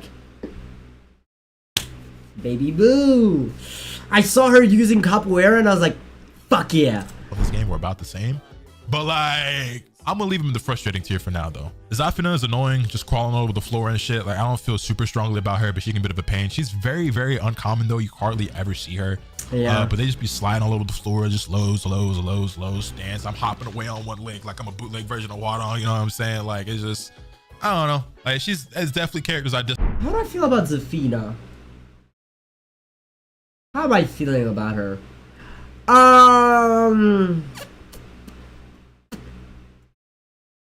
I ain't even mad. I'm mad. It's like more like, I don't know, everybody else above her. But I'll put it in the bottom. Then we have tier. Victor, who I think probably goes in the frustrating tier. Yeah. Probably somewhere around here, maybe like right above King. That one move that he has where he teleports upwards and then slashes down has ungodly amounts of range. I know it's a sword. Swords extend range. Whatever. It is what it is. But whose bright idea was it to extend the range that far? Why? It does a lot of chip damage, and then 2, the range is disgusting. Also, his launchers, he has such a fast startup launcher, which then chains into combos. And you know, when you get hit by a Victor and you're airborne, might as well drop the controller because you're getting penetrated anally, unconsensually. Whew. I wouldn't put him in the no one will ever love you tier. He's not up there yet, but he's definitely pushing it. He is kissing playing with fire. He's kissing that tier. But I wouldn't put him there yet. He's very up there and frustrating though. I will say that. Victor is just Sail! Infinite combo! Like, oh yeah. He has a good amount of ground combos. He has a good amount of air combos. He's just, He's, like this guy once said, he's one of those characters that I dislike because of how good he is. And a lot of people say, I see why there's a negative stereotype towards Leo mains. Victor mains. I see why that stereotype exists. And every other Victor that I fight doesn't help. They perpetuate the stereotype. I understand 1000% why people have a hate for Victor. Victor's not a character that I think is like super top tier. I think the best thing about him is his throws, which it's still yet to be. That too. That sprint, that move where he sprints to you and then he throws you up and then he knocks you down. That has a 4-frame startup. No, it has a 4-frame opportunity to break out. So that means the moment he grabs you, you need 4 frames. You need to press triangle within 4 frames of being grabbed. That's not happening. So that's broken and it needs to get nerfed. To Kingdom Come, it needs to get nerfed as hard as Leroy got nerfed. That's what it needs. So I agree. Determine whether or not that's officially actually a bug or intentional. They probably are going to fix that or change that, because his for those who don't know, his throw break window is shorter than other throws. I don't think that's by design, but it's like kind of hard to say, because the thing is, right, is that throws are intentionally strong in this game. Like, he posted this 3 weeks ago. The game got updated and they didn't fix it. Throws are way stronger in this game than they were in 7. Between the counter hit throws and like the tracking and everything that they have, like certain throws as being unbreakable and like guaranteed, like throws are by design strong. King has a lot of unbreakable throws. This game. Another thing about Victor is that he has pretty bad lows, right? He's a very linear character, and so if they intentionally wanted to give him a strong throw to compensate for that, like I'm not necessarily saying that's the right move or that it's fine as it is, but I'm not surprised if they did that on purpose. That being said, they said that they're going to look into it. That doesn't he have that like low slash? He has a low slash that teleports into the. Oh wait, isn't that his heat? Yeah, I think that's his heat move, where you like slashes low, teleports up, and then overheads. Officially confirm or deny whether it's a bug or not, but in the upcoming patch you might see that get touched. But I think that's probably the strongest thing about him. Everything else is like he's very committal, you know what I'm saying? Like he has down back 4, like cool counter hit launch, but it's like launch punishable on block. A counter hit like down 4, I think, like cool, but it's like not that good. Like his lows aren't that good. He's very linear, like up 1+2, launch punishable on block. In heat it's really good, right? But that's about it. 4 1+2, the move's pretty solid. You know, he's got a good mix once he gets going, and if he can get to stance, kind of struggles a little bit again. I don't know why I'm breaking down Victor so much, but like I think Victor's a very cool character. I think he's a very fun character, but he's one of those characters that, like, you know, at the low levels you just mash 2 and you die, right? At the higher level you can't do that anymore, because we know that you just duck the bullet and then launch punish him for it, right? But even then it's like the throws make him a lot harder to deal with and makes it like more frustrating. You kind of got to adjust the seat and sit up a little bit when you fight Victor, you know what I'm saying? It's like this is one of those characters that like he's surprisingly easy for what he is, all right? He's very beginner friendly, and the tools that he does Tekken. have are strong, albeit having good counterplay for the most part outside of at the throws, right? But it's just like you kind of gotta lock in a little bit when you fight this character, and like losing to him can be a bit frustrating, especially because 9 times out of 10 when you lose to Victor, it's because they hit you with a few throws that you weren't able to break. But yeah, I think I'm gonna leave him up there in the frustrating tier. I think he's good, not amazing, but a pain to deal with at the low level, and at the high level, you gotta lock in or you will get robbed by that character. But I frankly despise these characters way more. Then we have 2 characters left. We have Brian and we have Reyna. And Brian, see, Brian is for me. I am yet in all Tekken games, except for like professional Tekken 7, from what I've seen from professionals. Outside of the professional play, like on a casual level, even like low level rank, I would put Brian on A lot of casual players, yes, he does have good combos, but on average, I think he's just mid. Like bro, not to say he's a bad character, because if you drop your guard, or if you don't play right, if you're not in the right mindset, and you underestimate him, he will definitely make you pay. But I wouldn't put him anywhere above like frustrating, no one will ever love you, Huarang, you know, or annoying tier. He's like, he's there. So I put him in Mixed feelings about this. I think Brian is a very, very cool character. Okay. True. I love watching this character at the high level. Tone, Ty, Knee, Jimmy J Tran. I love watching Brian at high level. I think he's one of the sickest characters in the game. However, in my personal experience in online rank matches, right, the Brian players are by far the most toxic. I don't know what it is. Oh yeah, true. Brian for sure. Brian himself as a character in the lore of Tekken is also a very toxic person. But if you lose to a Brian, the moment your body is on the floor, KO. Your body is on the floor, it's against the wall, whatever. They don't stop bullying you. You're dead. They will mash your corpse until round 2 starts. Holy shit. You see when every single time you start a match, they give you that little tier list thing of like S+ in respecting, S+ in like sidestepper, yada yada yada. Brian never deserves an S+ in respecting. Never. One's making like Hitler costumes and like key charging me every time I fight one. Like, that too. I don't know what it is, but the Brian players, in my experience, are by far the most toxic players I have fought. I don't know what it is about Brian players that got them all hyped up, but it is what it is. And so for that reason alone, like I want to put him up here, but I actually like the character. It's like, I'm gonna just put him in annoying. Like Brian is also a character that's like considered hard to play. The hard part about Brian is not like necessarily execution for the most part. Obviously taunt jet up is a thing. Stance is a, you know, not stance, taunt cancels and everything like that stuff is hard, right? And you have to get good at that in order to really capitalize on this character. But like every string he has is a counter hit launch, 1,000,000 damage off any starter, wall to wall corner carry off every combo. Like he's very good in those respects.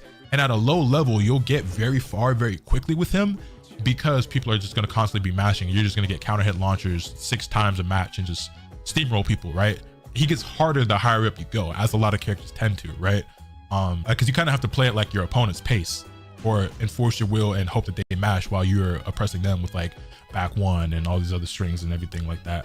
Yeah, he can be annoying just because like it's like, damn, everything he has is a counter hit launcher. And snake edge is also a thing, but like you should be realistically, you're supposed to react to snake edge, block it, launch punishing them. Good Brian players don't use snake edge. You don't see it at high level because it's so easy to react to a block. That being said, down your toes. You get caught slipping, you're gonna regret that. That's gonna hurt. You're gonna hate that. But yeah, I can't really put him higher than annoying, and he's only even that high because of how toxic often Brian players are. And just like, yeah, he hurts a lot when he gets hit, but it's like, you know, that's about as far as I can push that thing. But y'all on thin ice. Thin ice. And then we have Reyna. No one will ever love you. Might go at the top of Reyna's another one of those characters. And Reyna and Azucena, Reyna's, I believe, need to be hanged. They need to be mass collected and actually... The hell? I think Reyna mains deserve the definition of a genocide. If you use Reyna, I wish nothing but the worst for you. Honestly. I feel like low-key might... I am like Eddie... Whenever I see a Reyna, I feel like Eddie Brock in Spider-Man 3, where I will go to a church and I will pray for your downfall. Making people think they're a little bit better at Tekken than they really are. Because this character right here is Baby's first Mishima. Tekken 8, low-key, you could say, is Baby's first Tekken game. Reina is Baby's first Mishima. This is the easiest a Mishima has ever been. She's the most accessible character that is a Mishima by far, in my opinion. 442 is nuts. I don't want to hear no woes. I truly believe that. The plus frames is kind of crazy, and like there's counterplay as there is with everything, right? Block low, cool. Know what I'm saying? Side steps. Like I get there's counterplay for sure. Easier said than done when you're getting mauled by them plus frames in that 442. 442 is a esports normal. Esports normal. That is a gamer button. 442 is the gamer button. Actually, you know what? Low key, speaking of 442, Devil Jin might gotta move up. Low key. Devil Jin might gotta move up. I just remembered that. This nigga might have to move up. I know we said the same thing for Jin, but like Jin 442 is the reason why he's in S, and I ain't mad at it. Devil Jin might have to go up. Anyway, back to Reina. We'll think about it. This character carrying legacies right now.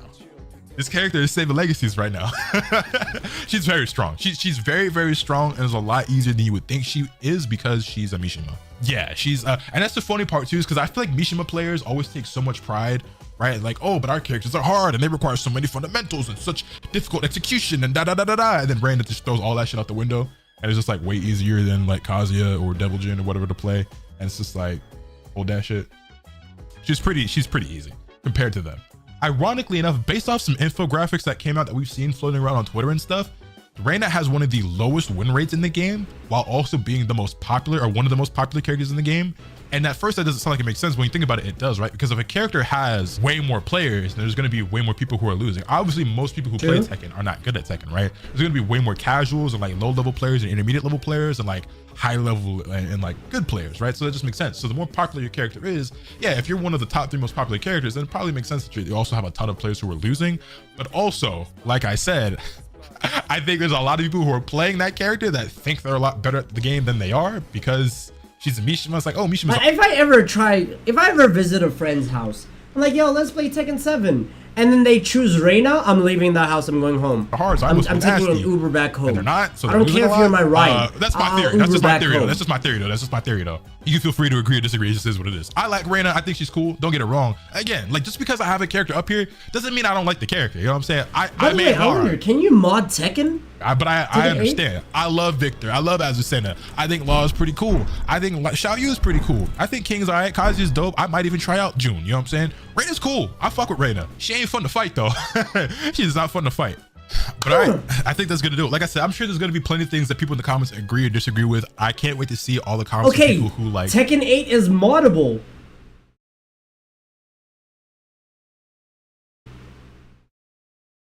I mean, next stream, y'all gonna be seeing some. Just leave a comment because they skipped the beginning of the video. I looked at the list and then questioned things without listening to a single word I said. This hour-long video, which I'm gonna edit it, so it's probably not gonna be quite an hour. It's probably still gonna be like 40 minutes plus. Hey, I don't want to hear no ears. I'm just saying. So if anybody in the comments got questions, well, you're just gonna have to go back to that part. But yeah, like I said, this is just it's subjective. It's my opinion with a little bit of input from the chat. And like, you know, on any given day, my opinion might change. I might move a character up a little bit, down a little bit. You know what I'm saying? Like, it's this supposed to be all in good fun at the end of the day, right? This isn't something anybody's supposed to take super seriously. This is just how I kind of look at the roster right now, just in terms of how fun they are to fight. How annoying is your main character? Well, this is how I'm feeling. Could really make some interesting designs. That's what I'm saying. So I'm looking through the mods right now. A lot of them are obviously like sexual mods surrounding the female characters, but yeah. After then, remember, this can happen to you swing the bat.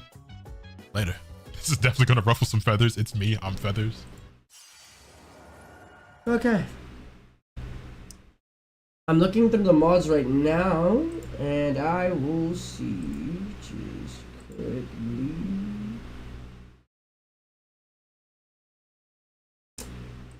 Alright, yeah, a lot of them are like just sexual mods, like bikinis, and increasing Reina's ass size, increasing Azucena's boobs, force PlayStation buttons over Xbox buttons. I like that. I might actually just get this mod.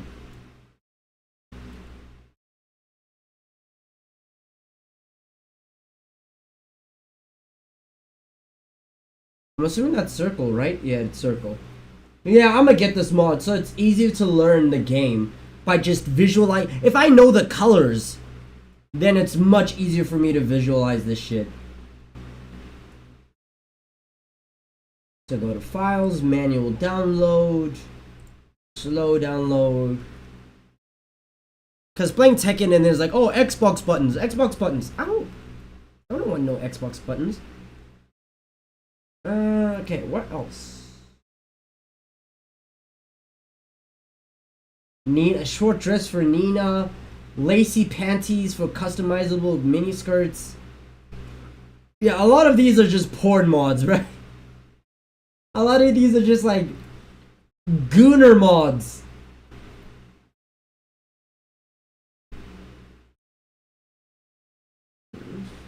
Okay.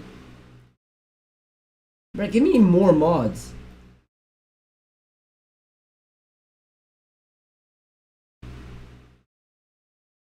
Oh, this is why. They're in the most popular mods.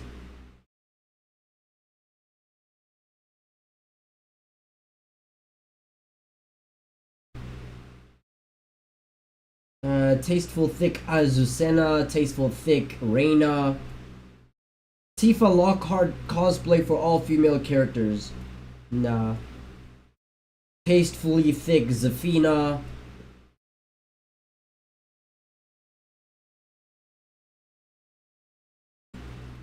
Just gooners, bruh. There's just literally just gooners. All the mods are either changing a little bit of the UI or just gooning the female characters. There's no mods for any male characters. Bunny Nina. Ooh. Turning Xiaoyu into a goth. Huh? Bandage Reina.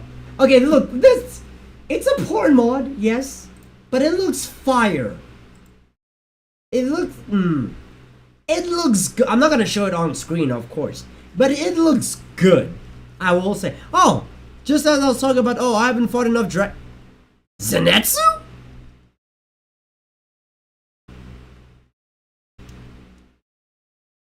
I didn't even do nothing. What do you mean? God damn. But I didn't kill your wife. You ain't gotta do all this.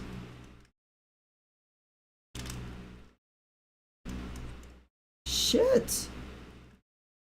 Turning Dragunov into Zenitsu is a nasty thing.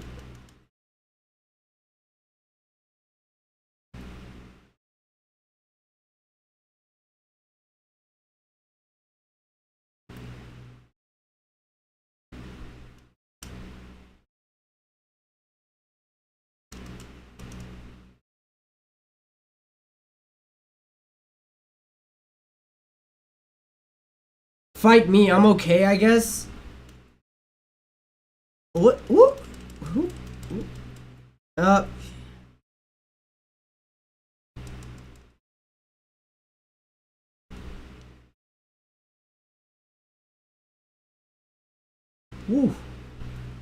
He tried to punish that.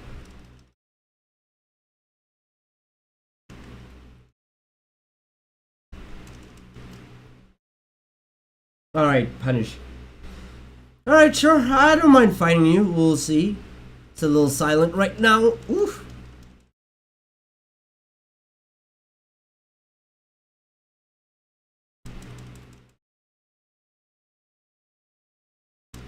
What? Oh. That's a grab?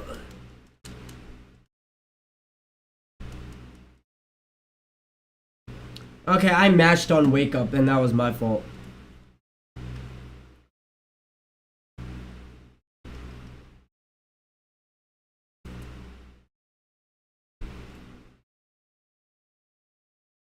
Well, there goes my cane.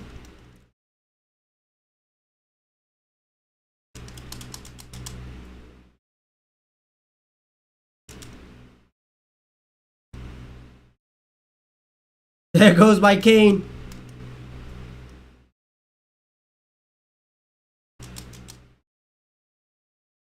Uh-oh.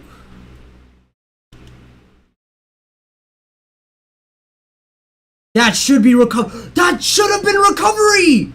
Okay. First you're gonna have to buy. Okay, never mind.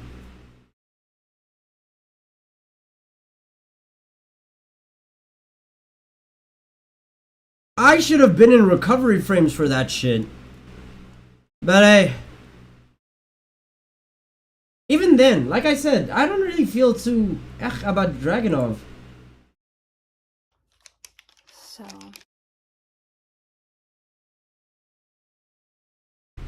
mutilation. Because if you don't know, the practice was originally banned there in 2015 after an unexpected decree from the past president. Unfortunately, one, there wasn't really an explanation given for it, and two, it wasn't really enforced until last year when 3 men got hefty. I was blocking. Imam then took up the cause. I was blocking road. Cultural practice and religious obligation. The latter of those two is hardly a consensus, with fatwas or religious rulings from Islamic scholars giving a wide range of opinions on the practice despite never being mentioned in the Quran. But it is undoubtedly a staple of life for many women in the Gambia who face the practice, which often happens between the ages of 10 and 15. The details of which are just absolutely horrific. With the FGM usually taking the form of having does this game not work? Where lawmakers agreeing with the Imam and button inputs don't button input. Okay, I guess.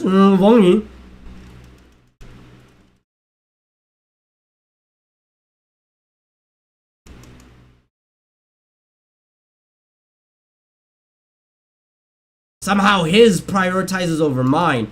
Cool. That wasn't a special kick, but that low still knocked me out of my fucking...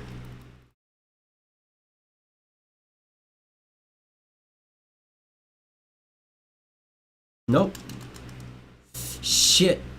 Nope. Got you! Oh my god, I expected the stream to have, to see the stream ended. Like I said, after this round.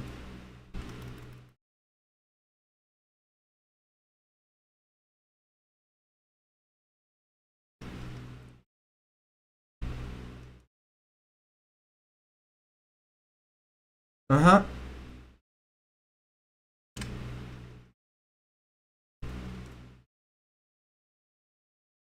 What? Yeah, I know he pissed at that one. Cause that... I have never done that grab before. In my life. Never done that move before in my entire life.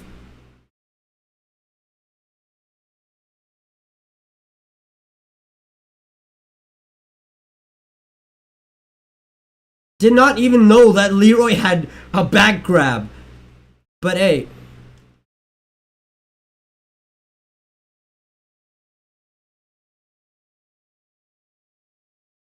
Okay.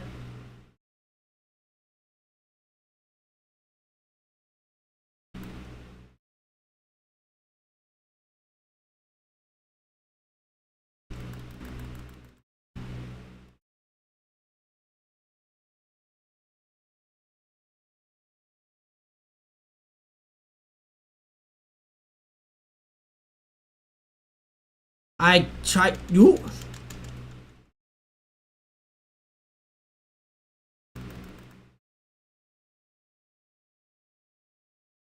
Stop it. Stop it. Stop it.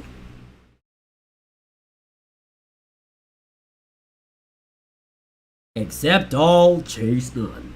You see, this is what I'm saying. This is why I put Brian in like the tier.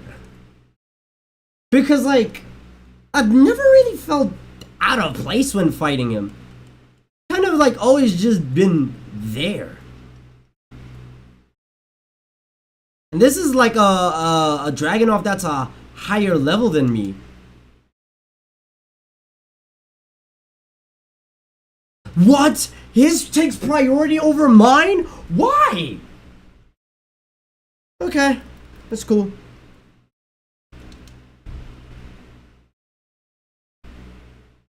Crazy startup, but hey.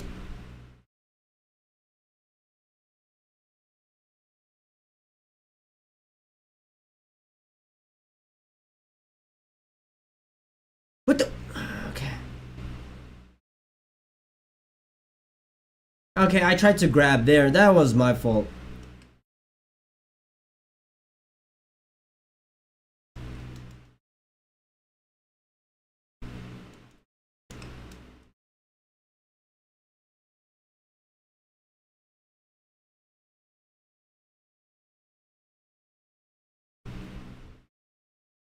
I love the Tekken agenda. What's the Tekken agenda? Oh, I'm dead. Yeah, because that was a wall.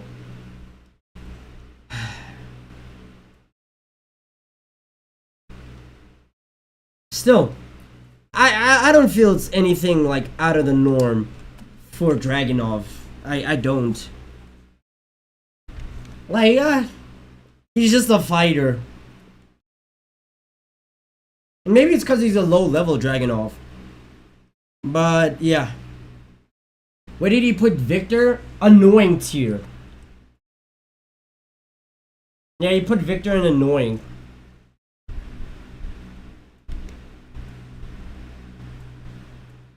And I kind of agreed with him on that one. I wouldn't put him in your mother doesn't love you tier. Just annoying, yeah. Like, every single Victor perpetuates the stereotype. I understand. I understand why a lot of people definitely would think that he deserves to be in the your mother doesn't love you tier. But yeah, very easy to pick up. Very understandable. He has a lot of moves that range is just unnatural. He has unnatural range when it comes to some moves. I won't even lie. Like, when he does that overhead thing, where he does the low hit and then overhead, or when he just teleports and overheads, that thing has way more range than it should. Oh, I see Zay on the stage. Yo. But yeah, as I'm saying, I see why Victor's an annoying, but I also understand why he wouldn't be in your mother doesn't love you tier. For sure, but every Victor does perpetuate the stereotype of scummy. I understand it, 100%. But I'll end the live stream there. It's been 3 hours. I don't think there's anything in this live stream that I need to cut up and turn into a YouTube short, because anything and everything I've said in the stream would get me banned. So yeah. That's it. I had fun. Hopefully you had fun. I'm still gonna play this game off stream, but I had fun. Hopefully you had fun. Like, subscribe, hit the notification bell so you can always be notified every single time I live stream, which is every single day. Take care of yourselves, drink water, be ever wonderful, and I will see you all tomorrow. Peace, y'all.